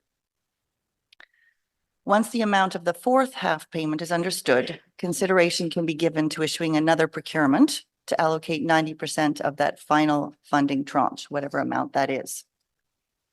Next slide, please. The half agreement between CMHC and the city is attached as document 4 to this staff report. And in it, you'll see that the city will receive 4 equal payments of just over $44 million each. The first was received in December of last year. And next slide, please. Receipt of the second and third advances by March 31st of 2025 and 2026 is conditional on the city meeting the milestones it set for itself related to the implementation of the initiatives in the action plan. Given that implementation of the initiatives is largely in our control, staff believe there's limited risk to receiving these next 2 advances. However, the 4th and final payment is tied to achievement of the growth targets that are set in the agreement. That is, in January of 2027, through our annual reporting to CMHC, we'll need to show that we've met the target of 37,500 building permits issued up to the end of 2026. Otherwise, the funding agreement provides that the minister may choose to provide the 4th installment in full, but may also choose to withhold the payment entirely or prorate it based on actual permits issued. So there is risk to receiving this final payment, given that many of the factors are beyond the city's control, which influence residential construction market, notwithstanding our initiatives aimed at streamlining and expediting approvals and housing construction. Next slide, please. So in terms of the spending plan, then the city is eligible to receive up to $176.3 million in housing accelerator funding, assuming all 4 advances are received in full. The recommended spending plan allocates the majority of the funds, or 90% of whatever amount is received, towards the nonprofit affordable housing pipeline strategy. So that amount is up to $158.7 million. And then the remaining 10% of funding, or up to $17.6 million, will go toward funding the implementation of the other 9 action plan initiatives aimed at increasing and expediting housing supply. Next slide, please. In order to implement the spending plan, staff are recommending approval of the 90-10 split of whatever amount of half funding is ultimately received. That authority be delegated to the Director of Housing Services to allocate 90% of funding by entering into contribution agreements with the nonprofit housing providers for the projects we received through the REOI. And further, that 90% of the first three advances totaling 119 million be allocated by the end of Q2 2024. That authority be delegated to the general manager of PRED to allocate 10% of the half funding to implement the remaining action plan. And then finally, to delegate authority to planning and community and social services to make minor adjustments to the spending plan as necessary in keeping with the approved action plan. Next slide. So next steps. Most of the action plan initiatives are already in progress and staff will continue to advance each one. The first key deliverable due to CMHC in Q1 of 2025 is the Housing Needs Assessment Report that will identify areas of key housing need across the housing spectrum. And as Royce mentioned, this report will also support the next 10-year housing and homelessness plan that'll be before you late next year. Annual reporting is required to be provided to CMHC in January of each of the program years to show progress in three areas. Firstly, on achieving the milestones related to the action plan, the initiatives in it. Secondly, on permits issued. And third, on how funds have been spent.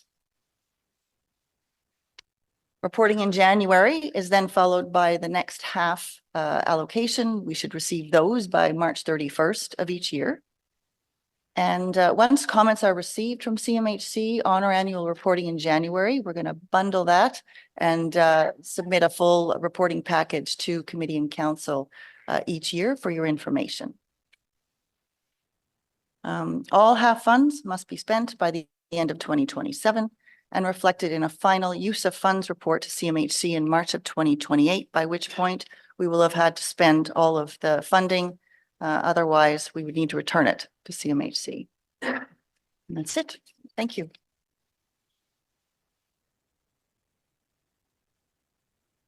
Thank you very much for a comprehensive presentation. I know there's lots of questions, so we'll kick it off with Councillor Kelly. Thank you very much, Mr. Chair. And, this is obviously extremely important for our city, and I'm really happy to see that we've been able to get access to these funds.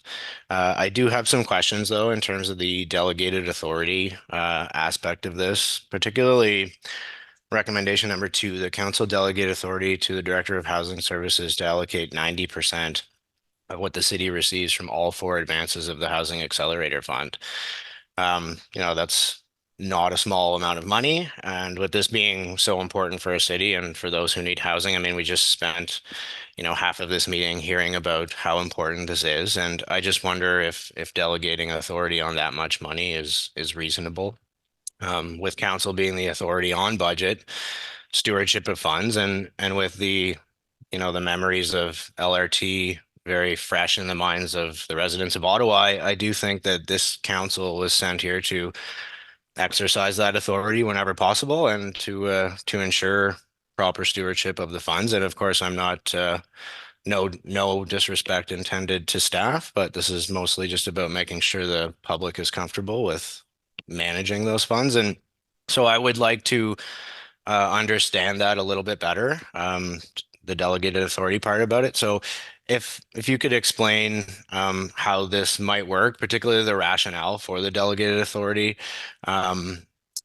what the process would look like for changes in allocation, and will we be getting regular reports at this committee in terms of how that delegated authority is being exercised? Thank you for the question, Mr. Chair. Absolutely. So the delegated authority for the 119 million is a commitment of the funding to the agencies, to the projects that we are in the process of selecting. And as Lauren pointed out, the amount of money per year that's going to be advanced for the projects is not going to exceed the annual amount, which is $39.6 million, I believe. And in terms of practices, this is common practice that the Director of Housing has delegated authority to enter into service agreements with the proponents once council approves the overall spending plan and envelope, and we proceed in that manner. It's typical. If I may add just one point, the allocations are intended also to go toward a council-approved list of projects. So it is limited to those 26 projects the council is aware of and has approved. Okay, thank you for letting me know. Those 26 projects to which we'd be delegating authority to you to fund are listed in document 2 of the report. Changes to that would require council approval. That is correct, Mr. Chair. Thank you. Councillor Curry? Thank you. So just so that we're all clear, 90% of 176.3 million is 158 million. So it's because of the tranches that you've got 119. It's not because it's not 90% of the full 176. So the 119 is the first 3 tranches, and then the 4th one, which is being withheld, depending on the growth targets, on meeting the growth target. When you add that one to the 119 is 158. Got it. Okay. Just want to make sure I was clear about that. Okay. So I'm sure you received a letter from GOBA that was sort of the overall message, if I can paraphrase, is that 90% fine, but the other 10%, those initiatives that are the other 9 important initiatives, I guess what they were asking for, and certainly what I'm asking for, I think council would be asking for, is that we definitely get outcomes in terms of a report. I understand you have a report that has to go to CMHC. When you're listing what CMHC is looking for, I didn't hear outcomes, and very different from outputs and, you know, justification for why the money was spent. But I'm looking for a report I'm hopeful we would get specifically saying for this particular tool that it then produced an outcome that accelerated housing, and that you can quantify that it's a measurable outcome, not an output. Is that something we would see? So, Mr. Chair, the outcomes would be our progress on our milestones, our specific milestones within our action plan.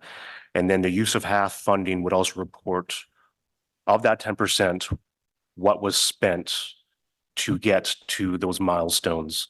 It's not necessarily always tied to building permit, because a lot of it's really difficult to say that because of staff resources, consultant resources going into this initiative that result in X permits. Right? It's very difficult to do a direct correlation. So we can report on achieving the milestones, which are specific to a time period, and what type of actions go towards that initiative. And the use of funds report would also identify how the money was used for that 10% component. Okay. I mean, I understand that. It's just, I always see us, we say, okay, we're going to create a tool, and the tool is going to help us. And I would argue maybe some of these tools would help with a lot of other housing, not just the housing for this fund. Like these tools will help us in general. I would like to see as a councillor, though, that there is an actual measurable outcome tied to some of these tools, even if it's anecdotal, and not just, it produced this many apartments specifically. I just find that we generally lack that information as councillors, that something that we did and money was spent, whether it was our money or not, that we can actually say it's tied to an outcome. So, I mean, delegated authority, I'm happy to support this recommendation. I think that that's probably the fastest way to go about it. But I do ask that when we do get reports and updates, that there's some outcome that we can see that specifically is tangible for this money. Yeah, Mr. Chair, staff can undertake to try and provide those outcomes in a report. Okay, great. Thank you very much. I just thank you to everybody and congratulations. This is a very exciting time in housing for sure. Thanks. Thank you very much, Councillor Curry. I'm just wondering if you might want to write out what you just asked, and which I've heard staff commit to, so that we have a record of a direction that's been undertaken. Okay, like in the next couple of minutes? Yeah, take your time. Okay, thanks. Thanks. Councillor Kavanaugh. Oh, thank you very much. And this is exciting news. And going to put on my OCH hat on for a bit and say that OCH is thrilled to have these to have a number of projects approved. I just want to point out to people that it takes years for them to get to the point where they're on the list to be included. And I think people should understand that it's not like OCH, could you build a few things here? It's already much of the investment and getting it up to being ready, with architects and geotechnical study, everything's all been done. I don't know how much that is the case for projects, because that's a big investment right there for nonprofits. And I think it'd be good to understand how that works. Mr. Chair, if I understand the comment and the question is that projects that have been submitted are at different stages of development. And so some may be shovel ready and some are more in the development phase and zoning planning processes. And so our pipeline, our list of projects in our pipeline are at various stages of that. Yeah. So in terms of getting those houses or those units occupied, is there any time limit on that in terms of, we have a deadline, we have to spend the money by 2027. What about occupancy? Chair, occupancy is not a requirement related to half necessarily. The target is to have building permits issued by the end of 2026 to achieve the full 37,500 and ensure that we do get that final fourth tranche. As we look at the 21 submissions that were received under that REOI, one of the key considerations is readiness, shovel readiness. And so those that are further advanced will be vying for the limited capital funding that we have. Thank you. I also appreciate, and these aren't necessarily OCH files, but projects that are related to older adults. As the comments from Councillor Troster was talking about, the vulnerability of older adults on fixed incomes needing affordable accommodation. And they sound like a lot of them are victims of demevictions and renovictions. So I just want to say, appreciate that very much. I think that's really important too. And I know there's a strong need for that. So that's appreciated. In terms of smaller developers, I'm not, obviously that's not the case right now, but in the future, will this streamlining process, will it help them in terms of providing nonprofit units or sort of affordable housing units for smaller developers? There's various developers that come forward with different projects, and some are smaller and some are, as you know, for OCH, for example, are very big. And so we look at any projects that come forward that people have as want to propose to us, and they're evaluated the same. I think 20 units is the smallest you can go for the funding help. Are you referring to the CIP? Yeah. The Community Improvement Plan? Yeah. Yes. Yes. Okay. Well, we want to see those as well, especially because of transit-oriented development. Right. I'm seeing a lot of that, of course, in Bay Ward because of the stage 2 system. So we hope that they take advantage of that, but it's an option still, right? It's not a mandatory. It's something that they must agree to, correct? Correct. Yeah, I think people need to understand that. So we'll certainly be asking them, and hopefully they will be taking up on that. And anyway, Ottawa Community Housing is very happy with the results, and we'll continue working closely with the city, who's our only shareholder. So thank you. Thank you. Thank you, Councillor. Merci, Conseiller Kavanaugh. Conseiller Brockington. Thanks, Chair. I do want to start off by acknowledging Councillor Kelly's first line of questioning, and that is about the delegated of authority matter for item 2, the recommendation number 2. I seem to recall that year after year when the city allocates funding for housing projects, recommendations do come to committee that I've gotten a heads up from the GM in the past, and we've approved projects given the amount of money and just that's been the normal course. So I'm just seeking clarification on the answer that was provided to the councillor. This is a significant amount of money. And I'm not sure why we wouldn't come through committee. So committee sees the list of housing projects that are being proposed per year of the 4-year plan and go through that way. So I'm trying to wrap my head around this.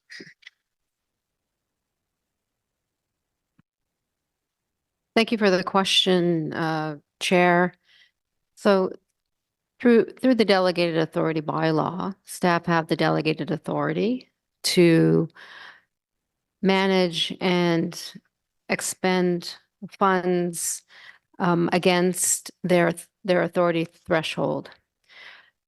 The tradition for housing services and the requirement often imposed by other levels of government in terms of our agreements with them require us to bring before committee the spending plan for projects that may fall within that authority or outside of that authority.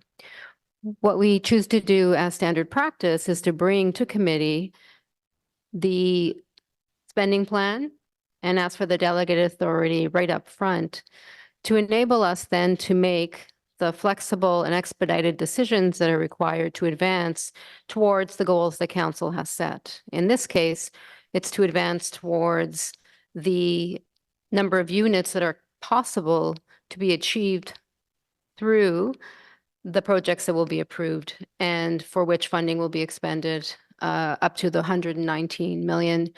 That's subject of the report in front of you today. So the council has already approved the capital plan. The council approved the capital plan, the housing capital plan last fall. In that housing capital plan were the list of the, I believe it was 26 initiatives. And those were the subject of the recent ROI for the purposes of the Housing Accelerator Fund. So important to understand the councils have provided approval already and delegated authority. And for this particular funding and expending of these particular funds, we're bringing back the requirement now for the spending plan so that we can move quickly to move forward the projects. So why is item 2 of the motion necessary if you state that delegated authority has already been provided? Why is that permission being sought again by committee and council?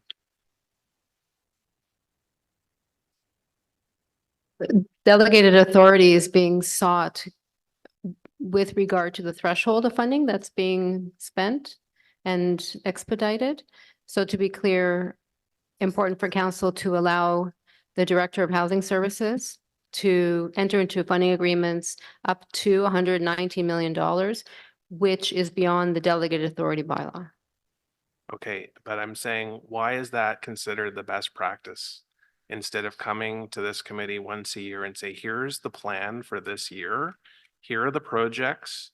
Here, to Councillor Curry's point, here are we're trying to meet these specific objectives. We had a pie chart of the types of housing we wanted to support. So we can see the money spread out evenly across the city. Why would that not be the best practice? Then one agreement today, Mr. Levine has for the next 4 years, carte blanche to do what he wants. Why would we not have a check and balance process? Significant amount of money. Federal government would probably want to see that.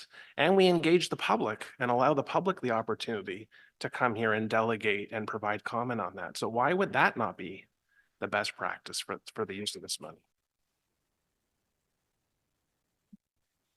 Chair, given that these projects are long-term in nature, so the investments need to be made relatively soon in order to advance the projects, we're coming before you with a spending plan to be able to make those investment commitments to advance those projects. Do we know what it would cost to build all 26 projects on this list?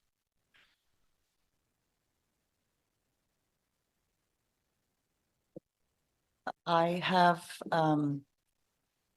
looked at 16 of which met the minimum requirements of our REOI, and the total pressure was 185 million for 16 of those. Okay. And are we expecting that every project on this list on page 31 of the report will be funded? Or these are ones that pre-qualify? And again, it's up to Mr. Levine to decide who gets funded and who doesn't. The REOI is a competitive, fair procurement process. We have an evaluation team set up to meet actually tomorrow afternoon to start reviewing these. We have a fairness monitor. We have a subject matter expert from the external, from the sector sitting within this panel. The subject matter experts are from planning, CREO, infrastructure, and they will make recommendations of the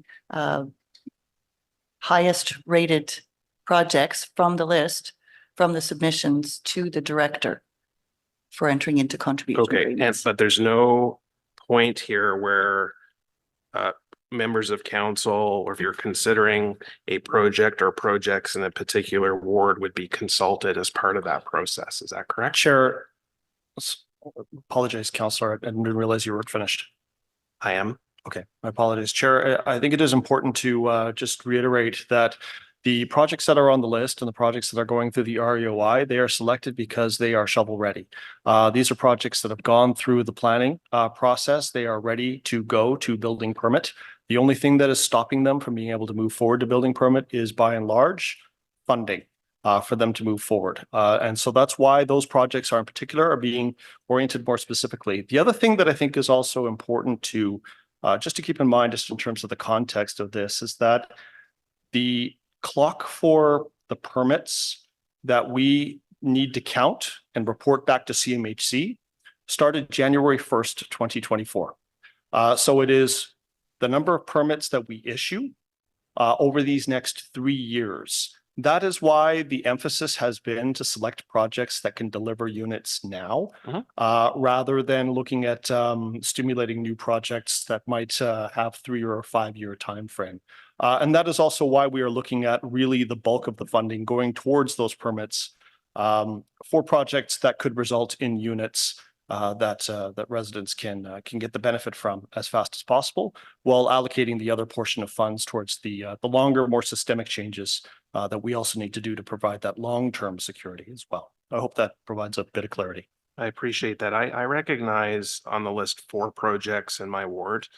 I would say 2 are have gone through, actually 1 has gone through a site plan process. 3 of the other 4 have not. So they the wheels are in motion to be ready, shovel ready, but 3 of the 4 are still waiting to have site plans approved. So I'm not going to hide the fact that there's 1 on this list that causes me and my community significant concern.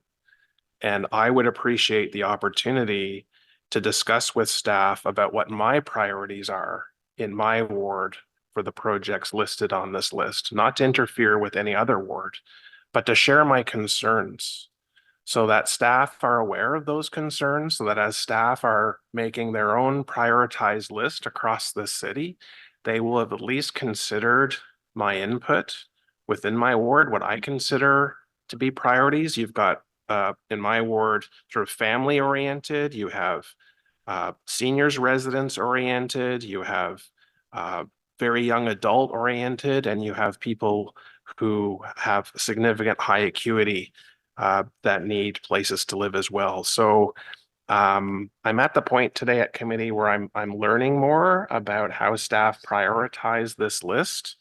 I don't see this whole list being financed over the next 4 years. And if we're going to give staff the full delegated authority as of basically when council meets. And this is not going to come back to committee and the public isn't going to have an opportunity to provide input after that. I certainly want to sit down with staff and provide them my concerns with this list here. So I appreciate, Chair, the opportunity, and I wanted to get that on the record today. Thank you. Thank you, Mr. Chair, and we're very happy to sit down with the councillor and listen to his concerns and do our best to address those. Thank you. And then I just want to make sure, Councillor Brockington, that it's clear that if we give staff the delegated authority to move ahead with this, and then council does the same, you know, there's not a political opportunity to change the list. Yeah, I'm aware once city council ratifies a recommendation, that's it. It doesn't mean that at council I will not be bringing a motion forward to amend the trajectory of at least one of these items. Thank you. Understood. Excellent. Okay, thank you. Conseil Kitts. Merci. I was going to ask about any risks or concerns you have with reaching those targets, since, as you noted, there's a significant amount of money that's contingent on that. You did say that in your presentation that in your estimation, there's limited risk because they are within the processes within the city's control. But I think we all know that it's not uncommon for work to get bogged down here due to resources or siloing or workloads. So I was just hoping you could unpack your confidence a little bit in reaching those goals.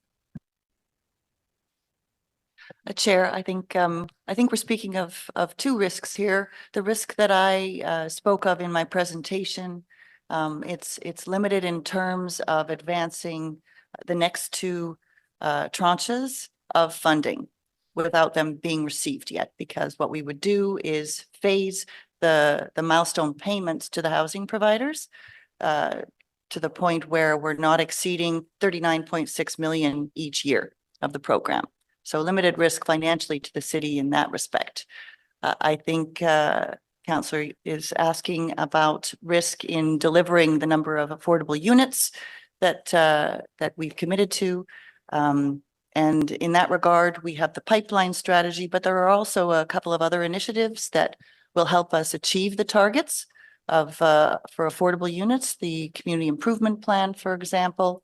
What am I thinking of? The vacant land strategy. Those two can also help us achieve the affordable housing targets. We will be advocating to the province for some additional funding as well, because we have a significant amount of municipal. We're using the half funding federally. We will also be looking for some additional provincial funding to contribute to this initiative, the pipeline initiative. Okay, so still very confident that reaching our targets is not going to be an issue. In terms of the affordable housing component, yes. Okay. All right. Thank you. Thank you, Councillor Kitts. Vice Chair Gower. Thanks, Chair. I was just wondering, the definition of affordability that we're looking at, which is below average market rent, doesn't match our official plan definition of affordability. And I'm curious if that came from the federal government or, you know, why that difference in definitions for the Housing Accelerator Fund. Chair, the definition that we've used for affordable housing in the context of the Housing Accelerator Fund is average market rent, because it actually sets the benchmark as high as we're able to go. And it allows us to deliver more units that are defined as affordable and which would then receive the $19,000 per unit bonus from the half funding formula. So that's why we're trying to maximize what qualifies as affordable by setting that affordable definition as high as possible. Okay, and in the applications you received, I know it says one of the criteria is level of affordability. So can you give more context around how that is weighted or being evaluated in the proposals? Thank you. The REOI will evaluate level of affordability. It'll evaluate, as I said, shovel readiness or project readiness for construction. and design consideration for the clients and geographic location, those sorts of things. But to get into specific detail of how we're weighting the various criteria, I would say shovel readiness is what's weighted most heavily, given the race against time that we're under with the Housing Accelerator Fund program. Okay. Can you give us an idea of anything that has been done recently or that's being planned to accelerate the development review process for nonprofits, whether that's in site plan or pre-application process or zoning? Chair, I'll start off. And again, it is important to note that all of these initiatives are very much intertwined. And they're also intertwined with initiatives that we are proceeding outside of the HAF agreement as well that have been launched beforehand. For example, we have a couple of initiatives that we have been working through. Initiative 7, which is with respect to the streamlining of planning approvals, really looks into how we're looking at our development review processes. In particular, how are we setting up specific processes that can assist with moving forward with nonprofit and affordable housing providers. That is work that has been going through as part of that development review services team streamlining effort with the culmination of the development review all wards team, which will be providing that focus and that ability to be able to move a housing provider through the system in a bit more of an efficacious manner. The other thing as well that we also have to keep in mind is we also have the Affordable Housing Task Force, which is flowing out of the Affordable Housing Audit that came through to committee a month or so ago. That committee is working together between housing services, between PRED, between a number of different departments that are looking also for other ways to improve processes. In particular, how can we move through a high social impact project in a more efficacious manner as it moves from start all the way from CREO, land acquisition, through my colleague Peter here, all the way through to the development review process and into building code as well too, into John Buck's shop, and how can we be more proactive in moving all of those through. So there are multiple concurrent streams that are happening here that will all feed upon one another. Some of those processes are in place. Some of them are quite new. So we are going to be looking at how do we measure that success of those projects as they go through. And of course, as we are under the timeline pressure with respect to the permits that need to flow through, how can we be aggressive and very nimble in making those changes that need to be made as those projects flow through and learn as those first major projects start to come through to permit issuance. Okay, so just to be clear, if OCH development was submitted, we should see that going through faster than the average for-profit housing development, whether that's through pre-consultation or through zoning or through even the legal stage. Is that correct? Chair, the existing high social impact program does provide front of line service for projects like those that could come through with from OCH or other non-for-profit housing providers. The system as it's established today, I think it's recognized through the audit on affordable housing, through work that's being done through the interdepartmental task force that was established to work on housing related initiatives. I think there is going to be some refinements to that and other opportunities to come forward in the coming months to help further streamline processes tied to affordable housing by nonprofits.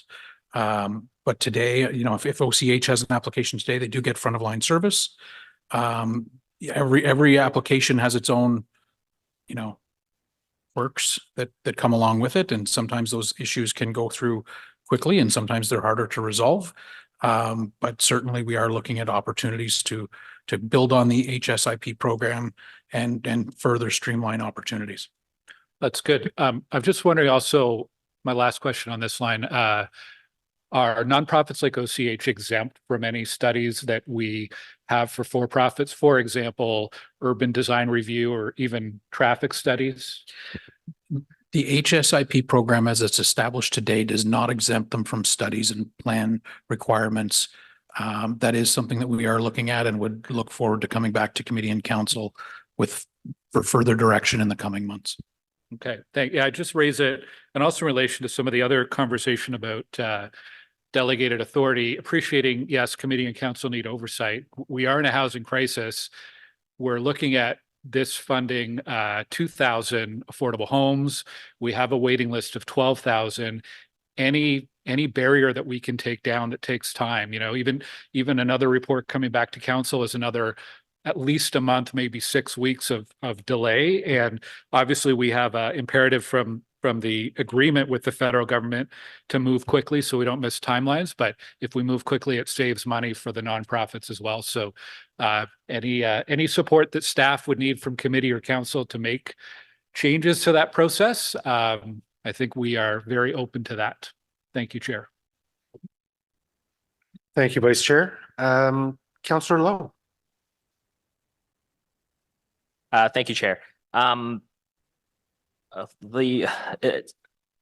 It's sort of this is sort of also on the point about the delegated authority, and even though I'm generally comfortable with it because we'll always have the authority to revoke it if we really want to, I personally like to sort of bring me to that full comfort. I personally would like to see communication from staff before the report gets sent to the CMHC, as well as a list of projects that are expected to proceed when we receive that next tranche of funding. Is that something that's doable? Is that already in the plan? And then if not, can that be done, like, let's say at least one planning committee meeting before the report is submitted? Thank you, Mr. Chair. Yes, the plan is to communicate to council which projects will have been selected and that will proceed with development, as we do with any request for proposals or request for expression of interest. We do inform council of the outcome of that process. Okay. So those projects that are on the list in document 2, are they all expected to proceed upon receiving like one tranche of the funding, or are there some there that might need 2 or 3 years worth of funding? Because my thinking is this is probably dependent on the federal government approving their annual budget, just like we do, right? And like if there's a project that needs like multiple years worth of funding from the half, my worry is that they'll receive X amount 1 year, and then they think, oh, we just need another little bit next year, and then that little bit never comes because of a change of policy or something. Is that a risk that could happen? Chair, we have requested authority to allocate the first 3 tranches of the Housing Accelerator Fund up to $119 million. And we're quite confident that we will receive all 3 tranches. Therefore, our intention would be to enter into contribution agreements where it's for the purpose of construction of a project. We would fund the necessary amount through the $119 million. So they wouldn't need to come back for additional funding.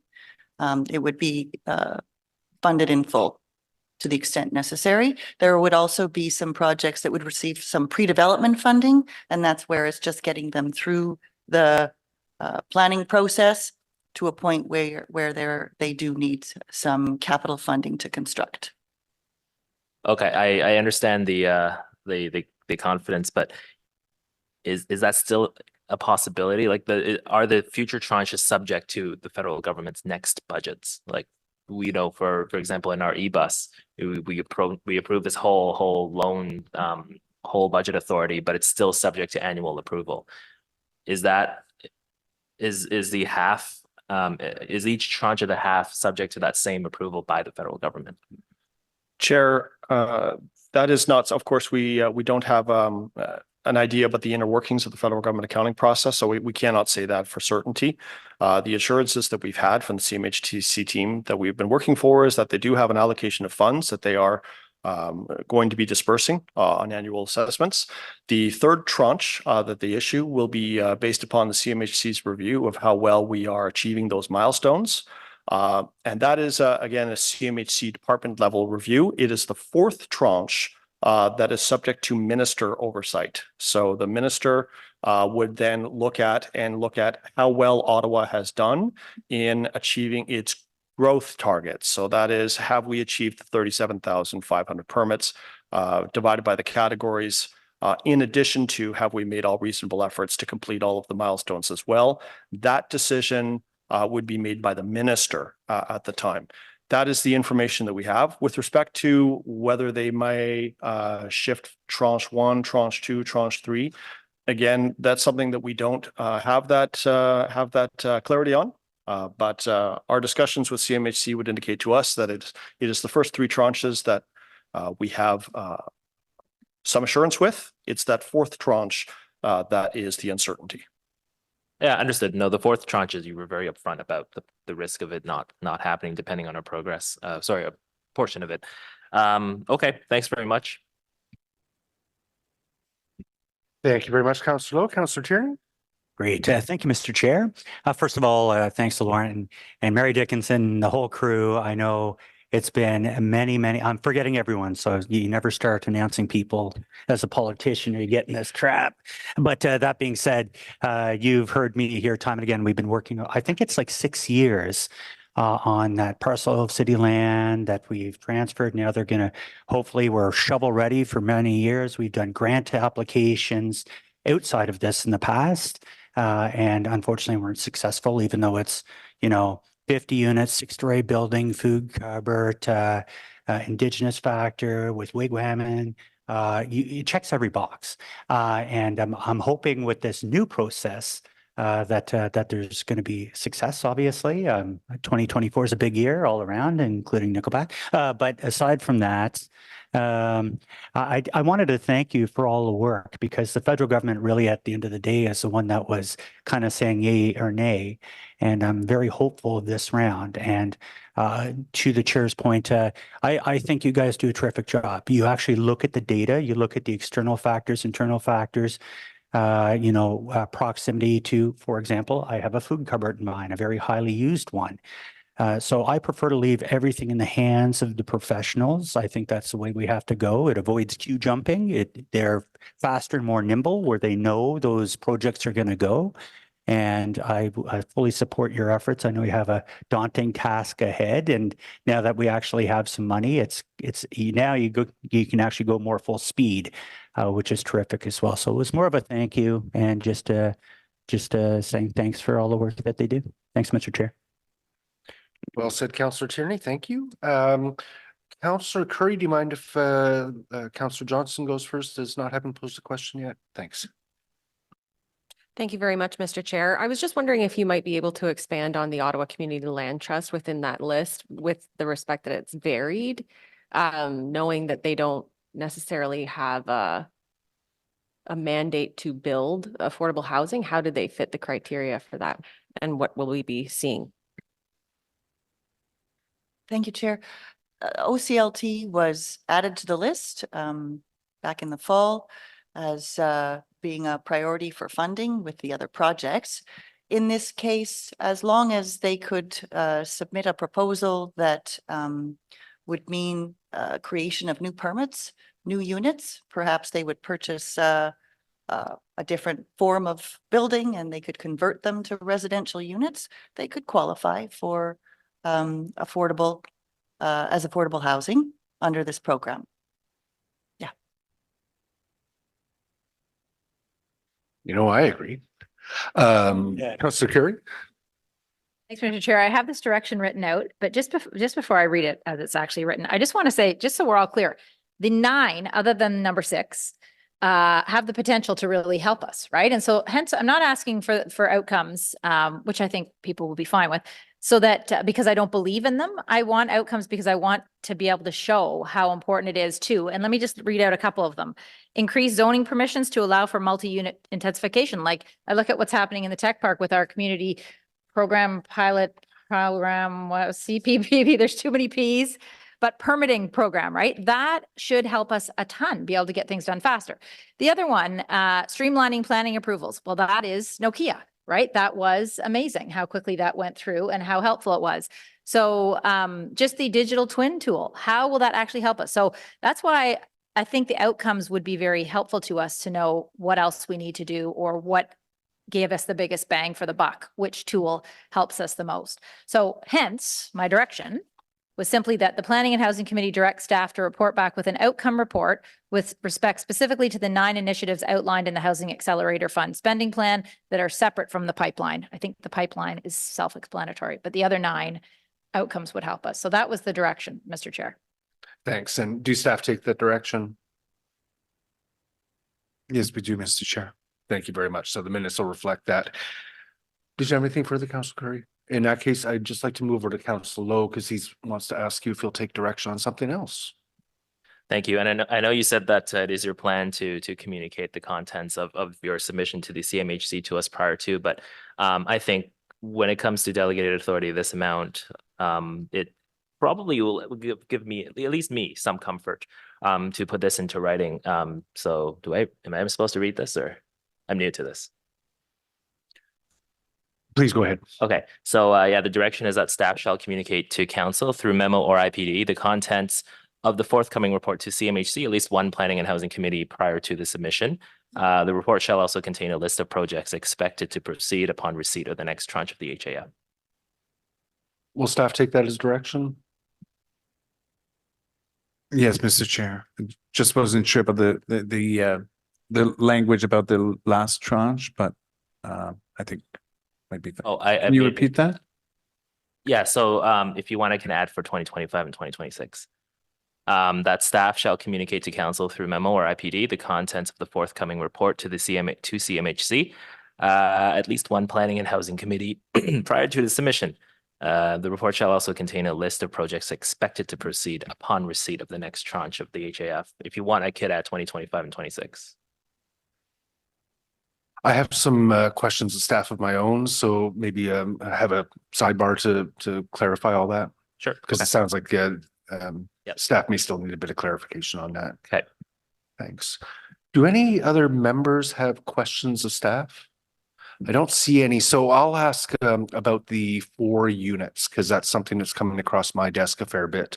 My understanding is that we are committed in the first 2 drafts of the comprehensive zoning bylaw to propose 4 stories as of, 4 units as of right. In each of those drafts on any service residential lot. So 4 units as of right, every residential lot as a proposal in the drafts. And then it will come forward in the final draft upon which we vote. And it will be council's decision whether or not to approve 4 units.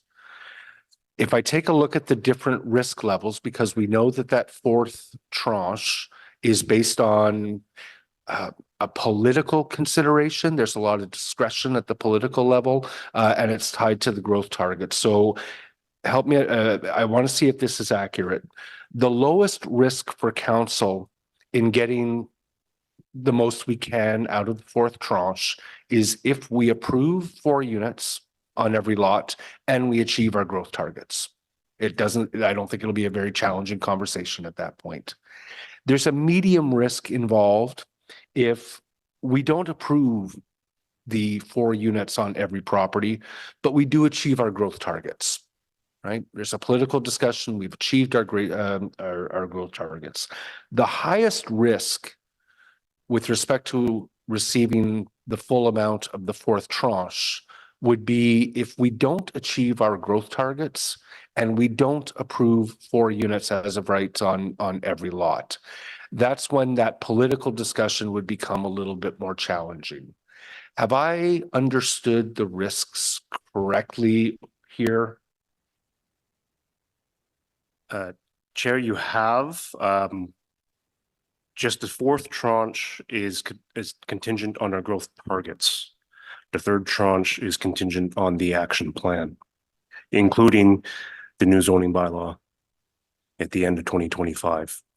But I would agree with the characterization of those low, medium, and high risk scenarios with respect to the 3rd and the 4th tranches. And I just want to make sure that it's clear for everyone. If council doesn't approve 4 units, which was within its purview, there is still the possibility, if we achieve all of our growth targets, that we could, as long as we have proposed it and that's been voted down in the comprehensive zoning bylaw, my understanding is that there is still a chance that we could achieve the full 4th tranche, as long as we have achieved our growth targets. But there is a risk if we don't approve 4 units and we don't achieve our growth targets, that, you know, the 4th tranche could be endangered. So, Mr. Chair, with respect to the 4 units in the zoning bylaw, the risk is related to the third tranche, which would be in March 2026. Okay, that 3rd tranche is achieving the items in the action plan, but achieving the items in the action plan, I want to be really clear on this. I thought that what the action plan says, or our commitment, is to ensuring that we propose 4 units in each of those. It's not actually approving 4 units. Sorry, Mr. Chair. So the zoning bylaw and the adoption of a zoning bylaw that may or may not include a permission for 4 units per lot is part of the action plan, which is tied to the 3rd tranche. Now, any building permits that manifest from that, and if we could see a significant increase of, let's say, missing middle units as a result of that, that would go towards the growth targets in the 4th tranche. So I think we're on the same page. I do want to make sure that council understands what risks there are if we don't approve 4 units everywhere, or on, you know, municipally serviced land. So I would ask legal to provide sort of their opinion on the milestones in our action plan with respect to milestones for the zoning bylaw drafts that has the consideration of 4 units, and the final bylaw approval, which the action plan does not note 4 units. And that's exactly the clarity that I'm looking for. Mr. Chair, the city can promise that a certain item be considered in the zoning process. And that's why in the first 2 iterations moving forward, the city can promise that it will look at and include as a proposal to permit zoning as of right for 4 units. What the city cannot do for a private developer, nor for the federal or provincial government, is undertake or make a binding commitment as to a particular result in the zoning bylaw. And that's why that commitment has not been made for the final product as enacted. Fantastic. So it is half funding is not entirely dependent on whether or not we approve 4 units in the final bylaw, but it does create risks. I concur with Mr. Fu that your earlier assessment on risk is accurate. Fantastic. That was my question. Just, I think it's important to have that on the table. Do any members have any further questions? Oh, yeah, Councillor Lowe, have you achieved some clarity with staff as to what you're seeking? So I a little bit. So I believe that if I may seek some, I guess, clarification first. After we submit the report to the CMHC, they're going to provide us with their feedback, which then gets you're going to bundle all together with the original submission plus the feedback, and then that will include a list of projects expected to go ahead. It doesn't affect me. I'm not in my ward, but I'm sure that some of my colleagues will be interested in that information just before the funding is released. Is that so? After the feedback? The projects that will proceed with funding will be confirmed as of Q2 of this year. I think what you and I just discussed was that I think the counselor is looking for reporting to committee and council in advance, maybe in advance of our January reporting to CMHC. We'd like to see that submission Okay, understood. rather than after it goes to CMHC. Okay, or understood. perhaps in addition to. So, yeah, so Q2 this year, we're gonna get the whole list anyway. Okay, I'll strike out the second part of it. That staff shall contain a list, blah, blah, blah. And the direction shall just be staff will communicate to council through memo or IPD the content of the forthcoming report. At least one planning and housing committee prior to the submission. Chair, I would just have a bit of a caveat there. The reason that CMHC is looking for that report to come through in January for them is because they will be looking at the number of permits and the milestone issued again from January 1st until December 31st. It does take time for staff to be able to get the results, particularly, of course, we compile that data as we go along, but it will take some time to get that December data, clean it all up, package it all up, get it all ready for submission. So if what the councillor is seeking, Mr. Chair, is more along what we do with respect to the quarterly reports when we do an economic development update, where we would do these are the milestones to date, but it would not include that last quarter. That might be some of the nuance that you might see. So I don't think that progress report that we would provide 1 month in advance would have the full data that we would be giving to CMHC, because it would not be including anything that any milestones or any permit counts that would have been achieved in that Q4 period of the year before. Could I prevail on Councillor Lowe to have some discussions with staff over the course of the next few days as we go into City Council, and just sort of work out what kind of reporting you're seeking and get that through offline? Yeah, I'll do that and come back at council. Because it doesn't sound like it's a make or break for you. Yeah. Yeah. Amazing. Okay, so we'll look forward to hearing more about that at the subsequent council meeting. I don't see any hands up. So there are the 4 recommendations associated with the report. Are those carried? Thank you. And thank you very much again to all of our staff. I'd like to dissent on recommendation 2. Understood. Recorded. We've got that recorded. Thank you, Councillor Brockington. Okay. We still have one more. We have the OP amendments.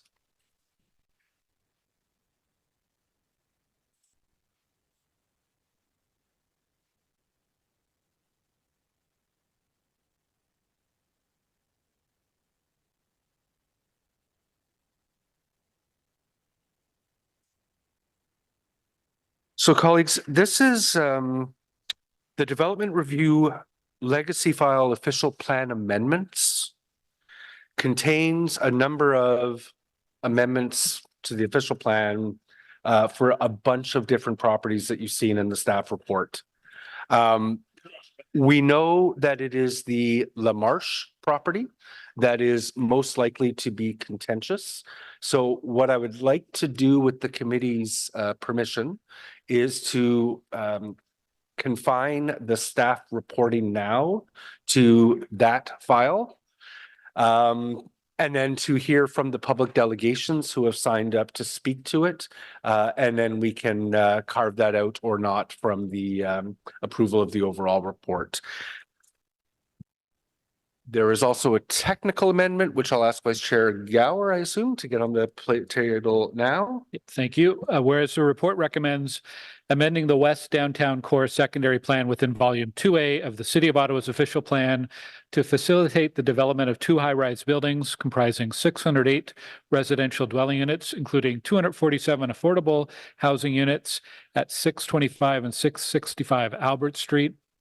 And whereas the report would add a new policy to subsection 4.1 Albert Corridor Character Area of Section 4, Character Areas of Chapter 4, Pimisi Station and La Breton Flats District of the West Downtown Core Secondary Plan within Volume 2A Urban Secondary Plans of the City of Ottawa's official plan. And whereas Council did not amend height maximums for 625 Albert Street on November 9th, 2022, Therefore, be it resolved that Planning and Housing Committee amend the report, Development Review Legacy File Official Plan Amendments by replacing the text of Document 3, Details of Recommended Official Plan Amendment, Albert Street, Part B, the amendment clause 2.1A with the following text, inserting a new policy 9 to the built form policies of subsection 4.1, Albert Corridor Character Area, with wording as follows. In the case of the properties municipally addressed as 665 Albert Street, height maximums are determined by the in-effect zoning as adopted on November 9th, 2022, which sets out the minimum building height and maximum number of towers and stories, and therefore be it resolved that there be no further notice pursuant to Section 3417 of the Planning Act as amended. That was excellent. No. But I think you maintain, like there was a level of energy as you were going through that I definitely admire. Well done. So we've got this under Michael. Michael, I think you'll be sending this over to Jerica. I'm not sure. We're in your hands. Good afternoon, Mr. Chair, members of committee. Yes, my name is Michael Boughton, Senior Planner with the Development Review East team of Planning Services. With me today are my colleague Jerica Gilbert and Manager Geraldine Wildman. Jerica and I will be taking you through the presentation. That is, if you wish a presentation on the other 4 sites involved in this report. However, I'm prepared to take you through the 270 Lamarche Avenue application. I think we've agreed as a committee, we'll just focus the presentation on Lamarche, which is where we have some public delegations. Thank you. Okay, Mr. Chair, would you like me to introduce the whole report subject, or would you prefer that I just go right to the task? Right to it. Could we just jump into Lamarche, please? Oh, okay, fair enough. All right, if I, oh, there it is on the screen already, 270 Lamarche Avenue. Okay, so yes, 270 Lamarche Avenue, of course, is within the Orleans Village subdivision situated south of Innes Road, east of Chapel Hill South neighborhood, within Ward 19. Applications for draft plan of subdivision approval and zoning amendment were jointly submitted in October 2021. Prior to council's adoption of the new official plan, both applications are still active and under review by the city and have not yet been approved. The reason for that is due to several unresolved site servicing matters and stormwater management issues beyond both the limits of the subject lands and the control of the development proponent. The proposed subdivision covers the entire 5.2 hectare site, which is identified on the screen. Actually, the 5.2 hectare site extends all the way along Innes Road on that image. The outline is the specific subject site that we'll be talking about, but I just want to make it clear that the 5.2 hectare site extends straight up to Innes Road. The development proposes on the site that's identified on the screen 6 and 7 story apartment buildings on just the southern block of the subdivision, as I mentioned on the screen. There is presently no development proposal on the northern blocks other than the plan of subdivision application. At the time the applications were submitted, the previous official plan designated the entire 5.2 hectare site as arterial Main Street. That's a depth of approximately 325 meters from Innes Road. The arterial Main Street policies permitted mid-rise buildings to a maximum height of 9 stories. subject, of course, to conformity with relevant building transition, compatibility, and urban design policies of the official plan. The proposed mid-rise built form conformed with the official plan 2003 policies. With the approval of the new official plan in 2022 and implementing bylaw 2021-386 by the Ministry of Municipal Affairs and Housing, the northern part of the development site, measuring a depth of 220 meters from the center line of Innes Road, was redesignated from arterial Main Street to Main Street corridor. The southern block beyond the 220 meter limit from Innes Road, that is 270 Lamarche Avenue, was redesignated from arterial Main Street to neighborhood. So neighborhood policies, as I'm sure you're aware, restrict development to low-rise built form or 4 stories. The bylaw that implemented the new official plan repealed the old official plan in its entirety.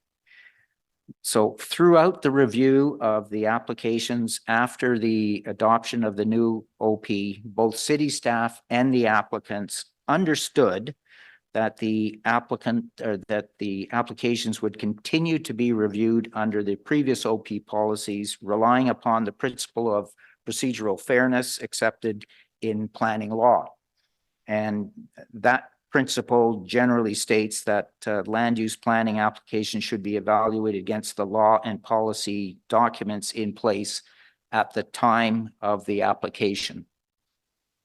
However, a later legal opinion received in early 2023 in response to my request for clarity on the question proved otherwise. The explanation given was the previous official plan was repealed in its entirety. Therefore, city staff cannot continue to apply OP policies that no longer exist. So, were it not for the appeal of the old official plan and the unexpected legal consequences of it, planning staff were prepared to support the proposed mid-rise built form on the southern block, since it conformed with those policies, those previous policies. Unfortunately, had it been explicitly communicated and understood prior to the adoption of the new OP by council or prior to the passing of the implementing bylaw by the ministry that the principle of procedural fairness would not apply, then the necessary steps would have been taken in 2022 by development review and policy staff to ensure the applicable land use policies of the previous OP 2003 were entrenched in the new official plan for this particular development site. Now, that's all I have to present on the issue of the official plan amendment. We have some additional slides in case they are relevant during the delegations. Thank you. Thank you very much. So we have a number of public delegations.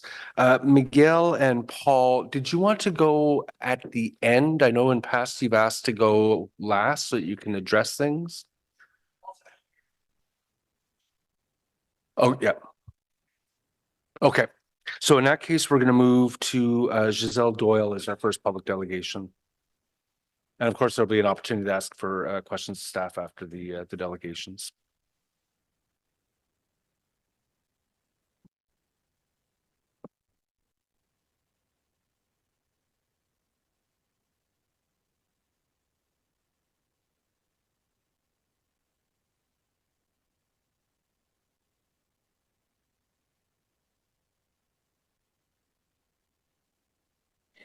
Sorry about that. I was going to say good morning, but good afternoon. You'll hear from hi. You will hear from many Chapel Hill South community residents about this development, and all of them have valid points, which have been expressed from the beginning, particularly the request to allow 6 to 7 stories abutting single-family homes. However, I would like to point out to the loss of affordable rental housing item, which was tabled earlier. Since 2015, Orleans Independent Living Advocate Network has been actively searching for inclusive affordable units in Orleans, where our loved ones with intellectual or developmental disabilities can live close to family and supports. Why is such a large development allowed to ask for any leverage to increase density without inclusive affordable units? We ask that you don't ignore our loved ones should you decide to agree to any request for this development unless inclusive affordable units are made available. Please note that the people we represent are all on the city housing registry under having an intellectual or developmental disabilities, which DSO has provided a checklist for that. So developers can go directly to that list to help our loved ones. Thank you. That's all for now. Giselle, thank you very much. I don't see any questions from members for you. So we're going to move on to Susan Davies, who will be followed by Linda King then.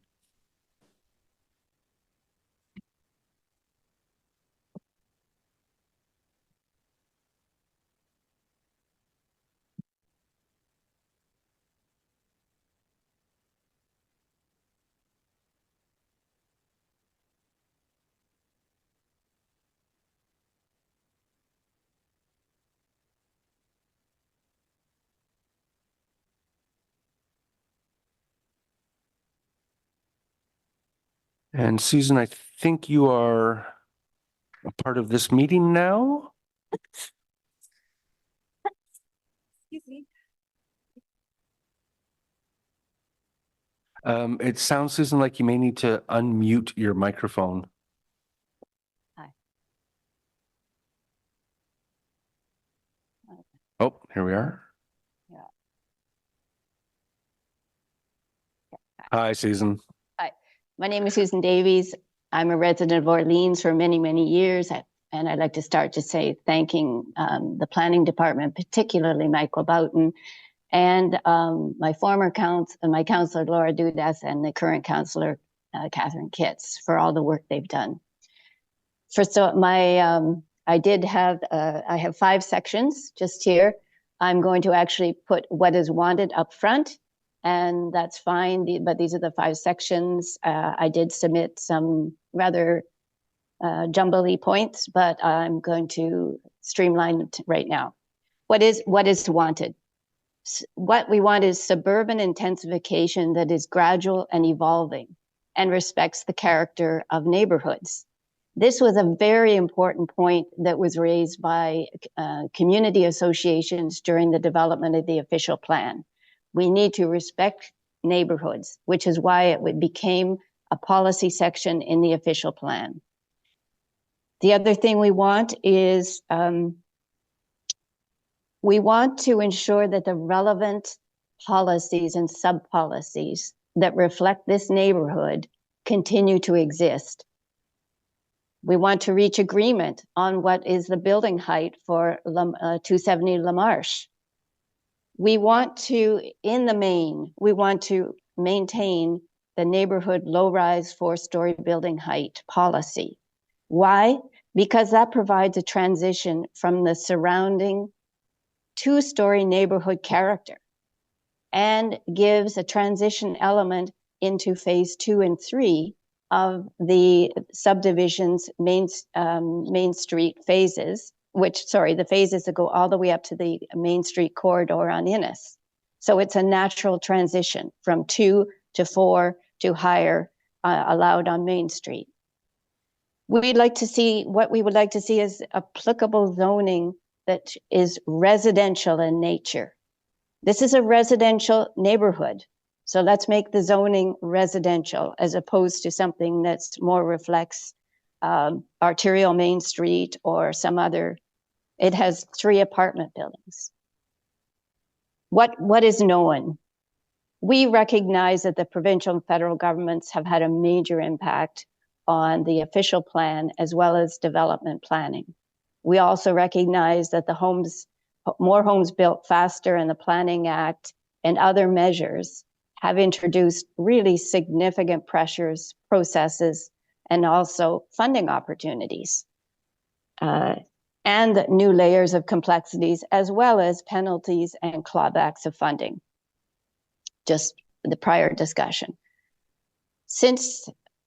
What else is known? Since the first set of development applications were filed by the developer in 2019, the site plan has not conformed to the surrounding neighborhood, nor has it provided adequate transition. The future phases of the Lamarche subdivision must conform with the Main Street corridor policies further to the north, on particularly building height. But the area we're talking about is neighborhood. It's not Main Street. The Lamarche OPA seeks mid-rise buildings. However, the applicable neighborhood policy only allows low-rise no more than four stories. Why are we throwing out the brand new official plan when we could move ahead using the new policies? The subdivision and Lamarche 270 is completely surrounded by low-rise, mostly two-story neighborhoods, as well as some recently approved and planned subdivisions. 270 Lamarche, importantly, has rental apartments, desperately needed.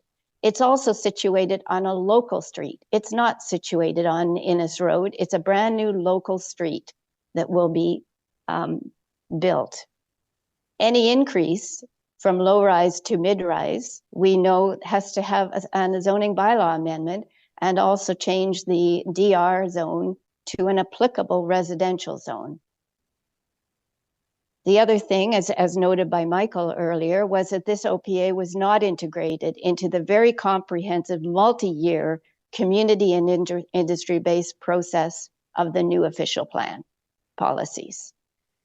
The other thing, just to say for the record, is the developer's previous subdivision zoning bylaw amendment was refused by Planning Committee and City Council in 2020, and his appeal to LPAT, the OLT, was dismissed in January 2021. What is understood? Susan, I'm sorry, I have to cut you out there. You are out of time. Oh, okay. Yeah, by a little bit. Do members have questions? Hmm. There are no members from, no questions from members. So we appreciate your intervention and delegation today. I know I've read the materials that you sent, and I have to assume that my colleagues have as well. So we'll move on to Linda King-Lin. I apologize if I've mispronounced that. Can you hear me? We can, Linda. Welcome to Planning and Housing Committee meeting. You have 5 minutes to make a presentation to the committee. Thank you very much. I tried to turn on the video, but somehow I couldn't. But yeah, we can. All right, let's try again. Yeah, but that's okay. I will start. Same as Susan, I'm here to talk about 270 Lamarche Avenue. Thank you for letting me to speak. My name is Linda Quinling. So next slide, please. So I want to show you here, Argonaut Circle is highlighted in yellow, is where I live. So that's a street abutting the subject side, 270 Lamarche Avenue. Down below, the subdivision was developed by Kyvan, and the subdivision east of Kyvan are being developed by Glenview. And note that all of these homes are two-story townhomes and single homes, and some of them are one-story bungalows. For the past few years, I've been talking to my neighbors on the street. I've been talking to many people in the community. So I believe I can speak on behalf of most of them regarding what we want in the development of the subject site, 270 Lamarche Avenue. Next slide, please. Okay, so what's our position on this official plan amendment? No, we do not support the proposed OPA to allow 7 stories at 270 LaMarche Avenue. And we support the city's 2022 official plan that designates 270 LaMarche Avenue as suburban neighborhood with max building height of 4 stories. So I will tell you why. Next slide, please. I'm showing you here the map of Orleans surrounding Ennis Road. If you ever drive along Ennis Road from Orleans Boulevard to Trim, you will notice 2 buildings that stand out. One at the corner of Ennis and Trim, that's a retirement residence. And the other one is a commercial building close to 10th line. Both of them are 6 stories tall, and they are the tallest buildings on Ennis Road. So from the whole stretch of Ennis, from Orleans Boulevard to Trim, that's all you see, 6 stories mapped, right? Now, if I'm focusing on the stretch of Ennis Road near 270 LaMarche Avenue, there are 2 development applications that have been submitted to the city.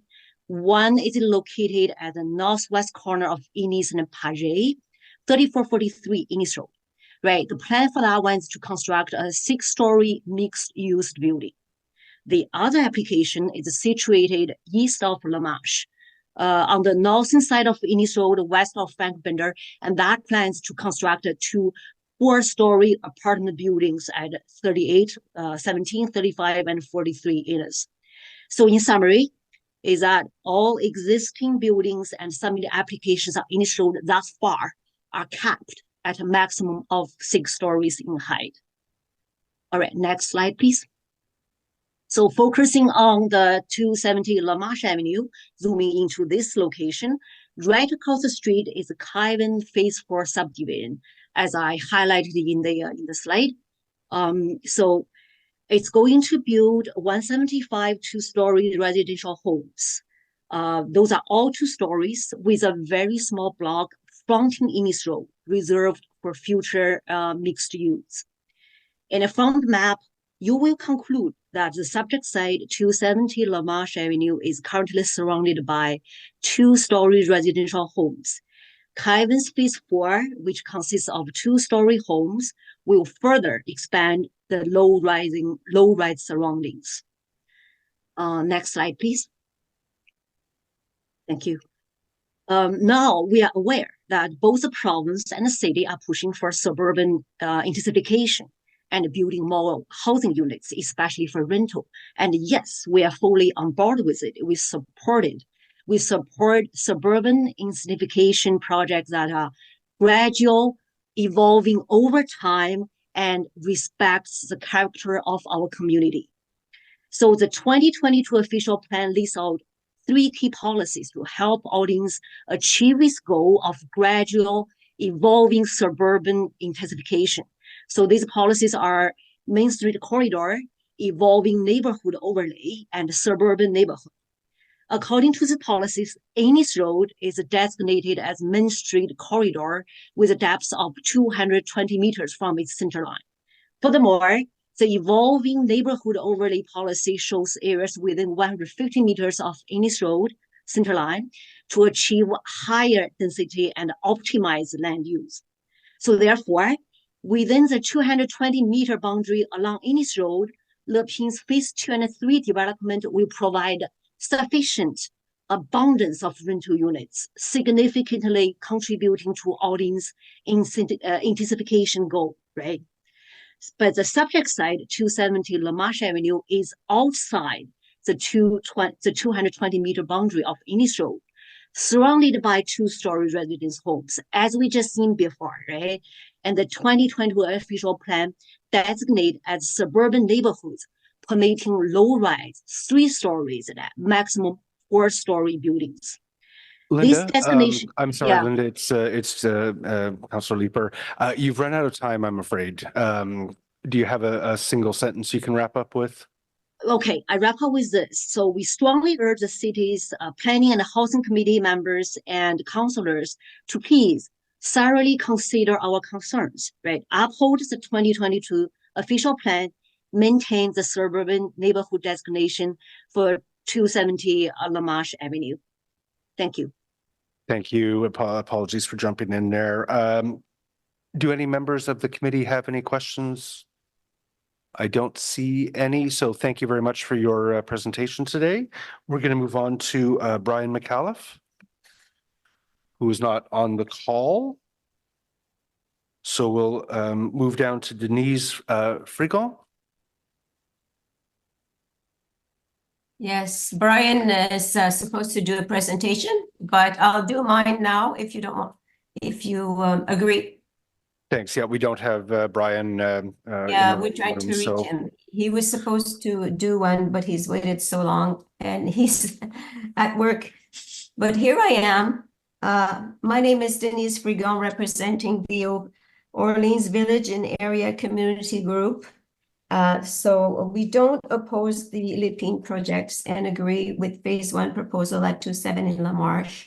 However, we do not approve of buildings of heights of 6 and 7 story, which are excessive, not a proper fit, and out of character with its surroundings of residential low-rise dwellings.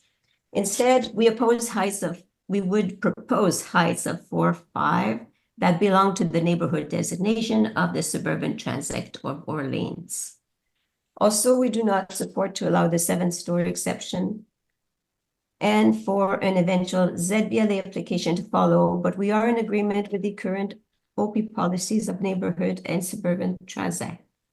Location. As per 2022 OP policy documents, the neighborhood designation needs to remain in place for the land at 270 Lamarche, and also with the condition that the appropriate zoning other than arterial Main Street can be appropriate for phase 1 buildings. We don't agree with the AM zoning for the next step forward to approve phase 1, as there are many other options available under the new OP to obtain desirable height and density acceptable for all parties involved. Presently, there is no buildings higher than 6 stories at the frontage of Innis all the way to the 10th line, Main Street corridor, whereas Lépine proposal at 6-7 is located on neighborhoods designated land surrounded by low-rise residential dwellings away from the corridor. With Lamarche as a major corridor road, we need to confirm that it does not hold the same road classification as Innis Road frontage Main Street corridor. So I'm going to move on to the height and density and transition section. Specifically to the location of 270 Lamarche phase 1 apartment complex, we must admit that the 2021 proposal is not substantially different from the 2019 proposal in terms of height and density. The end result for former block 115, now 270 Lamarche phase 1 apartment buildings might have been the same, especially with the suggestions of transitioning to lower heights of buildings once behind the Argonaut and Paget homes. For the 2021 proposal, there's hardly any change being made that could appease the residents that will be invaded by the magnitude of the apartment complex, not counting the adverse effects expressed by the residents at the time. We are aware that phase 1 apartment complex, as it stands, now has an inadequate transition in distance and density to adjacent residential neighborhoods. Buildings are too close to the perimeter adjacent to low-rise dwellings and tower over the residential homes. With balconies overlooking backyards, there is no tree or landscape that could achieve privacy for the Argonaut and Paget homes. So OVAG's recommendation would be to keep the design of buildings of ABC with the same build form, same footprint, but request the height of the buildings to be brought down to 4 or 5. There may be a possibility to remove commercial space on first floor and use this space more efficiently to include more apartments to maintain density sought by developer. For 2021 Lépine proposal, how soon can we forget that the petition that was signed with hundreds of residents sending their emails, letters to the city, The petition clearly stated that residents wanted the apartment complex to be no higher than 4 stories. I have to end with all the resources dedicated with time and money, both on the 2019-2021 Lepine development applications, then adding to the agony of the appeal to the province, including the residents' involvement in helping the community. And neighbor, we agree that the approval of Lepine projects need to take place and need to be behind us. Thank you for listening to me. Thank you very much, Denise, for the presentation. Very clear. Do any members have questions? I don't see any. So we'll come back to the final delegation, in this case, on behalf of the applicant by Miguel Champlain.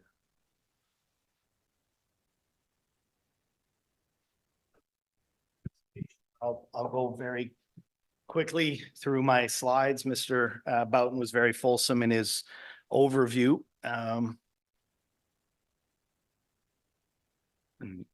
Thank you.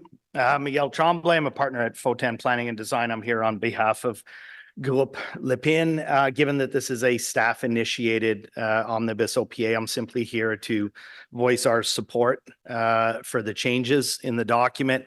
I can speak to 2 items, the first one being timing and process, and the second one being appropriateness of the building heights. Maybe first slide, please. Revisiting some of Michael's original comments, we submitted the application in 2021 squarely in the former official plan. That official plan assigned the arterial Main Street designation to a depth of 400 meters.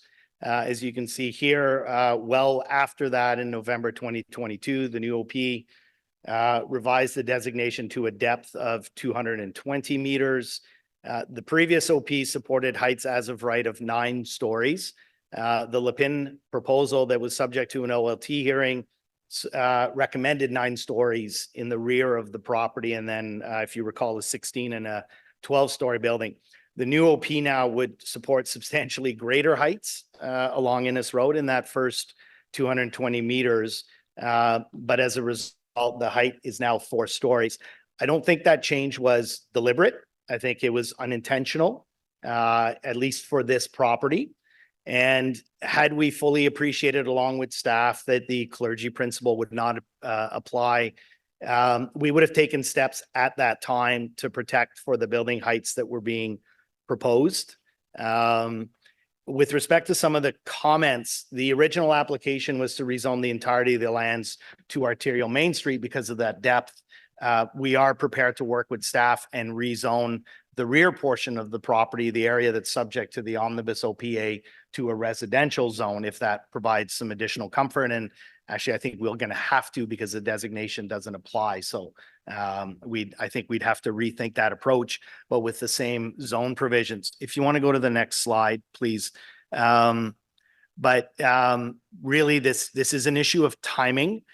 We would have been well ahead of any discussion of clergy or applicability of the new OP had we not been tied up with the constraint of an offsite stormwater pond to be designed and constructed by the city. Had it not been the case and we controlled our own destiny, we would have been to committee sometime in 2022, squarely under the previous policies. My second point is related to transition. We are not relying on the issue of timing to rationalize whether the heights are appropriate in the last 100 meters. That's context, certainly, and why we are here. But I am telling the committee that the heights that we're proposing here are appropriate. We are talking about 6 and 7-story buildings. The southernmost building, which is actually the westernmost building on the graphic here, is proposed at 6 stories, whereas the other 2 buildings are 7 stories, and they benefit from considerable staggering of building heights and a gradual progression of those heights away from those residential communities. The reason the 6-story building is there is because some of the homes on Paget are older. It's one of the older streets in Orleans. But the both buildings A and C are oriented short side to the townhouses, the rear, to minimize any impacts. And if you want to go maybe to the next slide, if I think it's the next slide.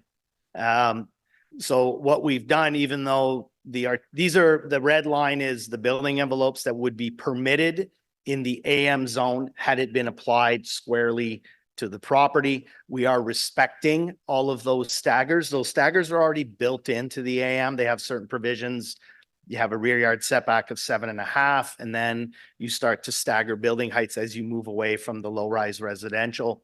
So all of those staggerings have been protected, and the heights that are being proposed are 7 and 6 stories rather than 9, which was what was anticipated previously. But mind you, as part of this most recent application, it was never actually submitted as a 9 stories. It was always 6 and 7 for this portion of the property. So maybe in one last image along LaMarche, we recognize that LaMarche is not the arterial, and that's where the greater heights will be located potentially. But this shows that gradual staggering of building heights away from the low rise. So my message to committee is, yes, we got caught in a timing issue, but more importantly, what's being protected for in this staff initiated omnibus OPA is a reasonable transition to abutting low rise communities. I'll leave my comments to that. 1-0. Right on time. Thank you.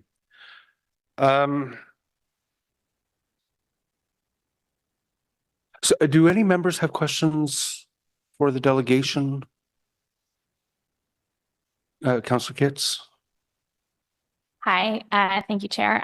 So just to be clear, what you said about rezoning the back portion to neighborhood, that would be to preserve the setbacks, correct?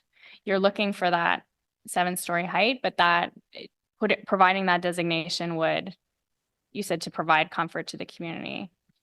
Not exactly, in that the zoning details would be identical. But the way the intent of the zoning bylaw reads is the AM zone is to be applied to properties that are designated AM. The rear portion isn't designated AM, so I think the proper approach, and we can figure that out with staff, would be to rezone. Well, actually the front portion is not being rezoned. It's really just this back lot. I think we would probably rezone it R4 or something along those lines, or R5. And the setbacks that are being proposed would be the same, whether it's AM or R4, R5. Short answer is I don't really care what we end up with, as long as we end up with a zoning that reflects the proposal as designed right now. And the reason I bring that up is that one of the delegations took offense to the idea of rezoning the back of the lot to AM if it's no longer AM. I agree with her. Okay. But nothing else would change in terms of, okay. Would stay the same, just, is it an R5, R4, R5?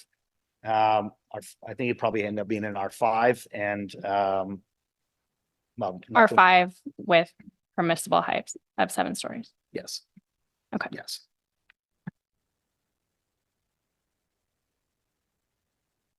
I don't see any other questions. I am wondering what the potential is, because obviously the new OP is much more restrictive, which with respect to development permissions than what was there.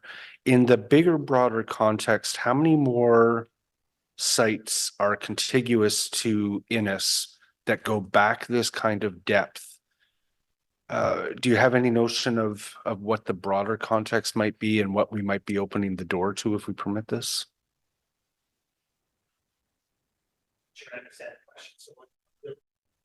Not sure I fully understand the question.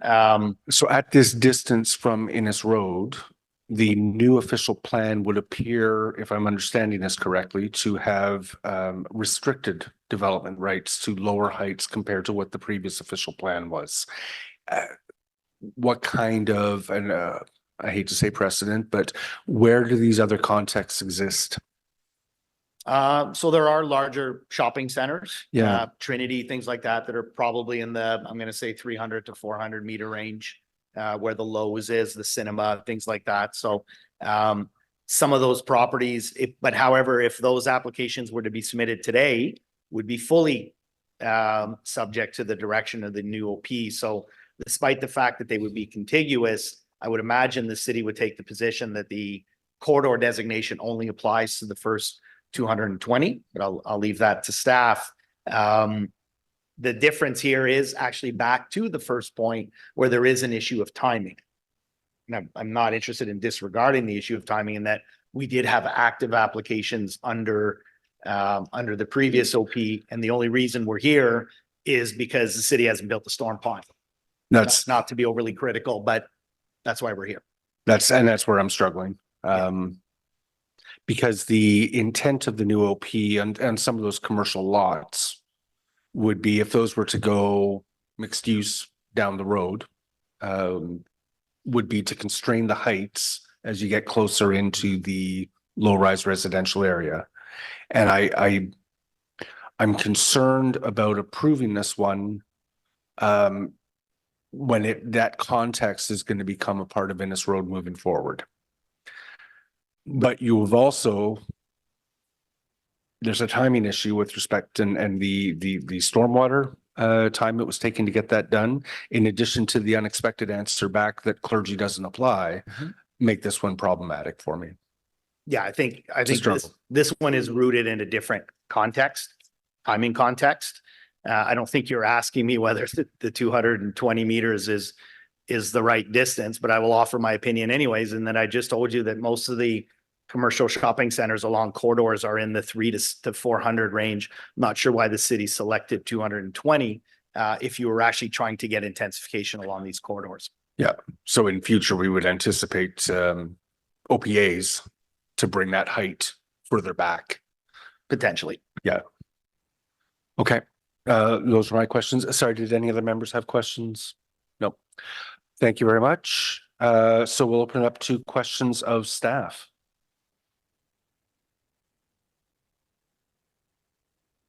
Oh, Paul is here to speak to Montreal Road, I believe. Sorry, I'm just being pointed out. Yeah, if the committee is prepared to carry that one, I assume that Paul doesn't need to speak. So yeah, that's it, Mr. Chair. I'm here for 315 Chapel and Old Montreal Road, but if there's no questions or comments on those, I'm happy to stay quiet. Thank you. Excellent. Thank you. Councillor Dudas. Thank you, Chair. It's actually a question about LaMarche. Is this the appropriate time for me to ask city staff about that? Now is exactly the right time. Thank you. Okay, thank you. So there is extensive history to this particular site, and I wanted to ask Michael about that for some clarity. So many years ago, this applicant had proposed a much more dense, much more high development for this exact location. Once again, staff had been working with the applicant. What happened was that the applicant determined that based on the conversations with staff, I don't want to go into it too much. Michael can elaborate if he wishes, but there's no need. They took the city to what was then LPAT. And at LPAT, the decision was not in the applicant's favor. It was to determine that project would not proceed based on their interpretation of it. And now we are seeing a different version of the application.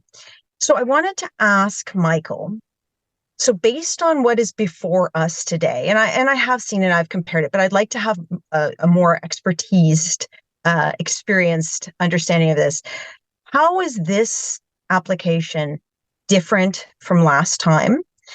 But also, too, if committee and then council were to vote against what is before us today, based on the fact that last time staff had not approved what the application was proposing, but now you are, what does that mean if the applicant were to take us to what is now the OLT?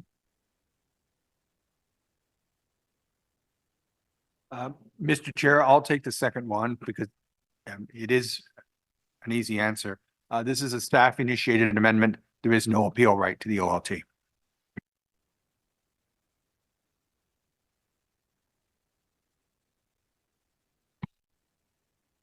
Mr. Chair, yes, I remember that application very well. It took about 2.5 years off my life. We brought forward a zoning bylaw. Well, the applicant appealed to the LPAT at that time on the municipality's failure to make a decision within a timely manner. Staff subsequently brought forward a planning report recommending refusal of that 2019 site, or it was a zoning bylaw amendment application supported by some visuals, a preliminary site plan. That site plan, I should be careful not to be too damning, but it was a huge development. It was I use the words monolithic development consisting of 7, 9 to 12 to 16-story apartment buildings on the same 5.2 hectare site. The entire site was raised from the grade by 1 story, and on top of that 1 story was an open central concourse or open space. So these 7 buildings essentially were aligned around the perimeter of that site. It was set back, if I recall, about 20 meters from the lot lines along Paget Road, and so the south and west lot lines abutting the existing low rise. Staff's position was that it was incompatible with the area. It was out of scale, and therefore we recommended it be refused. The zoning that was being proposed at that time was to permit up to 16-story apartment buildings or apartment building. There was only 1 16-story apartment building, 2 12, and the rest were 9 stories around the perimeter. So council approved that report. It was refused, and we took it to LPAT, where we went through that hearing, and the upshot of the hearing was that LPAT dismissed the appeal. I don't want to say entirely, because I think there were 1 or 2 procedural matters, legal matters that the applicant was given credit for.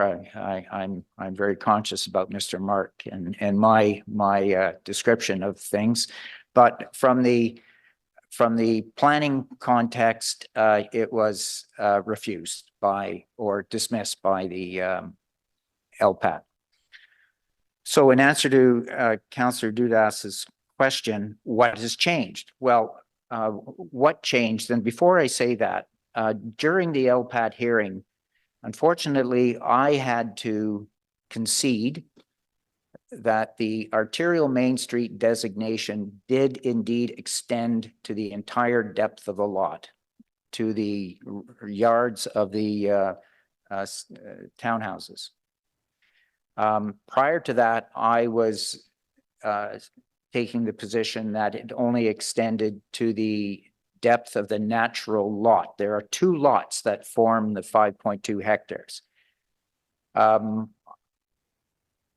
a legal interpretation of the official plan policies for arterial Main Street, the interpretation given was, yes, there is room in that interpretation to extend the arterial Main Street policies the entire depth of the lot. So that was annoying to me, but I accepted that. And so after the LPAT hearing, about 6 or 8 months later, the applicant came back with their current suite of applications. The plan of subdivision, which is what we were asking for the first time round, a plan of subdivision with blocks and a public street. We wanted the development down on the ground, not 1 story up, which is what we received. And it was supported by a zoning bylaw amendment as well. More tasteful, with only the southern part of the site being proposed at this time for zoning and site plan. The balance of this subdivision to the north, we're not dealing with at this time because the applicant does not know what his plans are for that part of the site that is now designated Main Street corridor, which, as Mr. Tremblay just mentioned, allows considerably more density under the new official plan. So where was I going? So the site plan that came forward consisted of, instead of where there were 9-story walls of apartment buildings, there is now 3 6- and 7-story apartment buildings broken up into 3. They're smaller apartment buildings on the same amount of land. They are set back not 20 meters, but they are set back 9 meters from the rear lot line. But as we saw in the visual, what I needed to see was appropriate transition and step backs from the rear yards of the low-rise building. The applicant and the proponents were prepared to demonstrate that to us. They illustrated that to us to a point where I was prepared to accept that. Again, remembering that we were talking about land designated arterial Main Street at that time. So 5-, 6-, and 7-story buildings were under consideration that time. So the 2019 proposal looked quite different. Yes, we're talking about mid-rise apartment buildings still, but I think this proposal is more tasteful, more respectful, more compatible with the adjacent low-rise development, in that it is appropriately set back and stepped back from the rear yards of the southern lot line, the Argonaut Circle properties. The building on the west side, it'd be better if we had a site plan in front of us, but the building on the west lot line is 6 stories straight up, but it is set back 20 meters from the rear yards of the Paget properties. I felt that was appropriate. That still met the standard setbacks of appropriate step backs and setbacks already in the AM zone. At that time, we were considering the AM zone. So that's the difference between the two in my mind. So there is the current proposal before us. Building A is set back 20 meters from the west lot line, which is along the bottom of the page. And the setback from the south lot line, the one with the trees along it and the rear yard, the townhouses, that is, it doesn't really show very well, but it's a 9-meter setback. And then, as we saw in the cross section, it is set back and stepped back to the height of 6 and 7 stories further away. Now, if you don't mind, I'll take this opportunity to agree that up until this point, we were dealing with a proposed zoning bylaw amendment of arterial Main Street, AM, in the zoning bylaw. Obviously, the land is now designated neighborhood. I've come to terms with that. So that means we are no longer going to be considering an AM zone. It will be an R5 zone.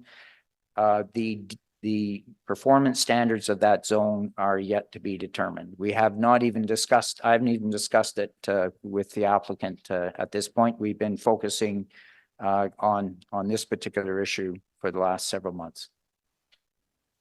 Thank you, Michael, for your response. And I think, like, my understanding was it was necessary for us to hear that background because, as you know, while this is a different proposal in front of us.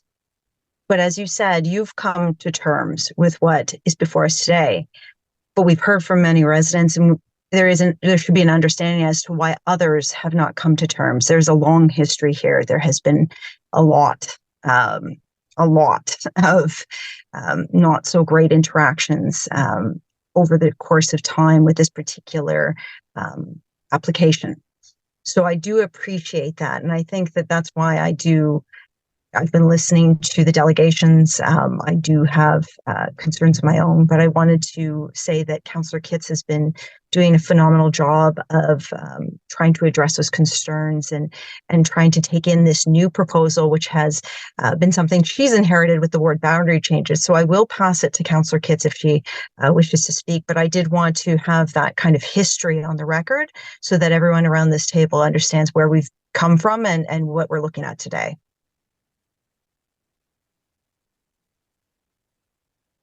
Thank you very much, Councillor Dudas. Are there any further questions of staff? Do you want to record the vote? Sorry. Oh, you have a comment, please. Thank you. And thank you, Councillor Dudas. Truthfully, I've been uncomfortable with this OPA since I was first made aware of it. I think staff and the residents I've spoken to know how I feel. It's an odd situation, and I can see it from both perspectives.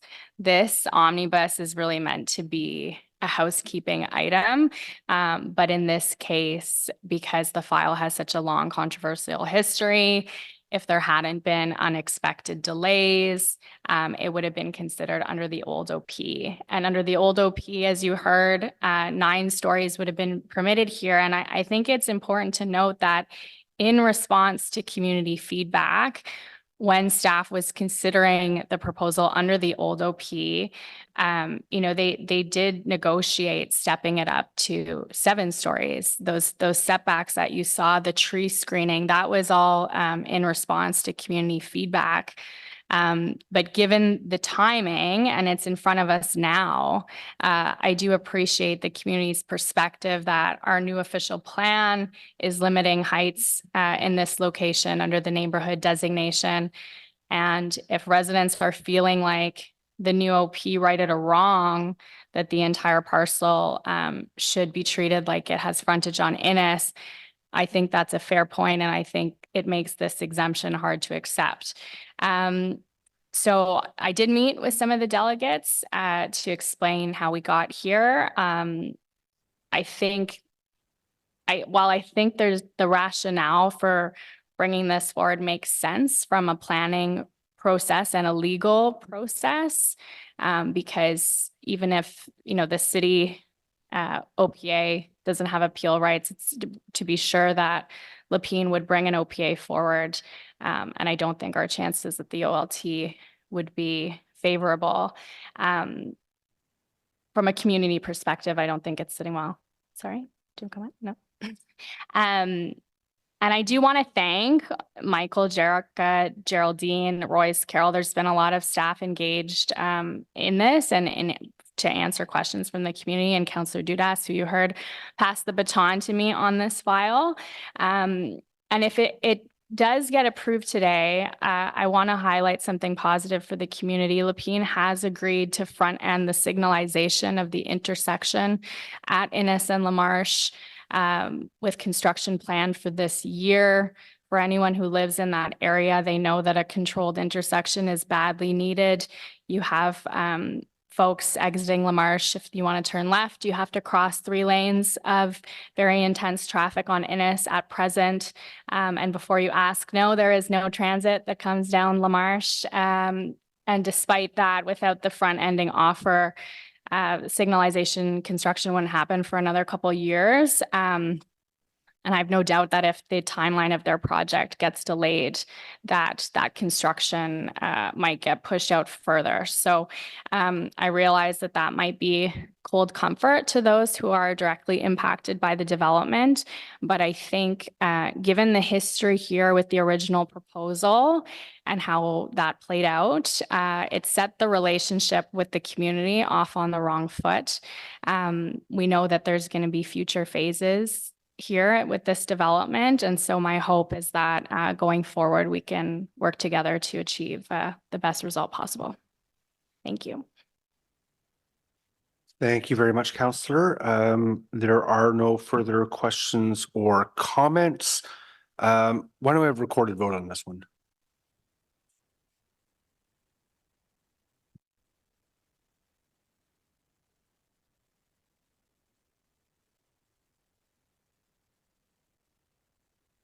Councillor Brockington, Yes. Councillor Curry, Yes. Councillor Dudas, No. Councillor Johnson, No. Councillor Kavanaugh, Yes. Councillor Kelly, No. Councillor Kitts, No. Councillor Lowe, No. Councillor Tierney, Yes. Councillor Troster, Yes. Vice Chair Gower, Yes. Chair Leeper, Yes. and just checking, Councillor Giroux is on. 7 yeas, 5 nays. All right. Thank you very much, colleagues.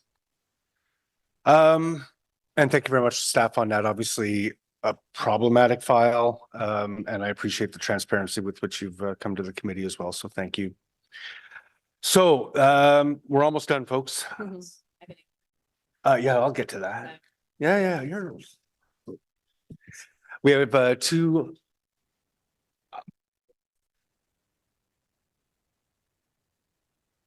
Oh, shit. Oh, shoot. I'm sorry, we were focusing on LaMarche there. Is the remainder of the report carried? Thank you. I said sheet. Worst chair ever. We had two information previously distributed on the agenda. Both of those, I assume, are received. There is a notice of motion from Councillor Plant, which is being made by Councillor Gower on her behalf, as she is not a member of this committee. Is Councillor Plant, does she want to make that? Oui, je suis là. Est-ce que tu veux lire le motion? Seulement si je peux le lire avec toi, Monsieur le Président. Okay, alors Councillor Gower peut read it. Thank you. Okay. Whereas highlighted in the loss of affordable rental housing report received by the Planning and Housing Committee today, the City of Ottawa is losing 31 affordable housing units for every affordable housing unit being built. And whereas the federal government is expected to announce within the upcoming federal budget a national acquisition fund to assist in housing affordability, and whereas the City of Ottawa in 2021 approved its first long-range financial plan for affordable housing to plan and leverage any provincial and federal funds and stack suitable funds and grants from other levels of government or through partnerships with City of Ottawa funds toward the building or acquisition of affordable housing. Whereas staff in community and social services working with staff in finance and corporate services is currently refreshing the LRFP for council consideration and approval in Q2 2024. Therefore, be it resolved that the Planning and Housing Committee recommend council direct staff to assess the merits of a City of Ottawa acquisition preservation fund and/or strategy inclusive of a fund dedicated to acquiring affordable housing and/or land that would be acquired, preserved for building affordable housing. Evaluate the merits of such a fund and/or strategy similar to the City of Toronto's multi-residential acquisition fund and the City of Hamilton's affordable housing funding program, and report back to the appropriate standing committee of council within the findings of this assessment. Thank you very much for that, Councillor Plant. So we'll deal with that in 2 weeks. I'm sure there'll be a number of discussions as well. I do want to note that that motion could potentially come to FinCo with budget implications. It could potentially come to community and community services. Right. And I'm also happy to have that here at the Planning and Housing Committee. So we'll have that discussion in a couple of weeks. Merci. Merci.